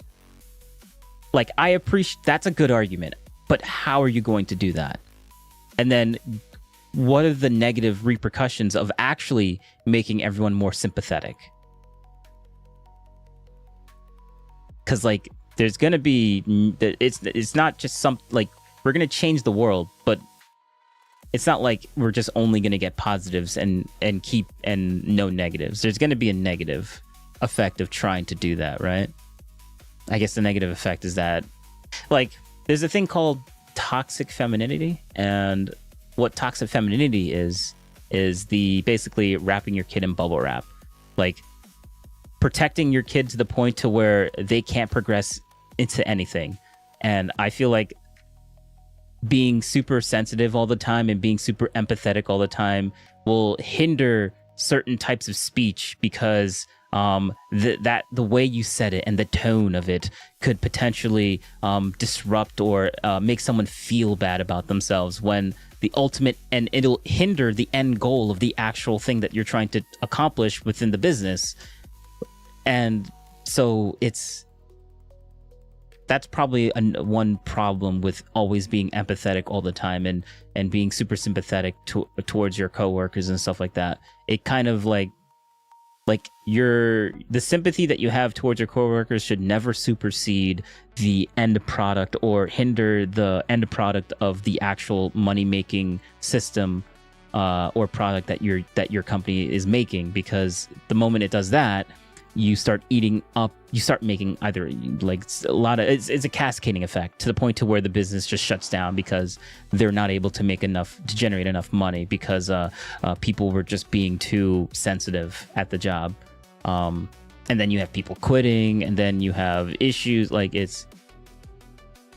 so it's actually better to just not give a shit and just do the job, get the work done, go home at the end of the day, and you can still go back the next day and actually make money because the business is still going to exist. But yeah, I'm just speculating. But good is not hope is not a strategy. The way that we want the world to be isn't how it is. So I literally just said the how. I like what she said. I think it's a decent argument. It's a very valid perspective, and I don't disagree with it. I have no issues with it, except for the how. How do we make your thing? Because your thing is kind of cool without the negative effects too. But it's not realistic is the point. And I disagree. I think it's completely realistic to take people's feelings into account. It's called empathy. I think that we need to promote empathy. I don't think that we should promote such a callous, harsh world. I think that we all need to be more kind and compassionate to each other. And I also think that the mental health outcomes of men proves that that's not a good way to endure the world. Right, but good is not hope is not a strategy. The way that we want the world to be isn't how it is. So it's really nice and dandy to say the world should be this way, but it isn't. And men have an understanding of how the world is, and they don't complain. So the thing is, you keep talking about... They complain all the time. So I'll give you an example. So you're talking about... Yeah, we do complain all the time. That is true. We do complain all the time. Quasar 1-1 Switzerland. That horrible... What a horrible game. Huh? I'm confused. I'm confuzzled. All this stuff that you endured in your career, and that's fine. I think it's really great that you're a doctor. It's very impressive. That's hard to do, right? Yeah. Very difficult. Yeah. So I'll give you props. However, when I have a cousin that works on a crab fishing boat in Alaska, where a guy dies every single week, so that we can get crabs. Literally, one person dies a week on that crab fishing boat in Alaska. I don't have a lot of empathy for people that say these World Cup 2026. Okay. Words hurt my feelings, and therefore I'm oppressed. They don't complain. They don't cry about work conditions. They just do their job. And it's a male-dominated field. Women are not doing those jobs. Yeah, so that's called the fallacy of relative pervasion. So saying that somebody else has it worse off means that we shouldn't be able to talk about smaller problems. That's a fallacy. Both things... Yes, that is true. That is true. This lady is intelligent. She's a doctor. Actually, I think I would prefer a doctor over a lawyer because I had to interact with a lawyer and oh my God. You're so unprofessional because you didn't talk to me 3 times before I left your job site. Oh my God, that was ridiculous. I literally yes queened her because I was like, yeah, customer always comes first, and I just said yeah, yep. But you did know that I did talk to you 2 times, and she was like, yeah, but you're supposed to still talk to me a 3rd time because you need to be more professional. I'm paying all this money, and I'm doing all this stuff, and I just said, yeah, whatever. Okay, good one, good for you. Sure. But that's a lawyer. That's a lawyer. And a doctor. She's smart. She is smart, and I appreciate her opinions. Can be problems and both deserve to be talked about. I don't think that it's right that one person dies a week on crab fishing boats. I don't eat crab. I don't think it's necessary. And I'm not saying that But that is true. It's a fallacy. What she just said. That is true. Correct. Just because, yeah, that's because she's actually really smart and Pearl isn't. we shouldn't fish for crab, whatever. But we shouldn't say, oh, people die all the time in this career, and just because your feelings are hurt, I don't have to care. That's not an appropriate way to look at the world. I think what I'm getting at is how spoiled it makes people that complain about those things seem when there are men dying to do jobs to give us crab and put different food on the table. Or even the #1 workplace fatality for men in the Midwest is logging. So when you're sitting on a chair that's made of wood that a guy died to get here, it makes you look pretty spoiled when we're saying, oh, but people said mean words to me in my career. See, it's not true. Yeah. True. It is true. But it is a very simplistic way of seeing it, though. I mean, but it is true. But it shouldn't. That doesn't mean that they're not allowed to complain, right? Women can still complain about the little things, right? Just because they're sitting on a chair that men died doesn't mean that they can't complain about the little things that people that happens in everyday life. That it's fine. It's fine. Not just you. I think it's just overall females' careers. We're not really dying to put food on the table. We're not dying to build buildings. We're not dying to do any of these things. And so I don't think we really have a right to complain that we are so oppressed when men are doing most of the hard jobs in society. Yeah, true. I mean, you're allowed to have an opinion. It's the wrong opinion, but you're allowed to have it. It's the wrong opinion base. I don't think that anybody should die at their job. I think that if we really want to talk about the way that men enter into these dangerous career paths and the way that their lives are just seen as fodder, they are just, seen as expendable. And I think that's wrong. I think that there is space for both conversations. There's a space to say that men... Wait. But you just said her opinion was wrong, but it is factual what she's talking about. Okay. All right. Don't deserve to be harmed in their workplace the same way that women don't deserve to be harmed in their workplace. But men understand that that's the only way things get done. I don't agree with that. Well, you cannot agree, but how else? So you disagree with reality. Okay. All right. Like, that is how it's being done right now, and that's just the way it is. But you disagree with that. I guess maybe to be more fair, good faith on the other lady, maybe she means, maybe I should interpret it in like, it's more, it's not, it shouldn't be the only way, right? That's probably what she meant. Not literally. I shouldn't take her literally when she said that. Or be harmed in their work. But men understand that that's the only way things get done. I don't agree with that. Well, you cannot agree, but how else has it ever been done? Men have always died to protect and build civilizations. Yeah, and civilization is supposed to progress. Civilization is supposed to improve on itself. If we stay stagnant, then we're doing it wrong. If we're looking at these careers and saying, hey, people are dying, we should look at why they're dying and we should address it and we should fix it. Just because something is stagnant doesn't necessarily mean that it's wrong, right? Like eating food, right? We're dependent on eating food and drinking water. And I guess we're just going to keep eating food and drinking water for the rest of our existences. Like, your kids are going to keep eating food and drinking water. Like, we're stagnated in that we have to keep eating food in order to stay alive. We have to keep drinking water in order to stay alive. But you wouldn't say that that's like a problem, right? Like, just because it's stagnant doesn't mean that it's a problem. But I guess maybe she would argue, well, maybe we should find a way how to make humans not be so reliant on food and water. And that would be a good thing because progress is always good. Yeah, progress isn't always necessarily good. Like, you can progress yourself into regression and think that you're progressing because you just called it something different, but we actually did something similar to that in the past. We shouldn't just accept it. Yeah, and I think that's a very female way of looking at things because you've never been in that position where you have to pragmatically solve those types. Yeah, but when I was a kid, ice cream as well. Wait. Hold up. Oh, all right, so it won't read it. Nice.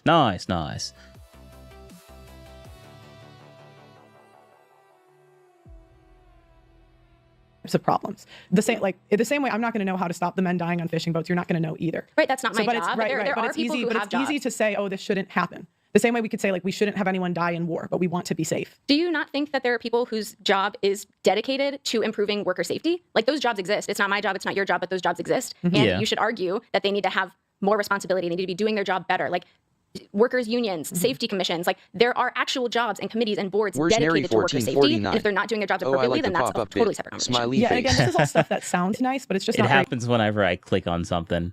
So I can click on it, but then it used to read the thing in a different voice, but I think I took that off because I kept accidentally clicking on it and then having it read, and then I'm like, I didn't meant to do that.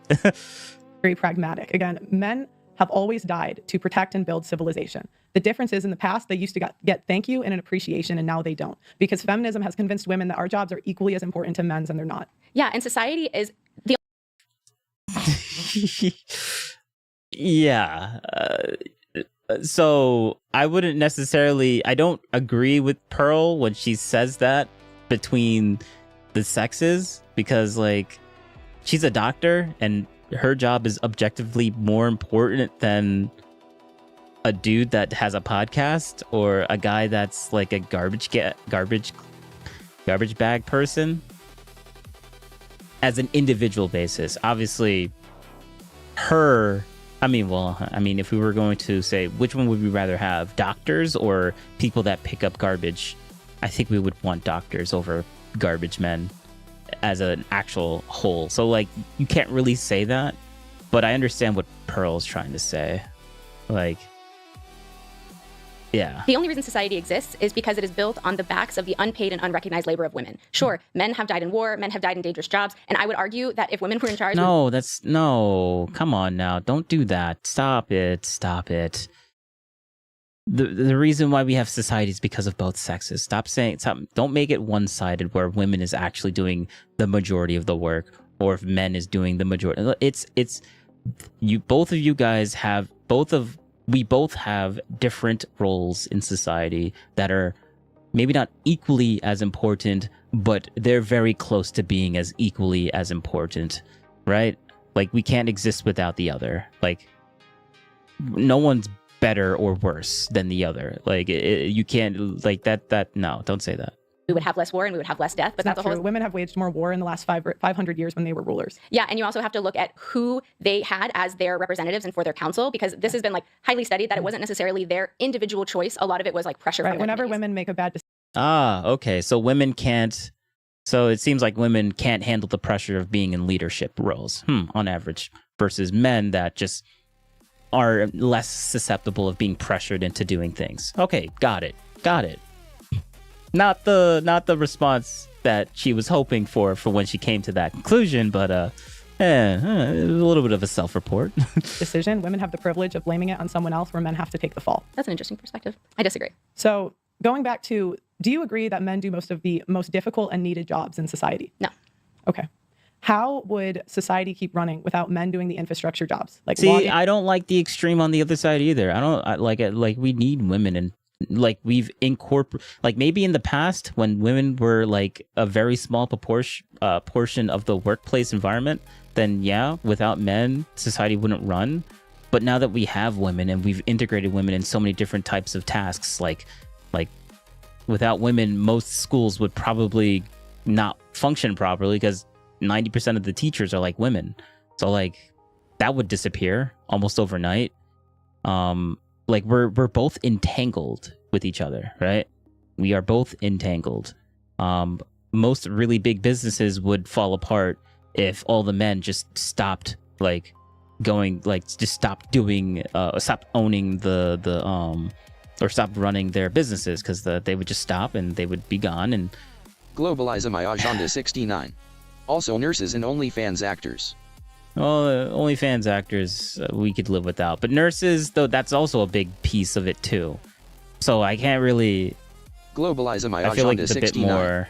Women working is vital for our society. Now it is, because we decided to implement that. So we can't just go back in time and reverse that.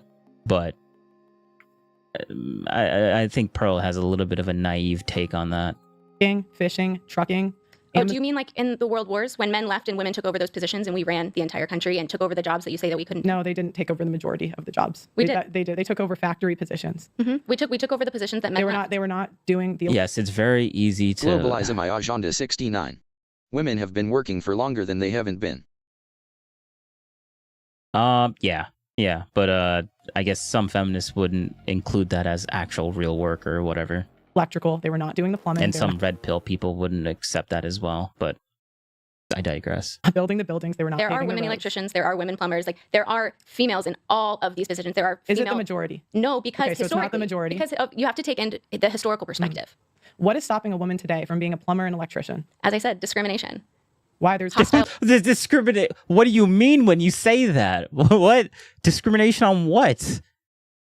Oh, they physically cannot lift 50 pounds. Oh, I guess they're being discriminated because they physically can't lift 50 pounds, and or pull wire because you need a lot of strength to pull wire through conduit. And what is conduit? Oh, you don't know? Maybe.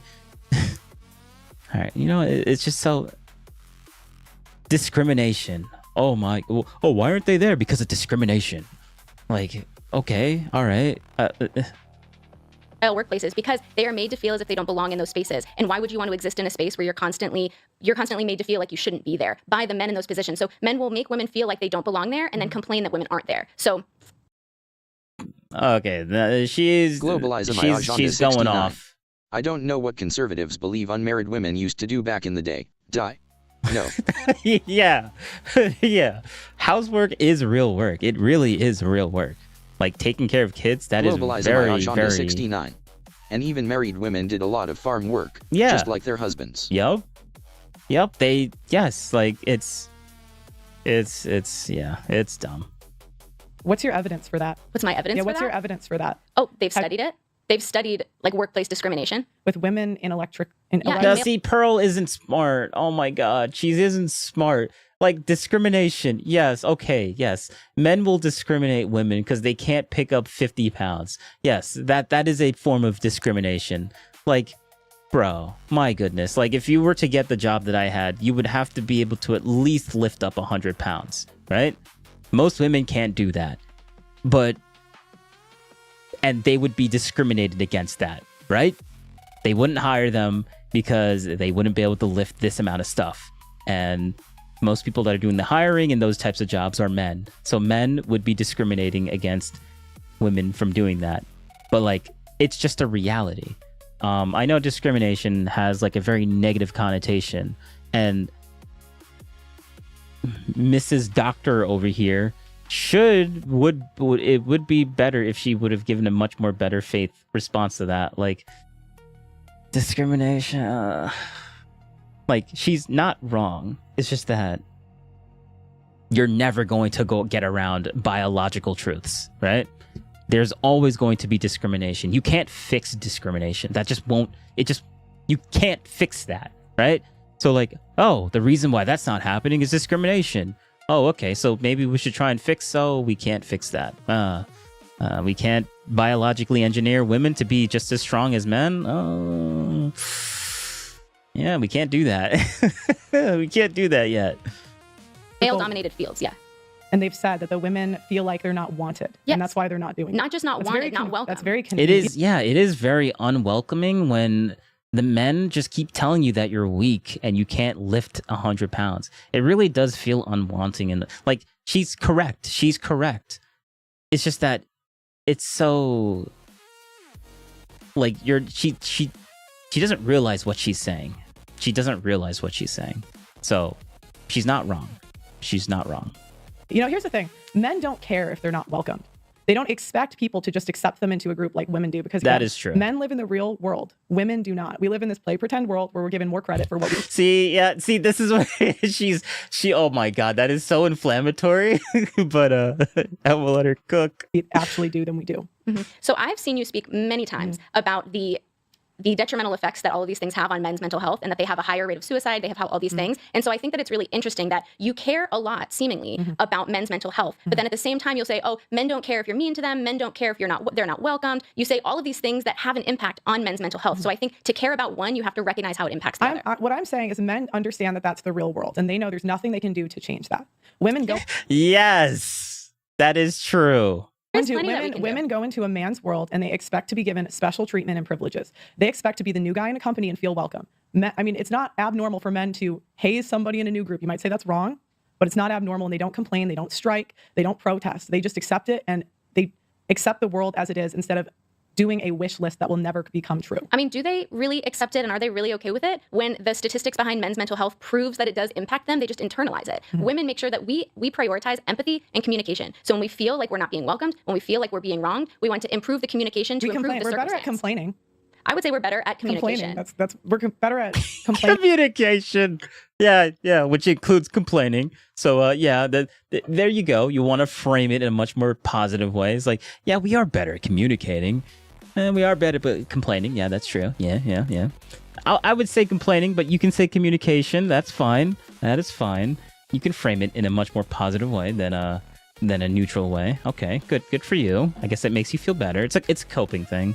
It is a coping thing. About the stuff we don't like, where men don't complain. That's what I said. Right, they don't complain because they internalize it, and then instead they just unalive themselves. That's not a proper coping strategy. They don't complain because the world doesn't give them sympathy. Young women get a ton of sympathy. Do you really think that the majority of the suicides in men is because of workplace environment issues or the loneliness epidemic?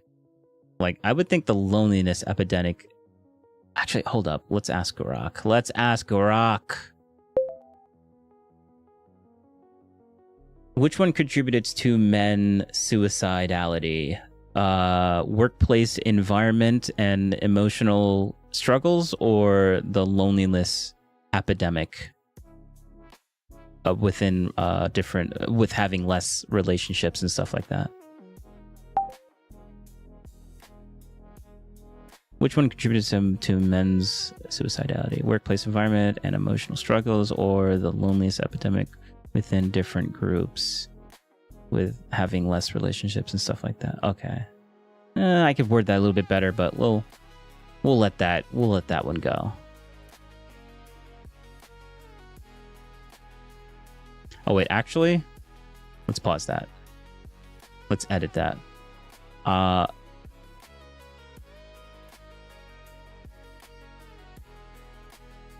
Suicidality, more. I want more, because I know they both do contribute. I just want to know which one has more of an impact.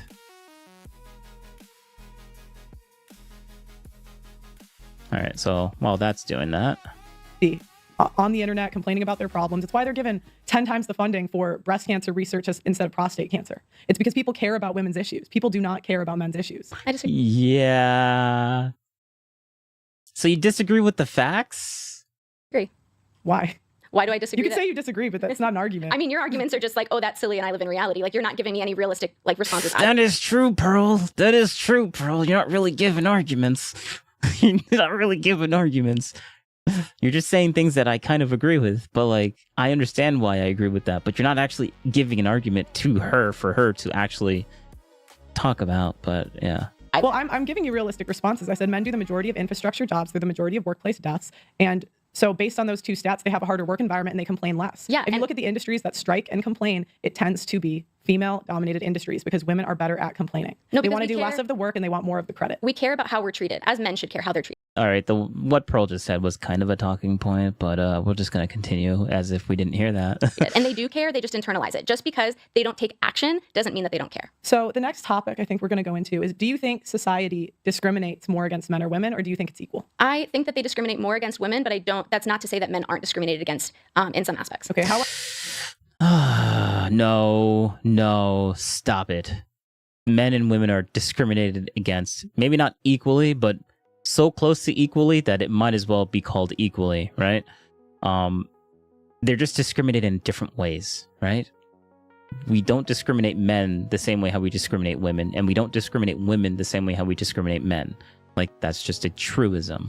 So saying that one side is having more discrimination than the other it's a bit dishonest. Let's just say that. How are women more discriminated against? As I've said before, in my own personal experience and statistically. Other than, can we do something other than just people say mean words to me?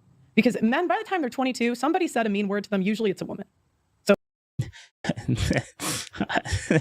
it's not an argument, Pearl, but I agree. It's not an argument, but I agree. All right, let's yeah, I knew it was going to say that, but let me see.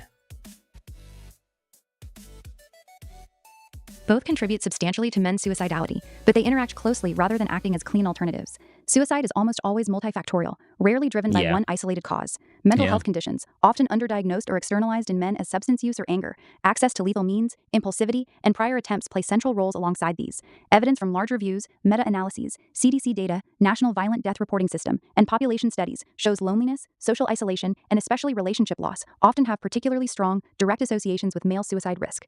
Workplace and economic factors, job loss, financial stress, occupational environments are also robust predictors, especially for certain demographics like midlife non-college men, but their effects frequently operate partly by increasing isolation or eroding purpose and support networks.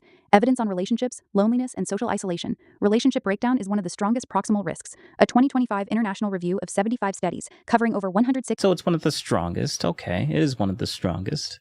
Million men found divorced men had 2.8 times greater odds of suicide than married men. Separated men under 34 had up to 8 times higher odds. Risk was further amplified by unemployment, pre-existing mental health issues, and social isolation.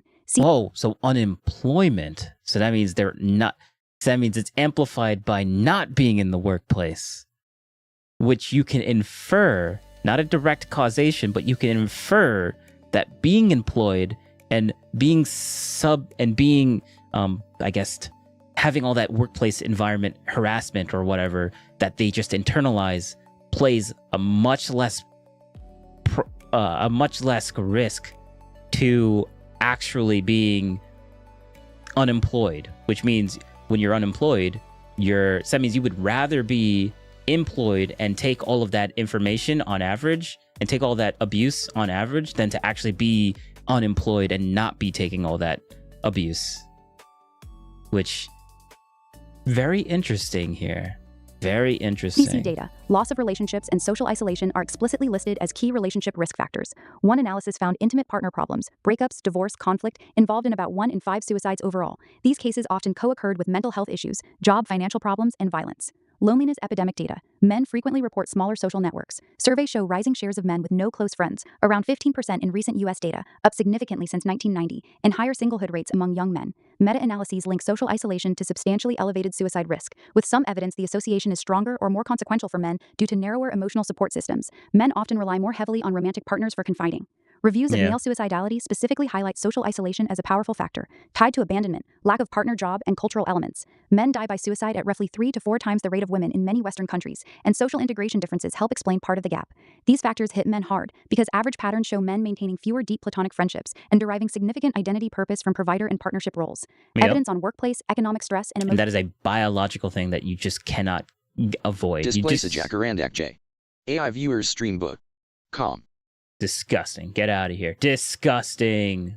Delete message. Don't do it, chat. Struggles. Unemployment and financial stress elevate suicide risk. Meta-analyses show roughly 1.8 to 2x higher risk associated with unemployment, stronger with long-term joblessness. Effects appear in both sexes, but are salient for men in cultures emphasizing provider status. Risk can be higher when personal unemployment occurs against a backdrop of low national unemployment. Okay, so what that lady was saying was just not true. It seems like she was over-exaggerating. Like, bro, if unemployment and financial stress elevates suicide risk more than actually being employed and taking in like verbal abuse, I guess, from your other coworkers, if that's less of an elevation than actually being unemployed and not experiencing that, then what she was saying was just it's been dismantled here. All right, it's just been dismantled. Like the opposite is not necessarily true, but it's very strongly inferred to be true. More self-blame. CDC circumstances. Job financial problems are common contributing factors alongside relationship issues. Certain male-dominated occupations, construction, mining, farming, some trades, show elevated suicide rates, linked to injury, stress, isolation, and access to means. Deaths of despair research. Rising midlife mortality from suicide, drugs, and alcohol among less educated men, tied to economic shifts, job loss. I talked to Alice instead. Who needs real people? AIs instead. Yeah. Hey, you're trolling me. Hey, I talk to more other people too. What is this? But this is good. This is good stuff. This is good stuff. In traditional sectors and loss of status purpose. Emotional struggles. Men show lower rates of diagnosed internalizing disorders, depression, anxiety, in many surveys, but higher externalizing, substance use disorders, which strongly co-occur with suicide. Stoicism and lower help-seeking mean emotional distress often goes unaddressed longer, turning into crises. Workplace environments can exacerbate this via long hours, toxic cultures, or identity tied solely to career success. When studies control for mental and physical health, the direct link from unemployment, financial stress to suicide sometimes weakens, suggesting much of the pathway runs through depression, hopelessness, or isolation. Which contributes more? Interactions matter most. There is no simple winner. The data shows strong synergy. Relationship loss and loneliness often have larger effect sizes in male-specific analyses, e.g. the 8x odds for young separated men. Workplace economic stress is critical and may be more upstream for midlife men, but it frequently leads to or compounds loneliness. Job loss reduces social opportunities, financial strain strains relationships, loss of provider role damages self-worth and social standing. Emotional stress. Okay, so it seems like the relationship loss is actually a much higher is a Where's base Nary benefactor. 1449? LOL, no, I meant I do literally. Claude's quite a good talker. Winky face. Oh. Oh, okay. All right. Okay, so basically, what I'm basically getting from this is that the relationship loss is a base layer that is a cause and effect to higher suicidality, but the emotional struggles inside workplace environment does affect them too, but it's only a multiplier. It is only a multiplier. It is not a base number layer of increase. It is only a multiplier. So if the base increase to you deleting yourself is 0, the multiplier, like if you multiply anything by 0, it's going to stay 0. So it doesn't matter how much workplace environment stress that you're getting from like abuse, if you're not already if your base number is already so low, it doesn't matter essentially. But if you're already, it is a compounding effect. If you already have like issues with if you have issues with the first part, the second part will exaggerate it to the nth degree. So it matters. It matters, but it's not there is a difference here. Okay, so that makes sense. Struggles Okay. sit in the middle. They are amplified by both, e.g., isolation worsens depression, job loss triggers it, and are harder for many men to address due to cultural norms around vulnerability. For different groups, younger men, dating market shifts, higher singlehood, education employment gaps, and tech, gaming, porn displacing real-world bonds make loneliness relationship deficits particularly salient. Midlife older men, economic displacement, plus retirement widowhood often converge on isolation and purpose loss. Men overall tend to have thinner social safety nets outside romantic partnerships compared to women on average, making relational factors especially potent. Broader context from male mental health trends. Suicide rates remain markedly higher for men. Recent rises in distress appear in both sexes post-2010s, linked to tech, economic pressures, cultural changes, but men's patterns skew toward externalizing, completed suicide via lethal means, and status purpose erosion. Practical takeaway. Prevention works best when addressing the interplay rather than pitting factors against each other. Effective approaches include economic supports and job training, especially for non-college men, male-friendly mental health resources that respect stoicism while encouraging action-oriented help, e.g. purpose, physical activity, peer groups, strengthening family formation, relationship skills, and community ties for men, reducing access to means during crises, and tackling substance use. Both workplace emotional and loneliness relationship factors are real, measurable contributors backed by data. The loneliness relationship side often shows particularly acute effects in male suicide literature because of how men's support systems are structured on average. Integrated strategies targeting purpose, connection, and economic stability outperform single-focus efforts. Individual cases vary enormously. Group averages inform population-level understanding, but never dictate any one person's situation. Oh, okay. All right. We did it, boys. We did it. So anything We got edumacated. other than somebody said something I don't like. Bans.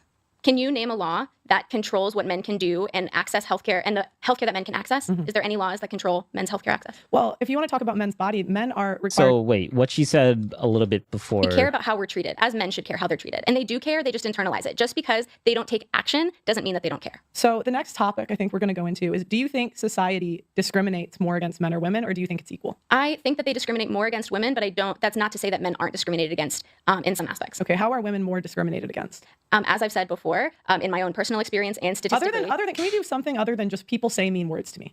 Because men, by the time they're 22, somebody said a mean word to them. Usually it's a woman. So anything other than somebody said something I don't like. Bans.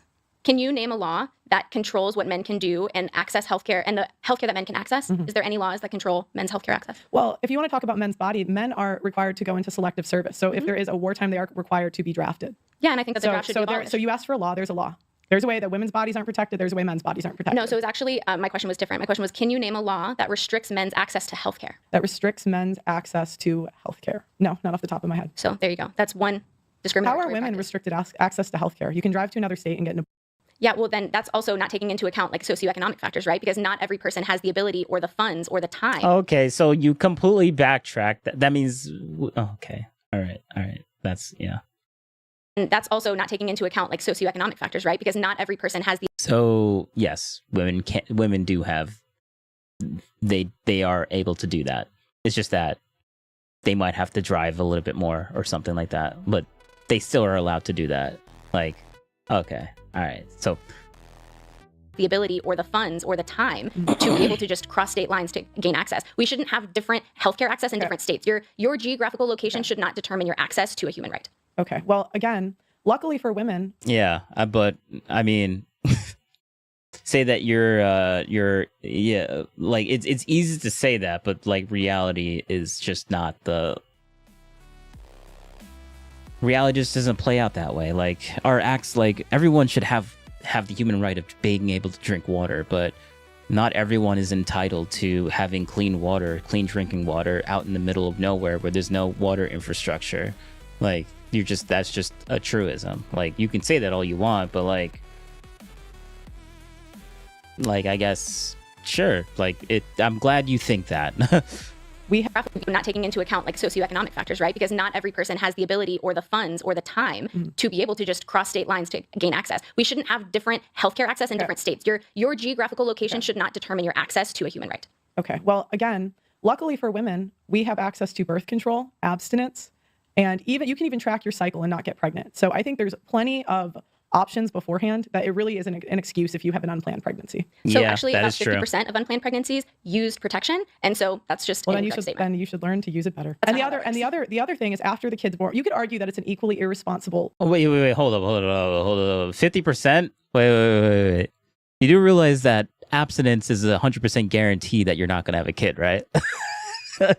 If you don't do the act, you don't have the kid. Kids don't spawn into your womb like by just random chance. Like, where's that 50% number coming from? I want to know that. Not enough to actually ask Grok for it, but yeah. When men and women have unprotected sex or there's some problem with the birth control, fine, equally irresponsible. But after the woman has more control, she has the right to she's the only one who gets to decide if she takes a plan B. She's the only one that gets to decide to put them on child support or alimony if they're married. Yep. Men don't have a right to their wallets after the kid is born. Yeah. So pregnancy involves your body and your internal organs, and that is worth more than any money. Yeah, but that's okay. I disagree with that. You can have that opinion, but I disagree with that. Like, if you want, like, if men can't have a choice with what you do with their body, then you shouldn't have a choice what they can do with their money. I think that's a fair. If you want to have an equal society, oh, we're not treated equally. Well, I feel like that's a good trade-off. If you want that, then men should be able to have that. Then, but if you don't want that, then if you don't want to have the ultimate choice for the kid, then men shouldn't have the ultimate choice to their wallet. Yeah. I think those two things need to be in conjunction when it comes to the fairness of the relationship. It's 9 months, a year. What about the rest of the time? What about 18 years after? Right. And so then there's 2 years after that you're breastfeeding. And then there's the unequal division of childcare and domestic labor. So it's so much more than 9 months. But to go back, we cannot minimize that 9 months. Having your body be not your own for 9 months is 9 months too long. Yeah, but there are men dying when they go and do their jobs. And they're not complaining about it. They can get a different job. No, because men understand that somebody has to do it. Wait, hold up. What did you just say? After. Right. And so then there's 2 years after that you're breastfeeding. And then there's the unequal division of childcare and domestic labor. So it's so much more than 9 months. But to go back, we cannot minimize that 9 months. Having your body be not your own for 9 months is 9 months too long. Yeah.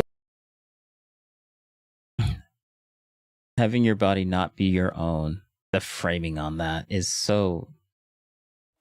bro, it's biology. You're mad because biology made it so that you can't use your own body the way that you wanted to use it because you're stuck with a kid for developing in your body for 9 months. Worsenary 1449. Okay, all right. How did she get here?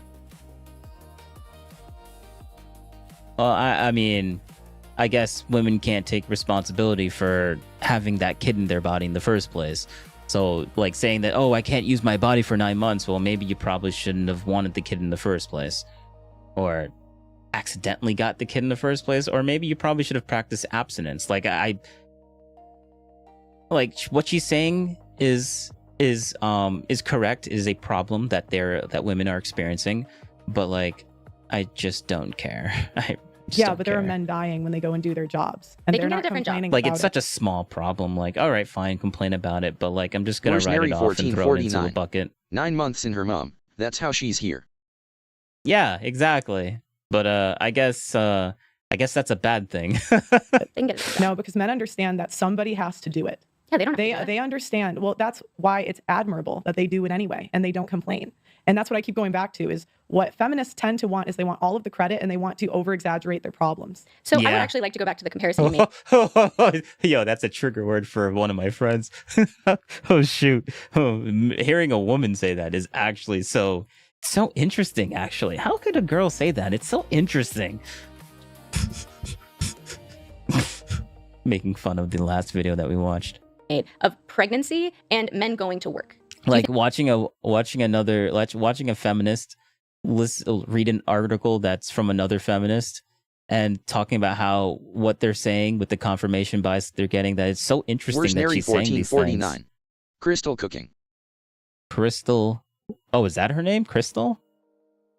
Or are you talking about Pearl? Oh, Pearl. I guess that's a Crystal.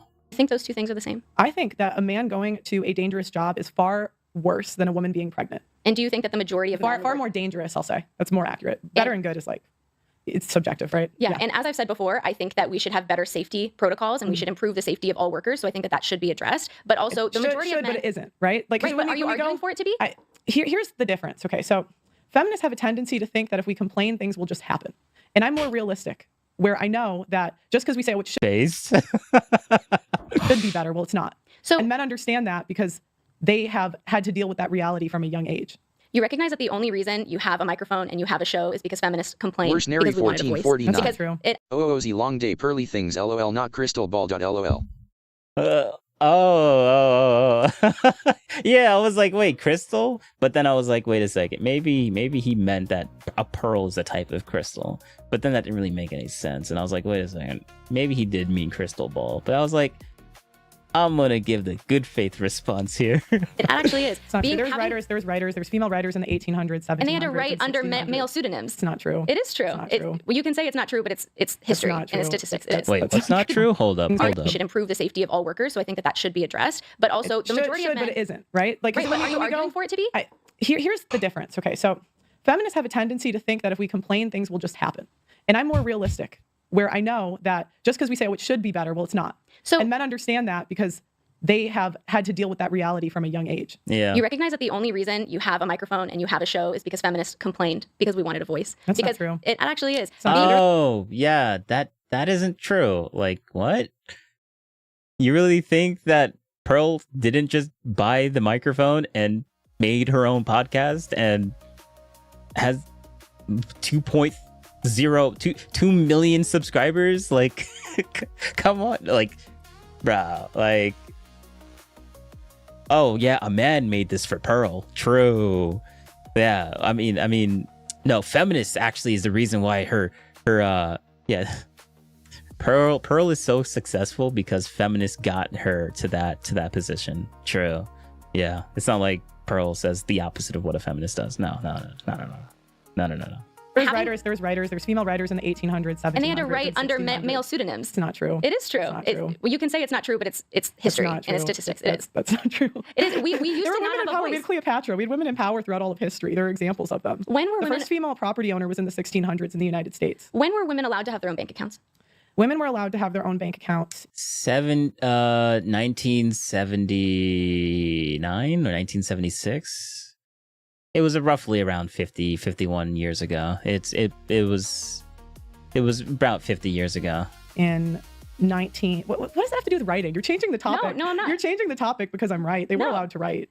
They were. You're the one who brought up female writers. But okay, that wasn't the question. Go ahead. So, sometime in the 1900s, I can't remember the year. Mm-hmm. Yeah, it was like in the 1970s is when women were allowed to have bank accounts. So when we're talking about women, what's happened since we got bank accounts? True. Yes. That's the question here. We own 80% of the world's debt. There's a reason people did things the way they did. You don't think that women should be able to have their own bank accounts? I don't think they shouldn't have bank accounts. I think everyone should have the right, and they do. But there's a reason. I think when we look at the past, we have to look at the reason that people did things. Yeah. And one of the reasons is women are very irresponsible with money. They own 80% of the world's debt, even though they make less money than men. So did you know that the majority of household finances are...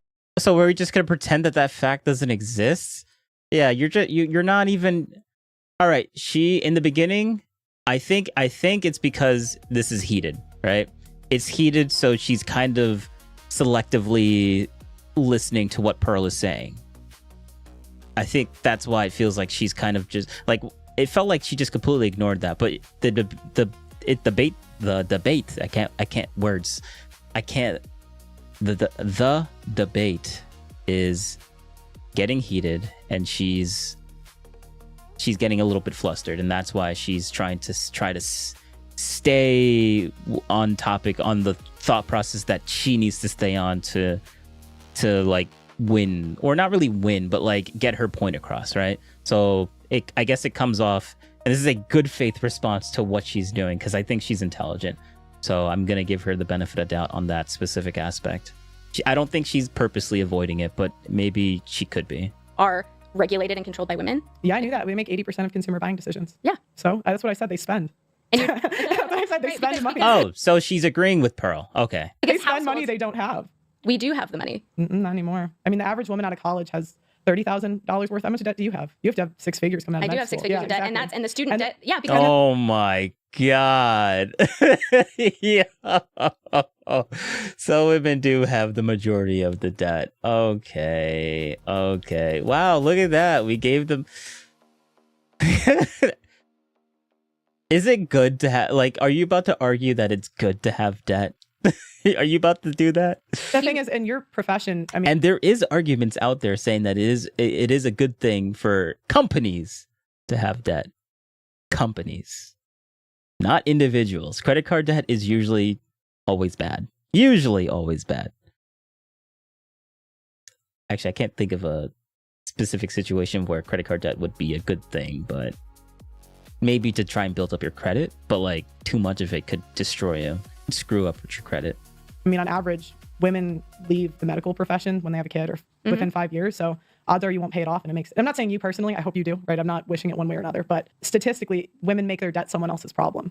men do the same thing. No, they don't. So they looked at women paying off their debt and men paying off their college debt, and men have been making payments towards it the last 5 years and women haven't. So it's funny because you just mentioned how women will leave their careers because they have to take care of children, and that probably plays a large role into why they're not able to pay back their student debt compared to men who continue to be a part of the workforce even after they have children. Do you see how those two things might be correlated? No, because women aren't having kids anymore. No, no, it is correlated. Stop it.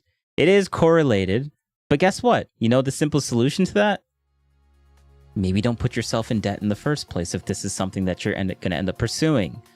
If you know that you're probably going to end up having kids, don't pursue the thing. Have the kids and then pursue your career, and then you won't have to go through all that crazy debt process. Yes, she is smart, but I am smarter. Or at least I can see the flaw in her thought process in this specific moment. I don't think I'm smarter than a doctor.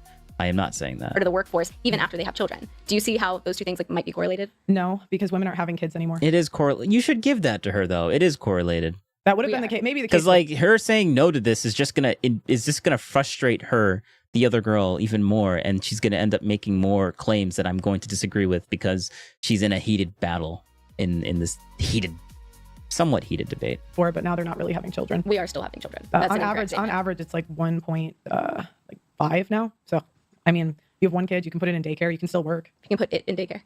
Sorry, his or hers. Yeah. See, and this is the problem is when we see people as commodities instead of actual people, that's where we run into this thing of I don't care how you feel, you make stupid decisions, instead of taking a nuanced perspective and the complexity of the human experience and recognizing that there are so many things that contribute into these cherry pick statistics. Well, you think that the world owes you understanding and it doesn't. I think that it does. I think that we owe everybody understanding. I think that in order for me, so you know what, I think that this is something I agree with her so much. I don't think the world owes you understanding. I don't agree with that part, but I think the world would be a better place if people would just understand how other people felt and kind of just agree to disagree, because everyone's going to have their opinions on how they think society should run. But if more people kind of just accept that and move on and don't harp on it and don't inflame tensions and stuff like that, we would see less extremists on both sides.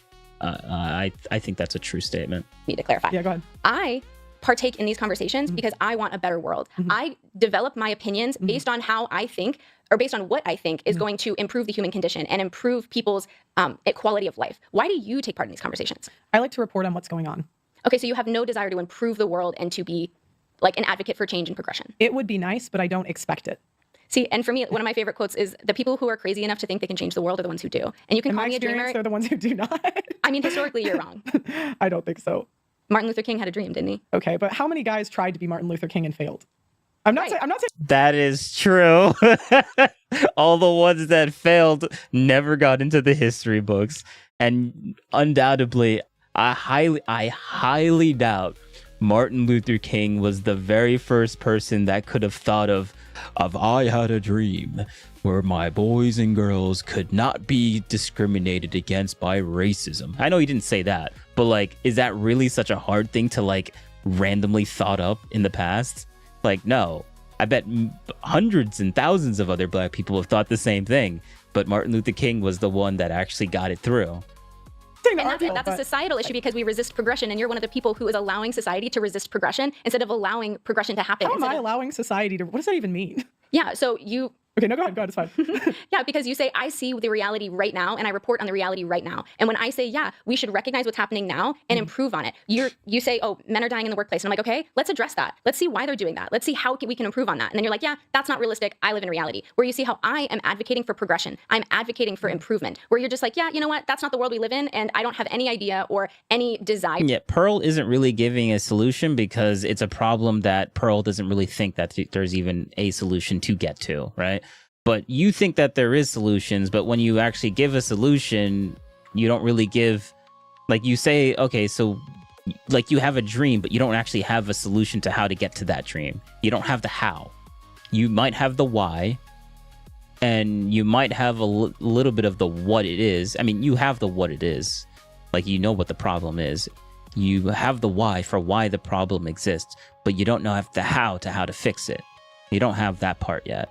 And you kind of need that in order for people to actually do something about it, right? To improve on the shitty statistics that I constantly So, like, report. you're criticizing Pearl for something that you kind of already lacking at the same extent, except Pearl is just not virtue signaling, and you are. All right. Yeah, so I think that sounds nice, but again, it doesn't change the reality of the situation. So you, as I say, virtue signaling. Yeah, it sounds nice. That's what virtue signaling is. It sounds nice. And you're very virtuous for saying it, but like, how do we get there? saying something on a podcast doesn't change the amount of men that die every year in a crab fishing boat. But what I like to do is be as accurate as I possibly can. And that is why I say that women do not do as useful or as needed jobs in society as men do. If men's jobs disappeared tomorrow, society would crumble. If women's jobs disappeared tomorrow, society would be fine. Oh, really? Who's going to raise? It would be fine-ish. It would be fine-ish. Like, schools, like, we kind of need women for the schooling industry. we kind of need it. We kind of need it. But actually, hold up. I mean, it depends on what. I'm not gonna. No, it doesn't. That doesn't matter. I was about to be like, wait a second. If they all leave the industry, right? Wouldn't women just make like their own things? But then I'm like, wait a second. They're kind of like they'll leave the industry to go make their own industry. But like the whole point of the argument is that they leave the industry and don't come back. So, yeah. I can't really make that point. Raise all the children. Women aren't even raising their own kids. They're in daycare. That's actually incorrect. They're in daycare in public school. That's $1 billion. All right, Pearl, you lost on this one. You lost on this one. Industry. It is $1 billion industry, yeah. But statistically, women have like the majority of childcare burden, and not a lot of people can afford daycare nowadays. Well, who is the kid spending the most time with if the mom's at work? Most mothers work nowadays. So shit. Oh, that's true. I didn't think about that. If they're not in the workplace, then they would be home raising the kids. Yeah. So then we wouldn't have the need to send them to daycare in the first place. So by them going back at the home and individually taking care of their own kids, there's going to be substantially less kids that need to be going into daycare. So it's kind of like a self-fulfilling prophecy on that part. Okay, yeah. But that doesn't really change the schooling part because we kind of need kids to go to school. Or it's set up by law. If you don't have your kids going to school, then well, the parents could get in serious trouble for that. But homeschooling does exist, so it's not a like we can't live without women type of thing, right? There's options. But with men, there's a lot of men that are doctors, and the medical industry would almost instantly crumble. Like, how many neurosurgeons are actually let's get a breakdown of this. Actually. Give me a breakdown of between the sexes in much needed fields for society.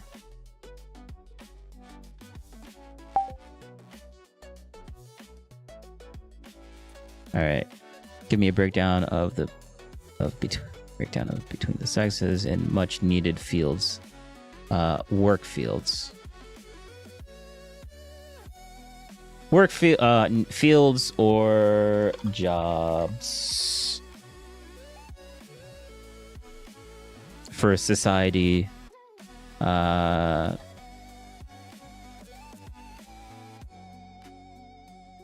would arguably be very important to keep society running properly.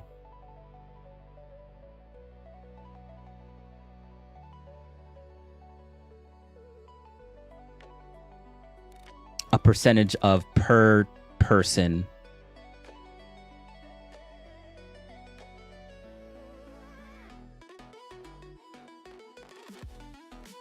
in that field, not a...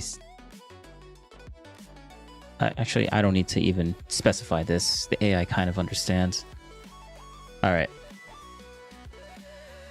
It is spending more time at school or at daycare. Yeah, because or- usually or school with gets out extended at like 2:30. It's not the norm. People don't really have extended family. School gets out at 2:30 or 3. They go to daycare for 2 or 3 hours. What about before school? What about before daycare? Because a lot of times, Okay, like especially in that 45 first minutes in the morning. no, like the first 2 years of life at least, a lot of people aren't sending newborns and like It's not uncommon. No, my, it's my not sister uncommon, but works it's at my sister works at a daycare. They get newborns like Yeah. within the first couple right months but all the we're time. talking about like populations, right? We're talking about like statistics, and the majority of people are Can I not look sending up the their average age. Do you care if I look? I'm just No, you can curious. look it What up. is the average age kids go in daycare? No, that's I actually don't know the answer to that question. that wouldn't be the Kids. question that I would ask, but I'm curious what that answer is. Okay, I'm just curious. We recommend kids start daycare as early as 6 weeks old. Doesn't give me an average. Just says kids can start daycare as early as 6 weeks. That's all I got. Yeah, well, I mean, again, that because that wouldn't Yeah, be the question yeah, that I I would know. Google. Go ahead. Like it would be because right, we're talking about breastfeeding, we're talking Then, well, okay. I was going to ask about what like would be the bonding. question. A lot of these things, like especially in the first 2 to 6 months of life, at least, like women bear the majority of that labor. Sure, but I say so what? I could say that to any- men bear the majority of labor of running society for a lifetime. And On average, women have 1 to 2 kids. So okay, you could say that's 4. All right. So now we got the information. Let's get it. Read aloud, obviously. Society depends on a range of essential occupations in infrastructure, healthcare, food production, energy, security, logistics, and maintenance. These fields show persistent sex imbalances in participation, driven by averages in interests, aptitudes, physical demands, and voluntary choices rather than solely discrimination. Data from U.S. Bureau of Labor Statistics, BLS Current Population Survey, and Occupational Employment Statistics, latest available around 2025, reveal clear patterns. Men dominate fields involving physical labor, spatial mechanical systems, risk, and thing-oriented work. Women dominate people-oriented caregiving and education roles. Within sex variation is large. Plenty of exceptions exist, but group averages predict distributions reliably. Key patterns in critical fields. Here is a breakdown of major society-sustaining categories with approximate gender splits, percentages rounded. Sources include BLS CPS Table 11 and related occupational data. Healthcare delivery, essential for population health and crisis response. Registered nurses, 30% women, 87% female. Broader healthcare practitioners in technical roles, often 70 to 80% plus female overall. Physicians, on the Rabaton 70-80% female overall, but varies sharply by specialty. Higher female share in pediatrics, OBGYN.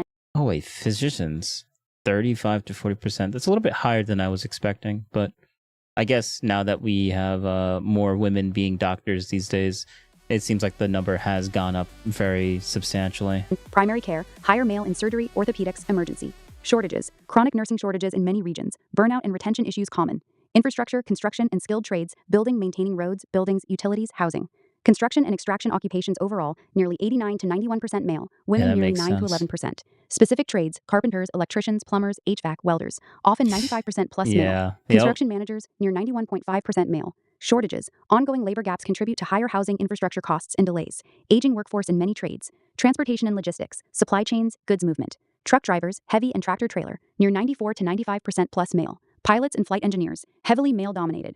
Shortages, persistent truck driver shortages affect food, fuel, and goods delivery. Engineering and technical fields, designing systems, innovation, infrastructure. Software developers, near 80% male, near 20% female. Broader engineering, civil, mechanical, electrical, industrial, typically 80 to 85% plus male depending on subfield.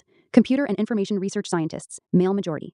These underpin tech infrastructure, manufacturing, energy, and defense. Energy, mining, and utilities, power generation, extraction, distribution.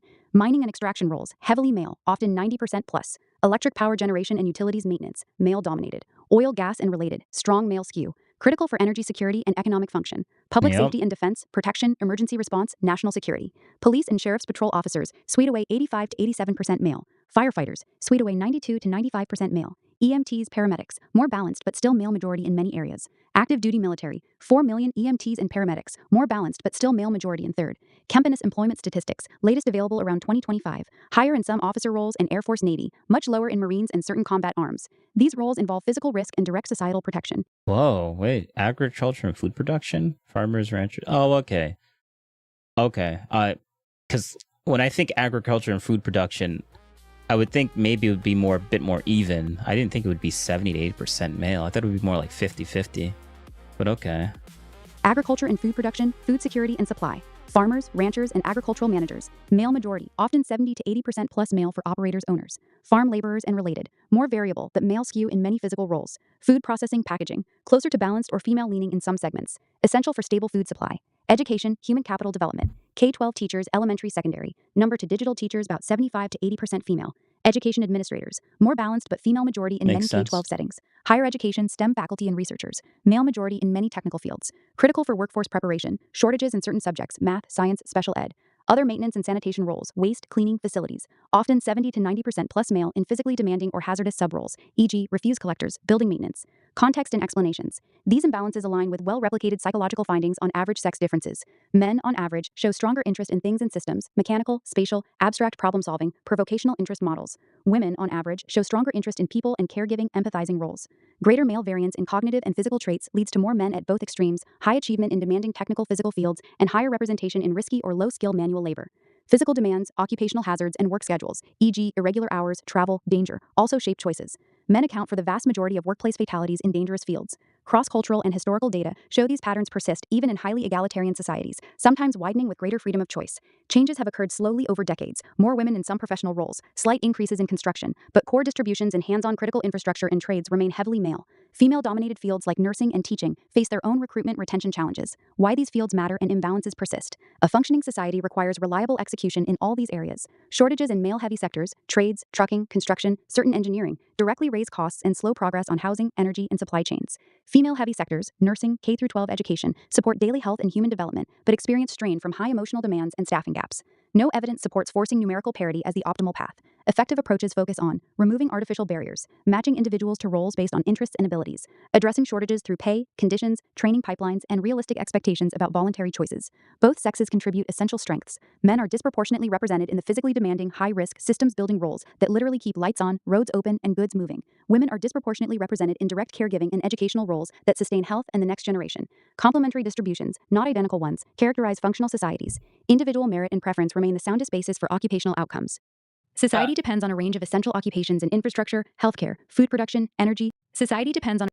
All right, stop it. All right, so the next thing I want to say is if you had to remove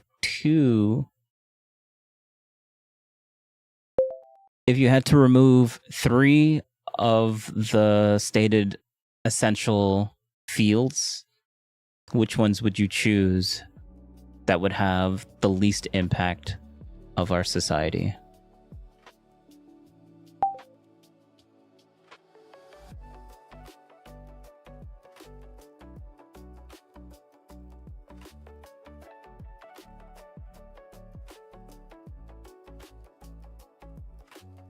And the reason why I'm saying this is because I'm trying to make a point. All right, we'll continue with this. For years, men work 50 in a difficult job that gives us the food that we have, the chairs we're sitting on, and the microphone we're talking in. And who set that system up? You should say thank you, men did. Thank God for them. No, you seem to have a problem with the amount that men work and the responsibility that men bear. And so I don't have a problem with it. I'm acknowledging what it is. And women should be thankful to men for doing it, instead of complaining that they're not doing enough to make women's lives comfortable. We live in one of the most privileged times to be a woman ever. I mean, you have even the fact that you're saying the biggest problem is that they have to raise their kids in the early years. You know how privileged that is? So I understand that perspective. It sounds so entitled. And that's why it's so easy to dismiss it, because it just sounds like you're just entitled and you don't even care about all of the advances that actually has happened. And you kind of just still want to complain. Like I have a problem with people complaining about things that they can easily fix, like in my personal life. Like I that's why I would rather just dismiss it and be like, you're just entitled and yeah, but whatever. What do we have to say? What is this? What's going on here? All right, let's see. Which one would you remove? This is a Oh, hypothetical shit. prioritization exercise about minimizing immediate and medium-term disruption to core societal functions like survival, stability, supply chains, security, and basic health. No field is truly zero impact. Removing any has costs, but some are more substitutable, redundant, or lower priority for short to medium-term functioning than others. I would choose these 3 from the essential categories discussed, ranked by relatively lowest systemic risk if scaled back or removed. 1. Large portions of formal K-12 education, especially administrative and non-core instructional roles. Why least impact? Societies have historically advanced with far less formal schooling. Basic literacy, Okay. All right. All right. So the first one is the one that has the most amount of women in it. Okay. All right. All right. I know they're not going to take away nursing. So this one's education is number 1, so it has the least impact societal. So we could potentially live without it.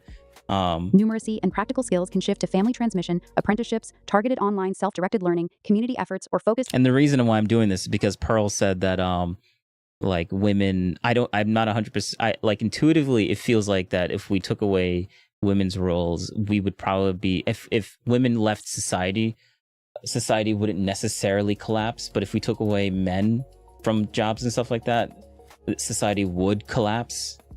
So I'm trying to see how true that statement is. Vocational tracks. Modern compulsory systems carry high costs, variable outcomes, and significant administrative overhead. And a little bit of confirmation bias. The first thing that has the least impact is K-12 education, which if we scroll up a little bit, we see that education, K-12, 75 to 80% female. So yeah, and they're specifically taking away the...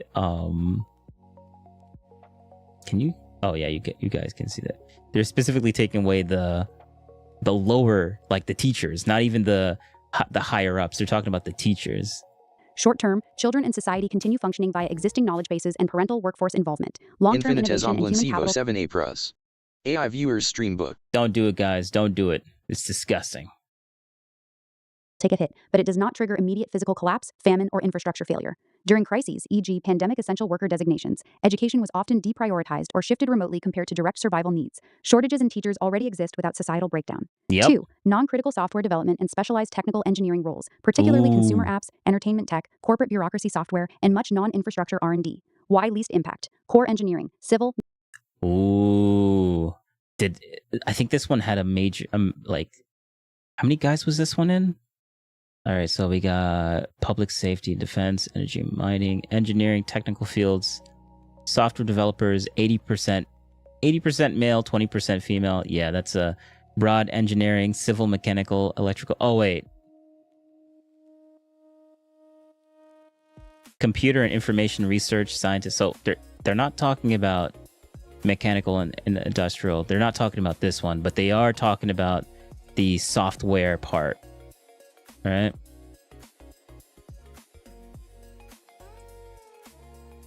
That's crazy that transportation and logistics is 94 to 95% plus male. That's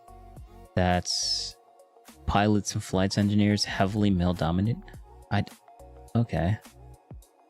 I don't think it takes a lot to like drive, but all right. Mechanical, electrical for infrastructure, energy, and critical systems software, power grids, logistics, medical records, defense would need protection. However, a large share of modern software work supports convenience, social platforms, advertising, non-essential apps, and administrative bloat. Legacy systems, open source alternatives, smaller prioritized teams, and accelerating AI automation could cover essentials. Many historical and simpler societies operated without today's software layer. Removing excess here reduces some productivity and innovation velocity, but avoids halting food distribution, power, or physical construction. Tech fields already show high male skew in the data, but the substitutability comes from the nature of the output, not demographics. 3. Elective, administrative heavy, or highly specialized non-acute healthcare delivery, e.g., much cosmetic elective procedures, excessive bureaucracy, and certain low-urgency specialties. Why least impact?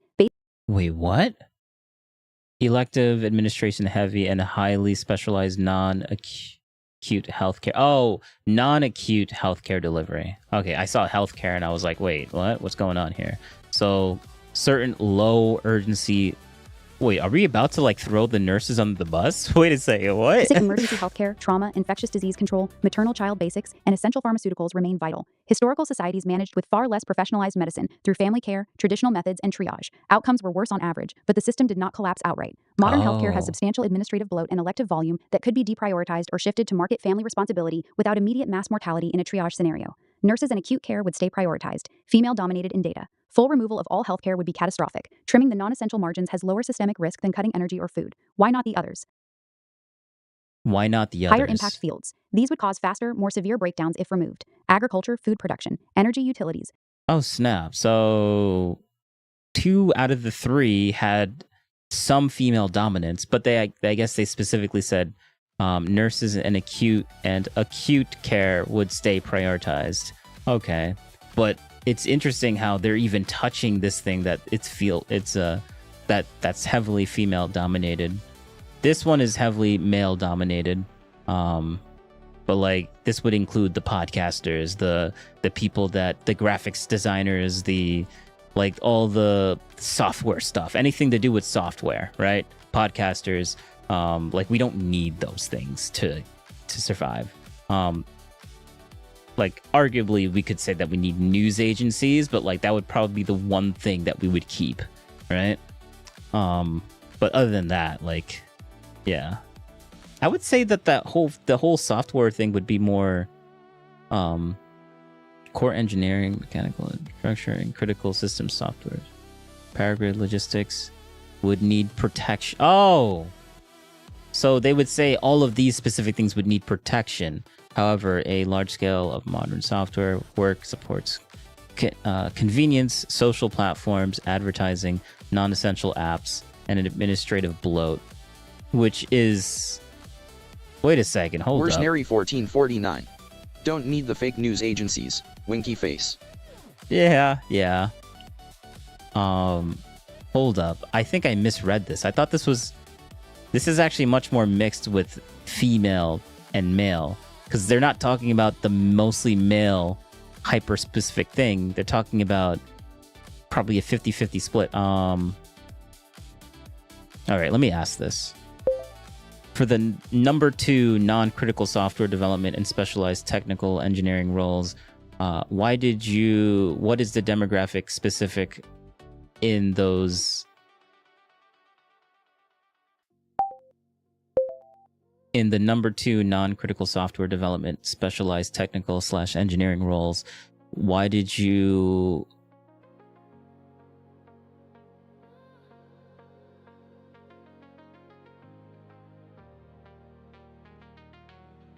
What was the specific demographic that was going to be cut out? Was it mixed, or was it heavily dominated with one sex? I don't think I said that right. Number 2 non-critical software development, specialized technical. You don't need to say / just do / engineering roles. Why did you... What was the specific demographic that was going to be cut? Was it mixed, or was it heavily dominated with one sex?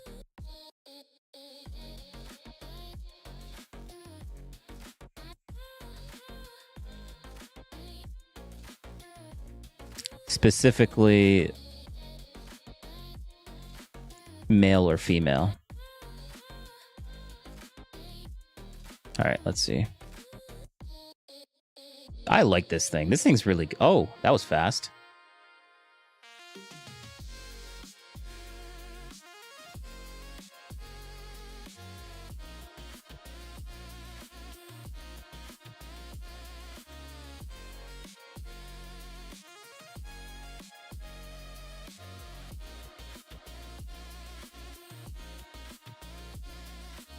Software developers approximately 80% male, 20%. Oh, okay.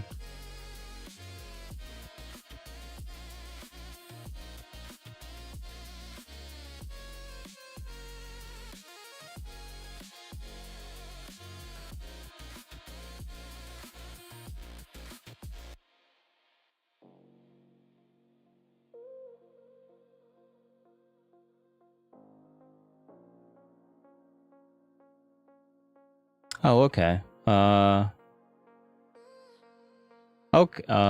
Clarification. The choice was driven by natural... Well, I mean, I didn't really need a clarification on that. Okay, all right. Huh. I guess intuitively, it would seem like it would be a bit more mixed, but I guess, yeah, I guess software developers themselves are.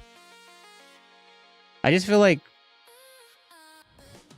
I guess anecdotally, I just know so many more women that are doing graphic design than guys, and that's like a software related thing. But I guess there's a lot of guys making their own apps and stuff, but I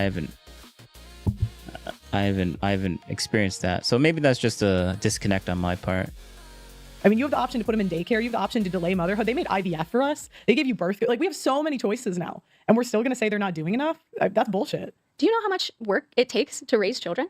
I'm 1 of 10. Yeah, so you should be 1 of 10 kids. Okay, so here's my next question. Are your parents still married? Yeah. And wasn't your mom like a feminist on the UN who fought for women's rights at a global level? Me and my mom don't agree on everything. What's your point? Yeah, that she had 9 children and she's happily married as a feminist. So it seems like you should be fully aware and she's not a feminist. She took me to Sarah Palin rallies when I was a kid. Okay, I went to like pro-life rallies when I was 12. Yeah, I mean, they didn't come out of nowhere. Right, but she also did advocate on a global level for like women's opportunities. So yeah, and here's the thing: the internet only has half of that story, and I can't tell the full one. Just because it's not my place, so I can't really use that as I'm telling you, you're wrong, though. That's not. If you had the full story, I just can't talk about it here. Yeah, you say that a lot when people bring up your family, which is fine. But my main point is that. Yeah, I mean, yeah, it's a touchy subject. Yeah, don't really want to talk about your family on a public stage. Yeah, probably should keep that out. Yeah, it's not just fine. It's actually respectable, and probably shouldn't do that.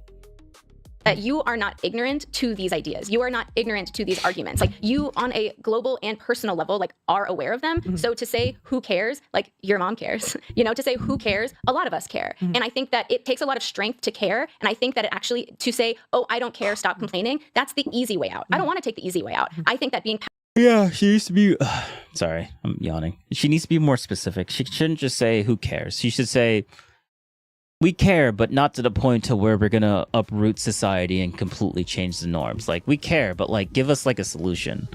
Like, we can care about a lot of things, but not try and fix it, right?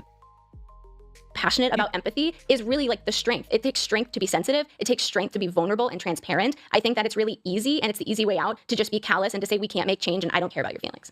Okay, well, again, you can say that, but it doesn't change the reality of the world. And the thing is, if you want to be in a man's world, then be in it. And what women try to do is they go into a man's world and tell them how it should be different. Yeah, because as you even though they've done none of the work, like even though they've done none of the work of building the society. But go ahead, sorry. I would argue that our society would be better off if we did have a part in building it. Our society has been stagnated and has been held back because women have been held back. Imagine the prosperity and imagine the opportunity that the world would have if women weren't held back and women weren't stagnated. And you can we would have flying cars, man.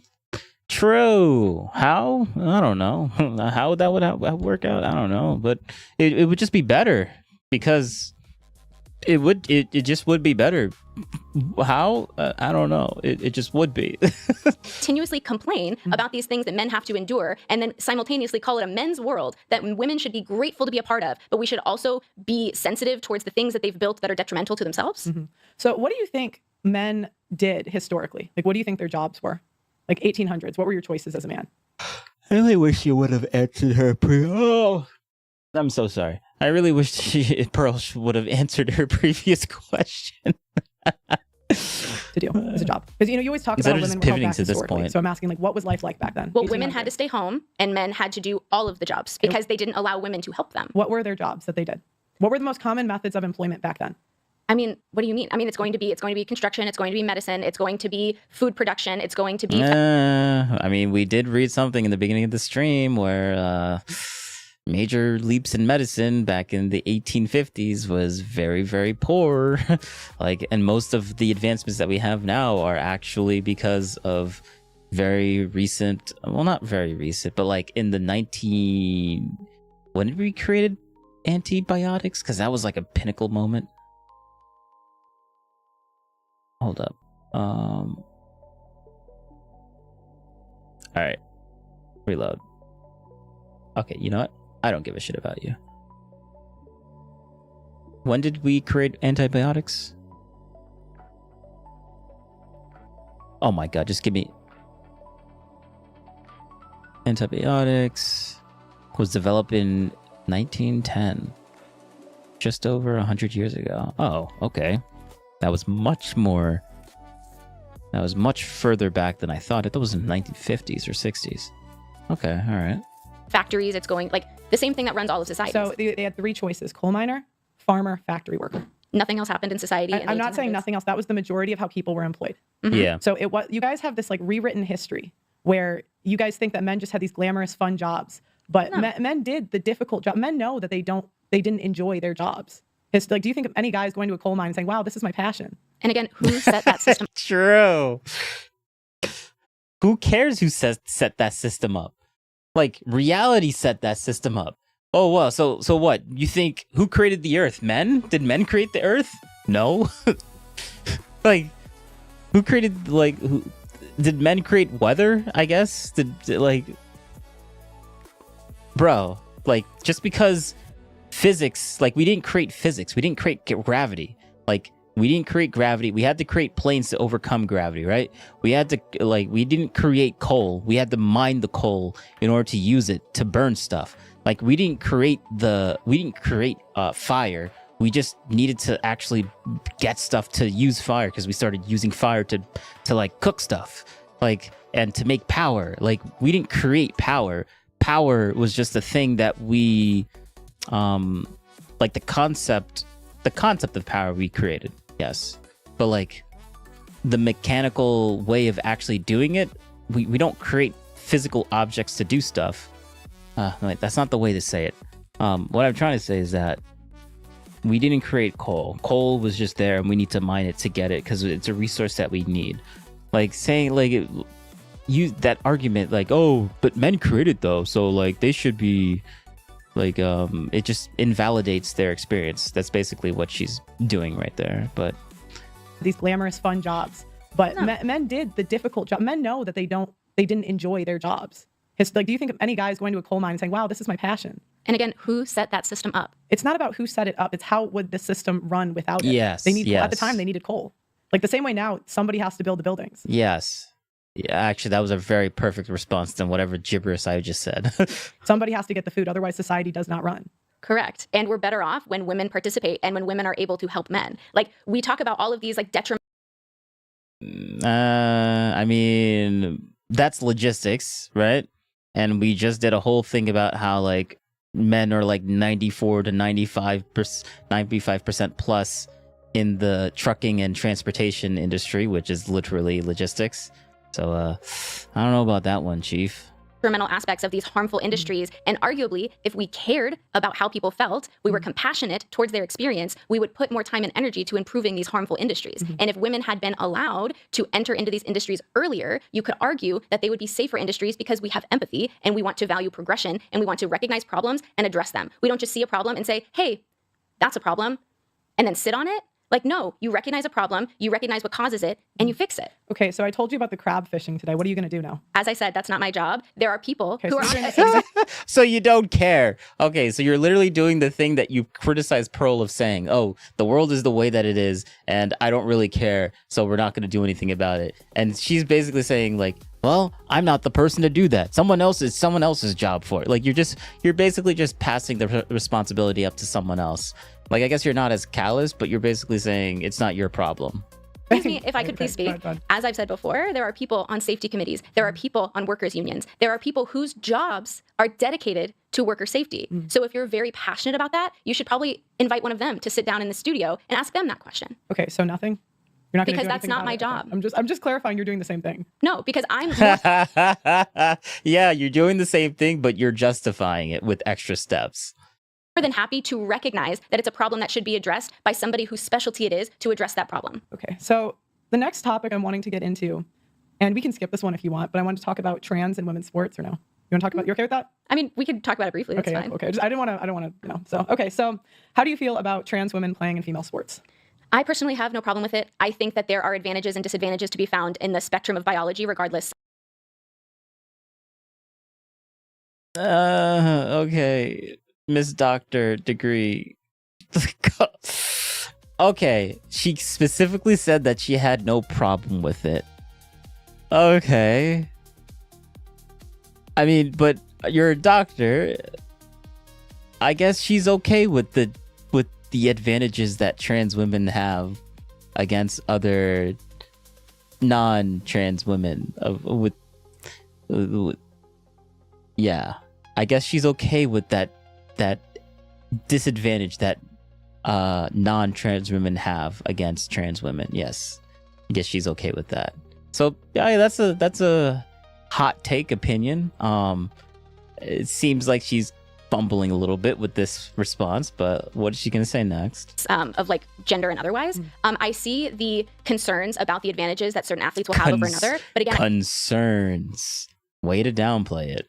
I think that is a problem that we recognize, and we need to figure out how to address it to make it equitable for everybody to be able to participate appropriately.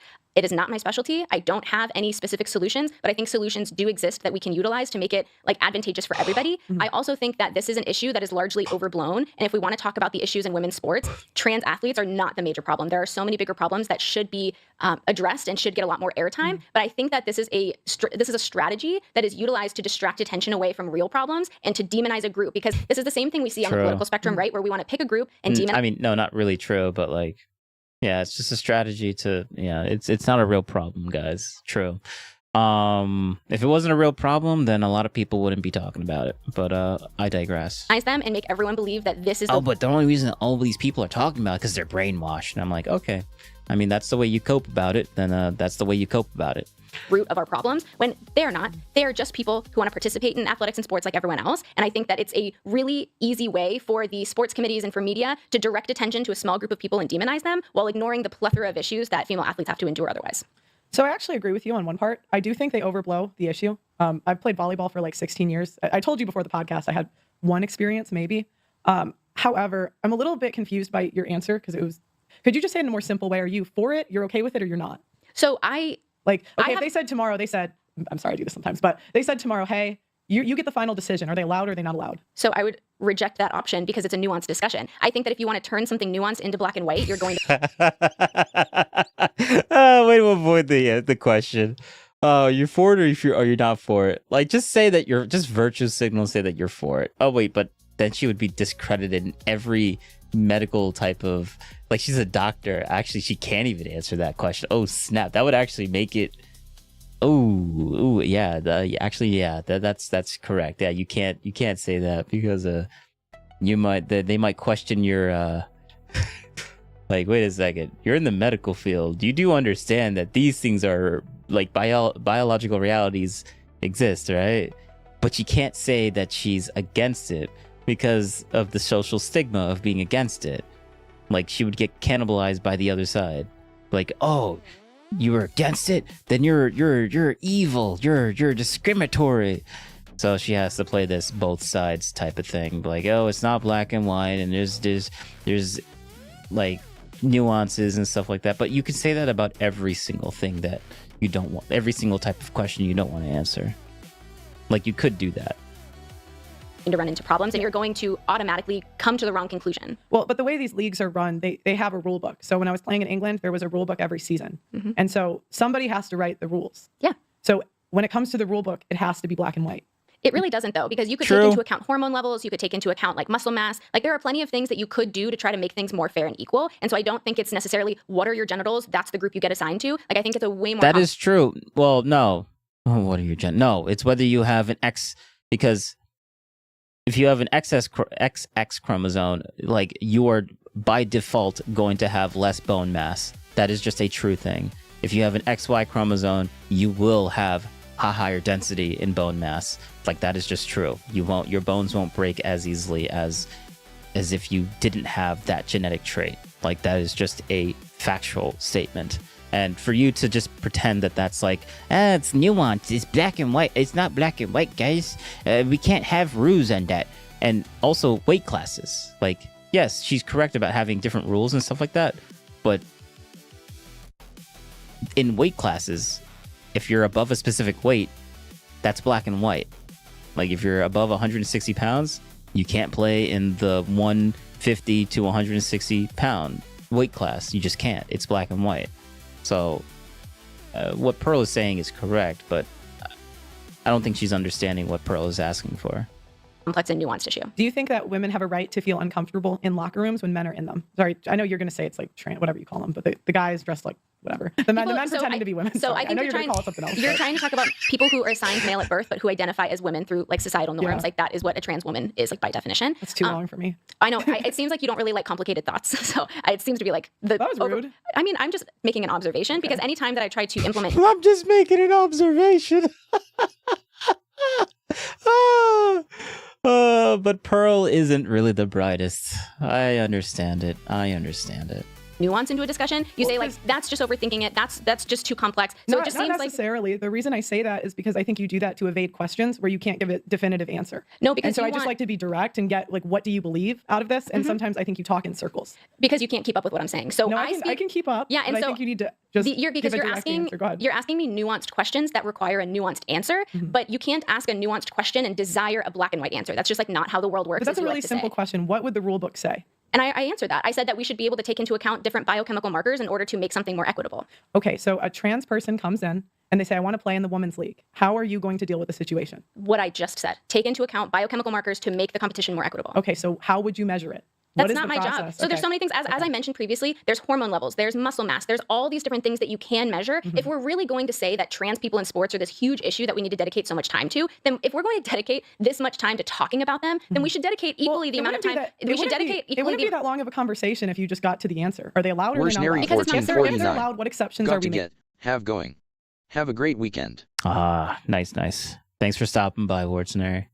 It's not a simple answer. You want a simple answer to a complex problem, and that's not how the world works. It is how that works because I've played in sports. I'm and not saying anything because I sympathize with the giving a nuanced answer to very nuanced questions. I kind of agree with that, but there is a little bit of a tug of war between, like, I understand Pearl's point of view too, so I'm not kind of just letting them hashing it out. I don't really have much to say to this. The rules are generally pretty simple. Just because you desire a simple answer does not mean that the answer is simple. Okay. Yes. Well, that one is Oh, yes. Someone in my, oh my God. There's people in my life. That says it's common sense, guys. It's just common sense when it's not that common. Like it's, oh my God. They try to simplify things and then go to and it's just a simple conclusion when it obviously isn't just a simple answer to everything. There just isn't. So I understand that. So, but don't call her dumb though, because if you call her dumb, it just makes her feel bad, right? It's pretty simple. They either allow them or they don't if you look at the rule books. But that's not equitable or fair, which I believe in an equitable and fair society, which you've made it very clear that you don't, which is probably why we disagree. I do want society to be fair, but if women, the thing is women want all the privileges without doing the work. So why aren't you pushing for women to do 50% of the hard jobs in society, the infrastructure jobs? I want them to. They can if they want to. If they want to, but they won't. And that's the catch. I mean, do men want to be in those jobs? Like, they don't have to if they don't want to? No, but many do it because they have to. Are they Because drafted into the crab fishing industry? Or do they choose to go into the crab fishing industry? A lot of men do jobs because they know that no one else is going to do them. And that sounds like a choice that they are making for themselves. Okay, so going back to equality, do you think that women should... Just like how women choose to either to start a family and take all those other things. Yes, yeah, that is true. Like just like how men choose to do these things because they're more capable of doing them, so it's easier for them to choose those.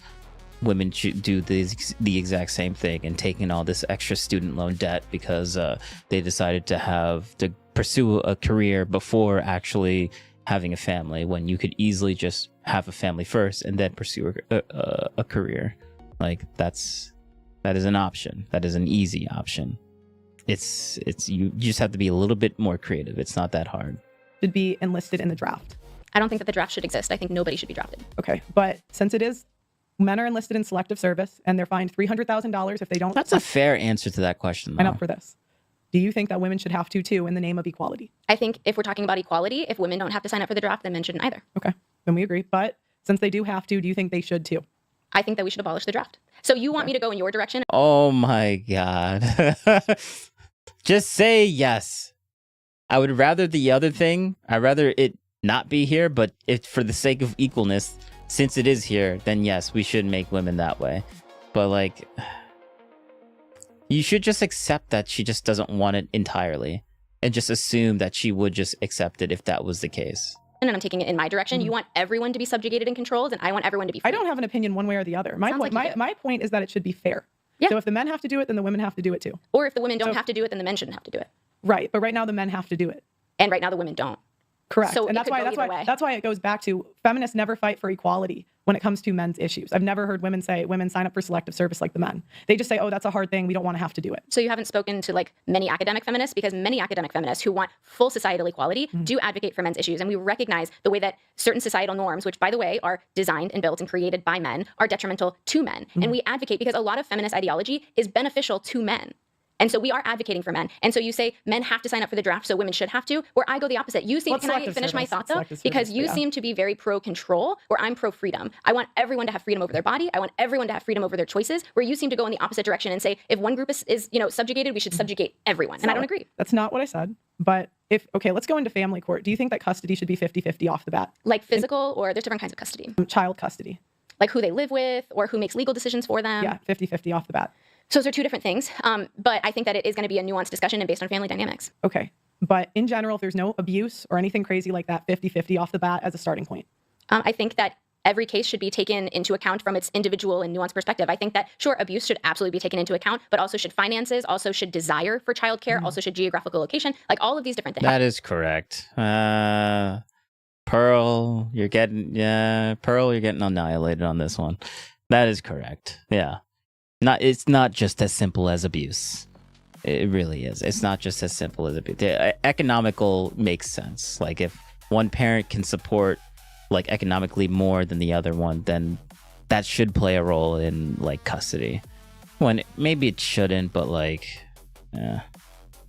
But I'm asking for a starting point. 50-50 custody off the bat. I think that each partner should be looked at equitably, and there should be no discrimination towards either from the get-go. From the get, okay, so we would agree off the bat, starting, it's 50-50. I understand if there's abuse, if there's one parent wants to work more, totally fine, they can work that out. But I'm saying to start off the bat, 50-50 custody, no child support, no alimony. No, okay. That's not what I said.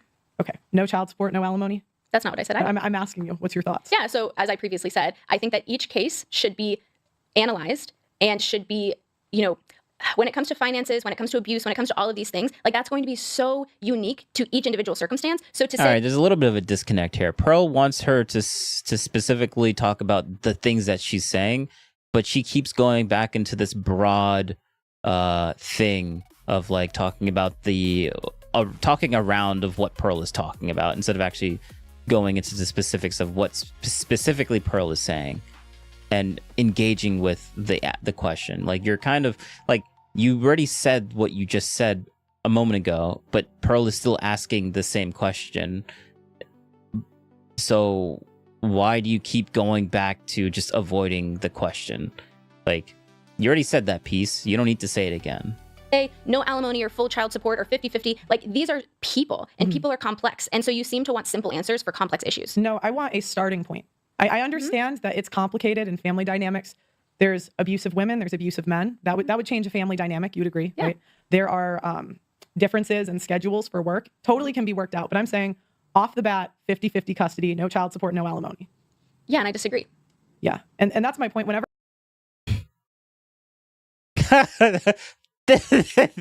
yeah, there we go. That's all you had to say, girl. That's all you had to say. I talk about an issue that would help men or be more fair to men and that benefits women, you don't give me a straight answer. Who designed and you say the legal it's system? complicated. Who designed the legal system? Who designed it? Yeah. I don't know.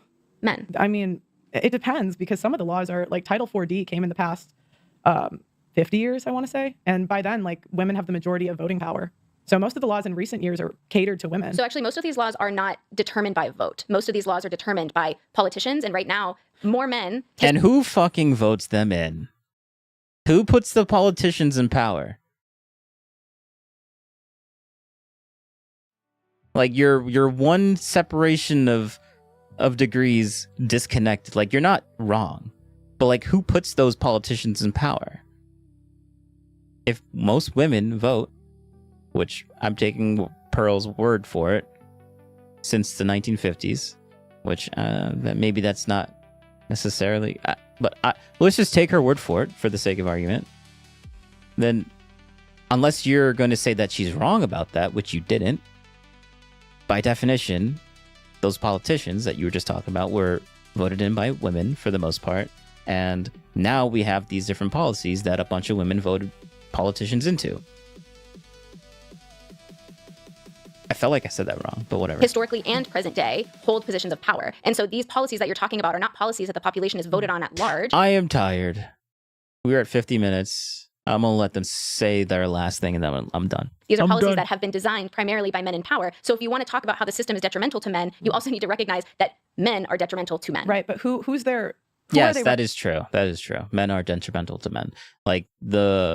Men are the highest victims of violence, violent crimes in the country, because men, they make the most violent crimes, and men are the victims of the most violent crimes as well. Those two things are correct. Yes, men hurt men all the time. That is not a new thing or something that's just came that no one ever even thought about, because feminists they hardly think about men. So like, she says it as if it's like something that is like revolutionary, but like that or no one really talks about. But that's always been the case. Representing the politicians. Who votes more? Who votes more? Yeah, who turns up to vote more? Who is the majority of the population?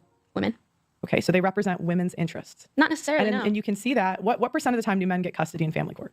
So it actually, now the majority of child custody cases are joint custody. That's not true. It is. It's about 50.3%. Men only get custody 10% of the time. So we're looking at different statistics. Most alimony payments are men to women. Most child support payments are men to women. Mm-hmm. And that's because historical precedent. Yeah.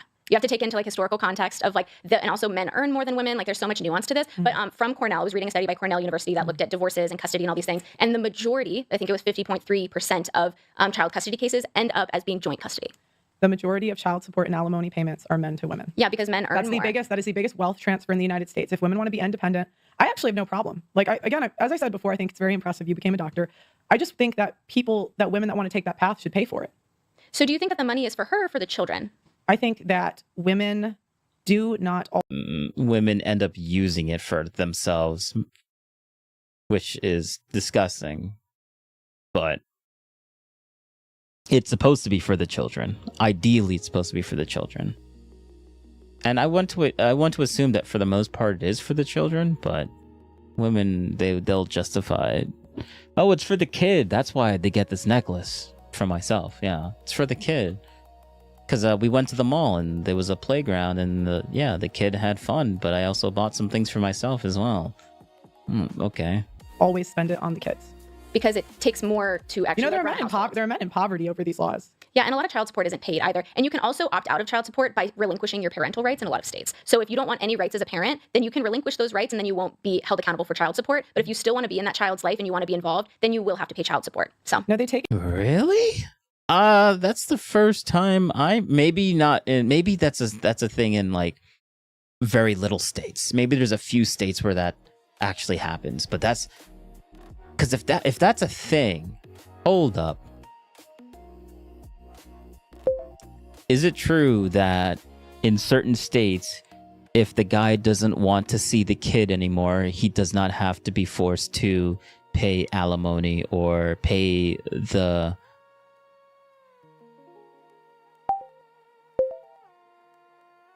Is it true that in certain states there are laws saying that men do not need to pay for child support if they decide to relinquish ownership of their child and don't want to see them?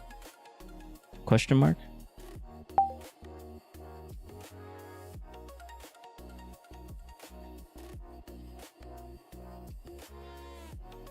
Is it true that is it true that in certain states there are laws saying that men do not,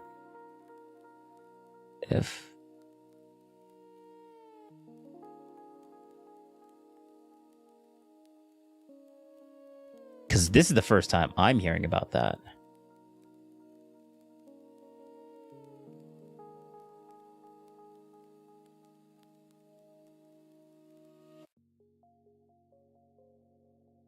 Oh, that's not accurate? Yeah, okay.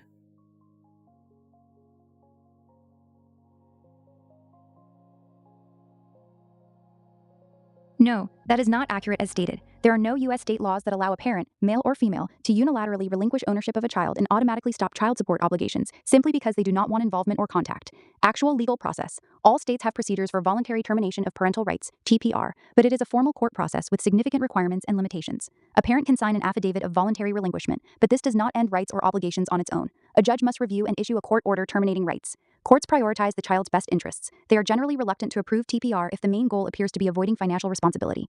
TPR is often approved when it facilitates adoption, e.g., by a step-parent, with the other parent's consent or court approval. In those cases, ongoing child support obligations typically end once rights are terminated. Past due child support, arrears, almost always remains owed, even after TPR. It is not unilateral. The other parent usually must consent or the court must find specific grounds, such as abandonment, neglect, or unfitness. One parent generally cannot force termination over the other parent's objection just to exit support. In short, support obligations are tied to legal parentage. Severing that legal tie through court-approved TPR usually ends future support, but the process is neither simple nor guaranteed by merely deciding you do not want contact. Key points across states. No paper abortion or easy financial opt-out exists. Proposals for men to have a unilateral right to relinquish financial responsibility, sometimes called financial abortion or paper abortion, have been discussed in legal academic contexts as a theoretical symmetry to abortion rights, but no state has enacted such a law. Gender neutral in law, but practical impact differs. The rules apply to both mothers and fathers. However, because most non-custodial parents ordered to pay support are fathers, due to custody patterns and the biological fact that only women give birth, men are more frequently in the position of seeking to end support obligations. Newborn safe haven laws, all 50 states plus DC, allow anonymous relinquishment of infants shortly after birth without ongoing liability in many cases. These are more accessible near birth and often used by mothers, creating a practical asymmetry rooted in biology. Failure to pay support alone rarely justifies TPR. Courts have other enforcement tools, wage garnishment, license suspension, contempt findings. Bottom line, you cannot simply declare you are relinquishing rights and stop paying because you do not want to see the child. Any termination requires court involvement, often cooperation from the other parent or an adoption plan, and must meet the child's best interest standard. In limited circumstances, especially with step-parent adoption, TPR can end future support obligations, but it is a serious, non-trivial legal step, not a casual opt-out. Laws and procedures vary by state. This is general information based on standard family law principles across the U.S., not legal advice. For any specific situation... Okay. All right. Okay. So she was being actually, technically speaking, this does exist, but if you need a court to like rule on that, and you also need the other person in that relationship to also like say that, yeah, you don't need to pay me money from the government, then it would work. But like those two things happening, that's never gonna happen. That never happens. And it's only for very, very hyper specific situations. So like, I guess technically she's correct, but that's such a dishonest answer. That's crazy. By relinquishing your parental rights in a lot of states. So if you don't want any rights as a parent, for her, for the children. I think that women do not always spend it on the kids. Because it takes more to actually... there are men in poverty over these laws. Yeah, and a lot of child support isn't paid either. And you can also opt out of child support by relinquishing your parental rights in a lot of states. So if you don't want any rights... Yeah, but you can't just willy-nilly do that. Like you could just... She says it as if it's such an easy process. That's why I was like, wait a second. Hold up. Is that a thing?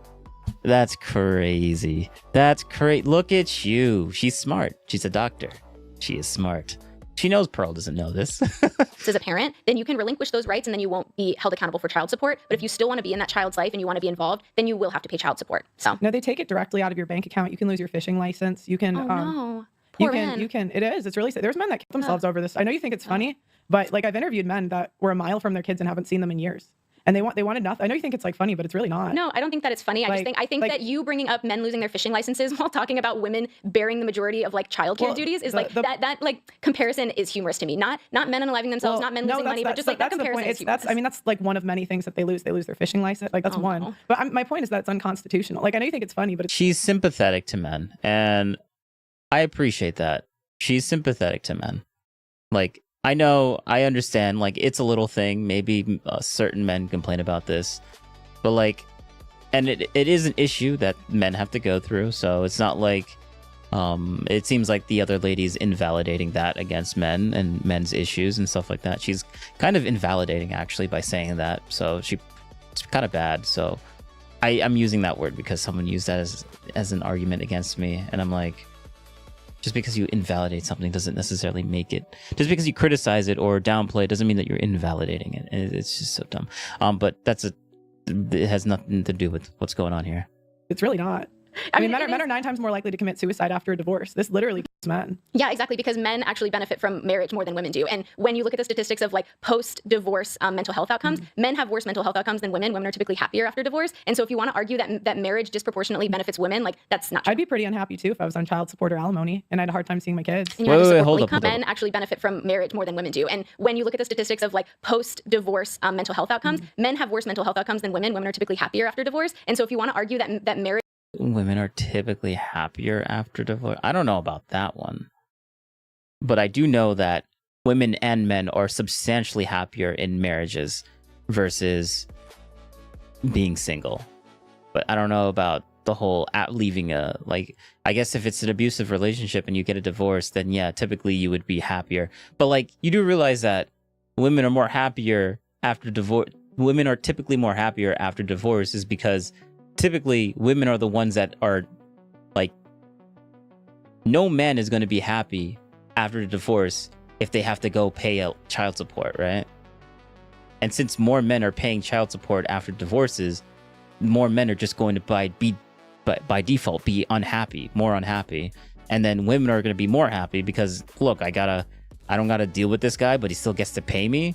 And more women are experiencing that than not experiencing that, then yeah, women are going to be happier in that specific case. But not because they're leaving an abusive relationship, but it's mostly because they're going to be paying for it. Like they get a freebie for the next 18 years of their life. Like it's kind of wild.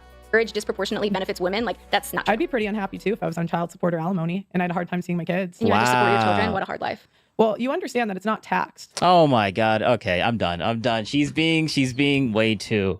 She's being very dismissive. I'm good. And you know what? We're gonna leave it there. Just remember to do what's on screen. Do what's on screen, people. What's on screen? And I'm done. Goodbye, guys. Goodbye. Thank you.